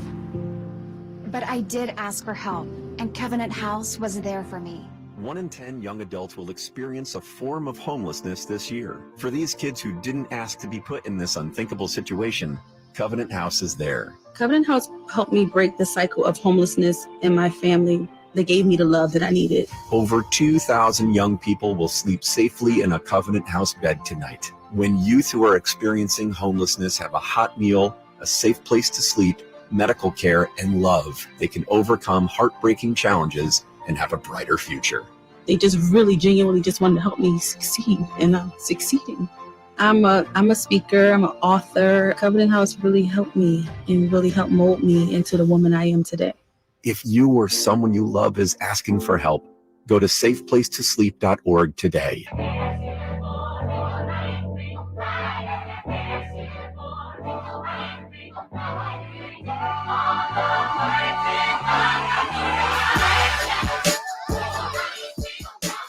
Your afternoon home for Kings Talk and so much more. The Drive Guys on Sacktown Sports. Drapes, Jay, dear listener, can you believe it's October 1st? Yes. Really? Yeah, because my daughter been trying to get Halloween decorations for like a month now, you know? I think we'll go out this weekend. But yeah, she's been bugging me about it, man. To me, it just seems like it was just August or something, you know? It was like October 1st. You know what's crazy? I bought my Halloween candy back in like August. Because, you know, it was Costco or somebody had it out already. And I'm like, you know what? Out here, they run out of candy sometimes. So let me get it early. So I've been sitting on like huge bags for about 2 months now, bro. Oh, melty? Yeah, a little bit. But the kids won't mind. They won't mind. Look at you. You're distracted here by this Padres game, huh? Or is it baseball? Did he give one up already? No. No, all right. We're good.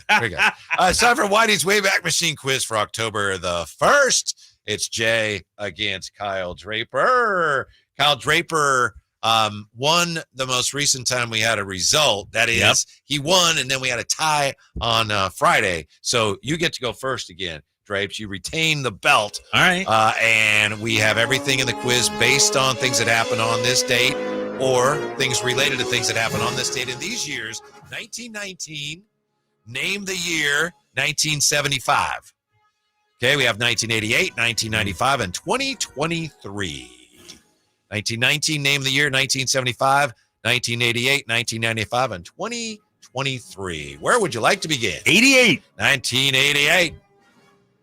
It is a closest to, Drapes. Jay will go first. All right, Jay. This day, 1988, Jay, Tony Gwynn wins the National League batting crown with the lowest average ever to win the National League batting title. What did he hit that year? Tony Gwynn, 1988. It 317. 317, Drapes. 316. 313. Jay, that was a good ass guess. That was a good guess. Dang, I was like, it was around 310. That was a good guess, dude. Dang, Jay. I shot a little higher than that. Drapes has the point. Yeah. Yeah. Jay, 1919. Name the year 1975, 1995, 2023. Let's go 1995. Fred McGriff. It's a football question. Oh, okay. Is that your answer, Jay? That'd be no. Jay, this date, 1995, Jacksonville Jags earned their first ever regular season win. In which stadium? In which stadium that is no longer hosting NFL games? Man. Oakland Coliseum, Houston Astrodome, Cleveland Municipal Stadium. This date, Jags, first win. Ooh, that's a tough one because I want to go. Yeah. I'm gonna go with Houston just because it's in their conference, Houston their Astrodome? division. Yeah. Yes, that's correct, Jay. Yeah. Oh, nice well guess, done. Jay. Okay, that's good work. Yeah. Good detective work. We're tied 1-1. Oh, back to Kyle Draper. 1919. Name the year 1975. 2023. 2023. Yeah, it's just last year. Yeah. This day, 2023. Who goes 20 for 21 in a win over Arizona, posting what is now the 5th highest single game completion percentage in NFL history? Dak Prescott, Baker Mayfield, Brock Purdy. 20 for 21. This day, 2023. At Arizona, you said? No, it was a win over Arizona. Win I'm over actually Arizona? not certain where. It's now the 5th, after last night, it's the 5th highest single game completion percentage in NFL history. Baker Mayfield. Baker Mayfield's not correct, Jay. Give me the question one more time. Come on, 1 year ago today. Well, I'm doing three things. All right. 1 year ago today, who goes 20 for 21 in a win over Arizona, posting what is now the 5th highest single game completion percentage in NFL history? Was it Dak Prescott? Brock Purdy. Brock Purdy. Brock Purdy's correct. No, you can't do that. That's too easy. You missed No, it. because I thought I'm like, you know what I said? I'm like, you don't remember that game? No, I'm like, there's no way. You don't remember that game? Dog, I wasn't even here for that game, man. I was out of town. I was in Paris and London and all that. Oh, okay. Yeah, but It was too easy and you I missed know it. because I said, I'm like, I psyched myself out. I'm like, there's no way Whitey would include that. Like, he's trying to fake us out. Yeah, all right, go for it. All right. So Jay with the lead, 2-1. And Jay, I believe you're up, sir. And real quickly, anytime Brock Purdy does well, I try to forget that. Yeah, I push that out of my mind. Yeah, I push that out of my mind. 1919, name the year 1975, Jay. We'll go 1919. All right, it's a closest to. Okay. I go first. Come on now, Whitey, you know. Actually, it is not. I'm sorry. Oh. 1919 is not. Oh, okay. Sorry, I put an asterisk by that. I apologize. It's No not. worries. All right, Jay, here you go.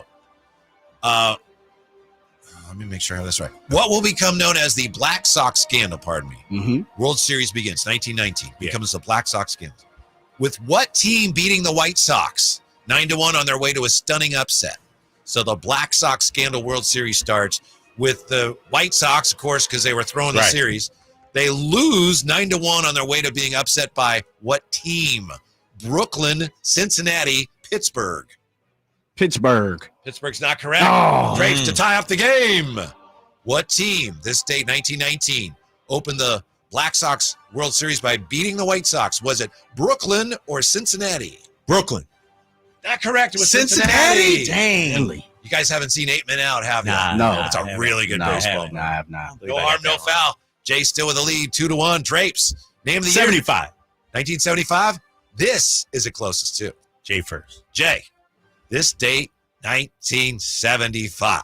Muhammad Ali stops George Frazier to win the Thriller in Manila. Mm-hmm. No, hold up. Joe Frazier or George Foreman? Joe Frazier. All right.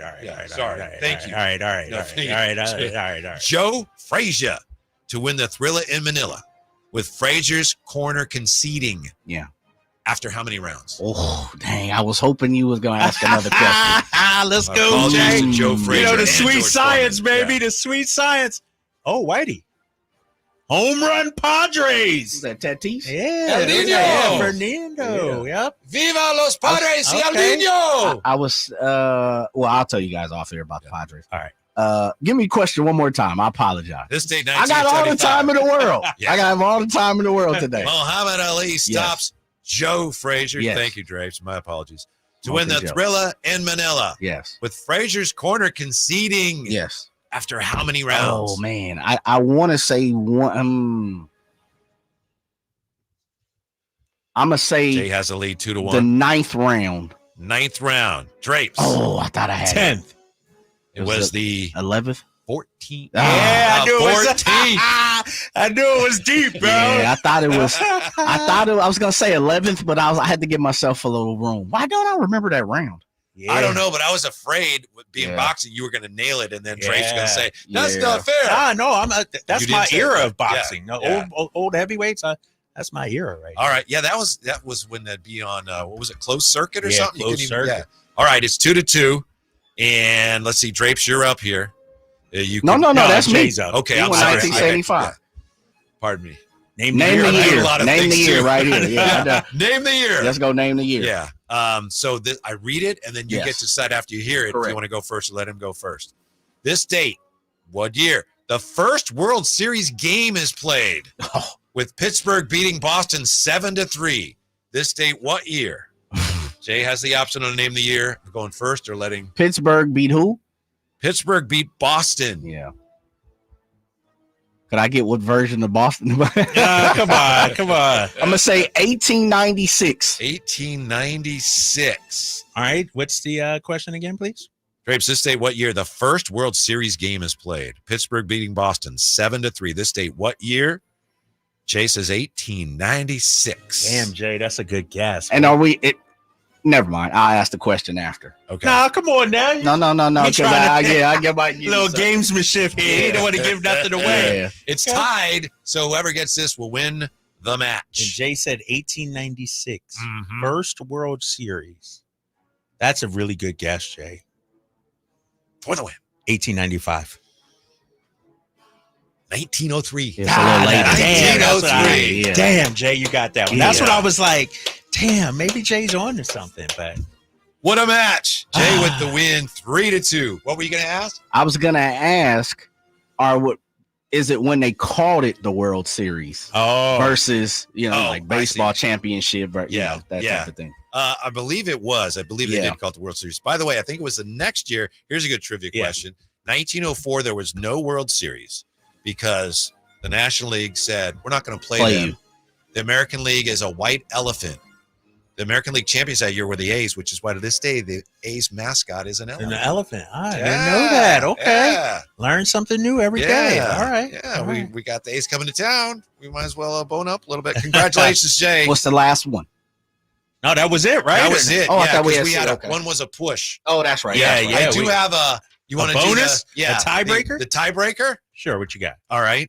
It's also a closest too. So we'll just see what you guys think. Just see what This day, 2004.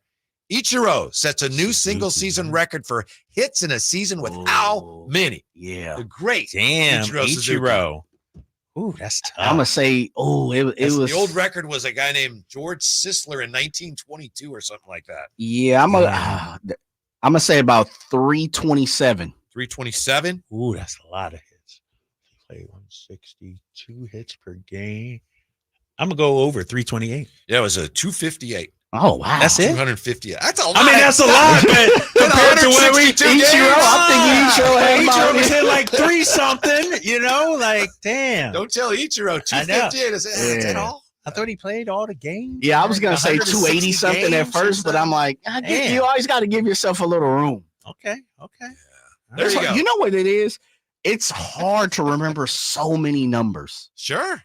Like to really think about so many numbers, and then we're thinking about numbers, and that, I mean, I give shots out to people who are, as they say, stump the swab. Rest in peace. Like guys like that who can remember specific numbers, specific times, specific dates. It's like, I'm in the ballpark. I look for the ballpark figure. Yeah, the tricky ones, Jay. I know you get it sometimes here, Drapes. You probably do too.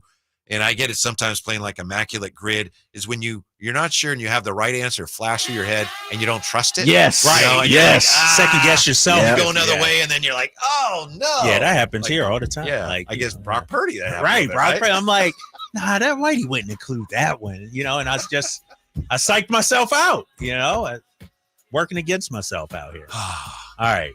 What we got? What we got is that's about it for today's show. Thanks for being with us today. Thanks to our guests, Rob Stats Guerrera, and also Sam Herder for joining us, college football expert. Do you think the Pac-12 can ever be, whether Sac State joins it or not? We hope they do. Can the Pac-12 ever be anything close to what it used to be? No. I know. That's the sad thing about it. Those teams come back. Yeah. Yeah. They'll never, I mean, no offense to all the schools, but they will never be as big as UCLA, USC. But you had Oregon. all those schools and they had their right rivals, here, and they were there forever. Right. And in no way am I denigrating Sac State's efforts, but it's like, man.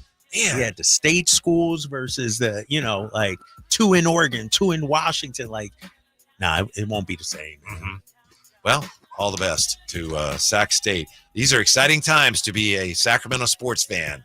Are they not? We got the freaking A's coming to town next year. We got maybe the Pac-12 coming. And DeMar DeRozan leading the Kings into the new NBA As season. Campio says. NBA Finals, too. Yeah. I mean, it's a great time. On? Sac State, maybe MLS in the future, hopefully in a few years, Pro pickleball probably right around the corner. Yep. Yeah. It's growing, man. Yeah. Thanks for being with us. We appreciate it. Thank you, Drapes, for sharing today on Drapes Takes. Oh, yeah. No yeah, problem. really appreciate that. Stick around. We got the Infinity Sports Radio Network for you next, right here on Sacktown Sports.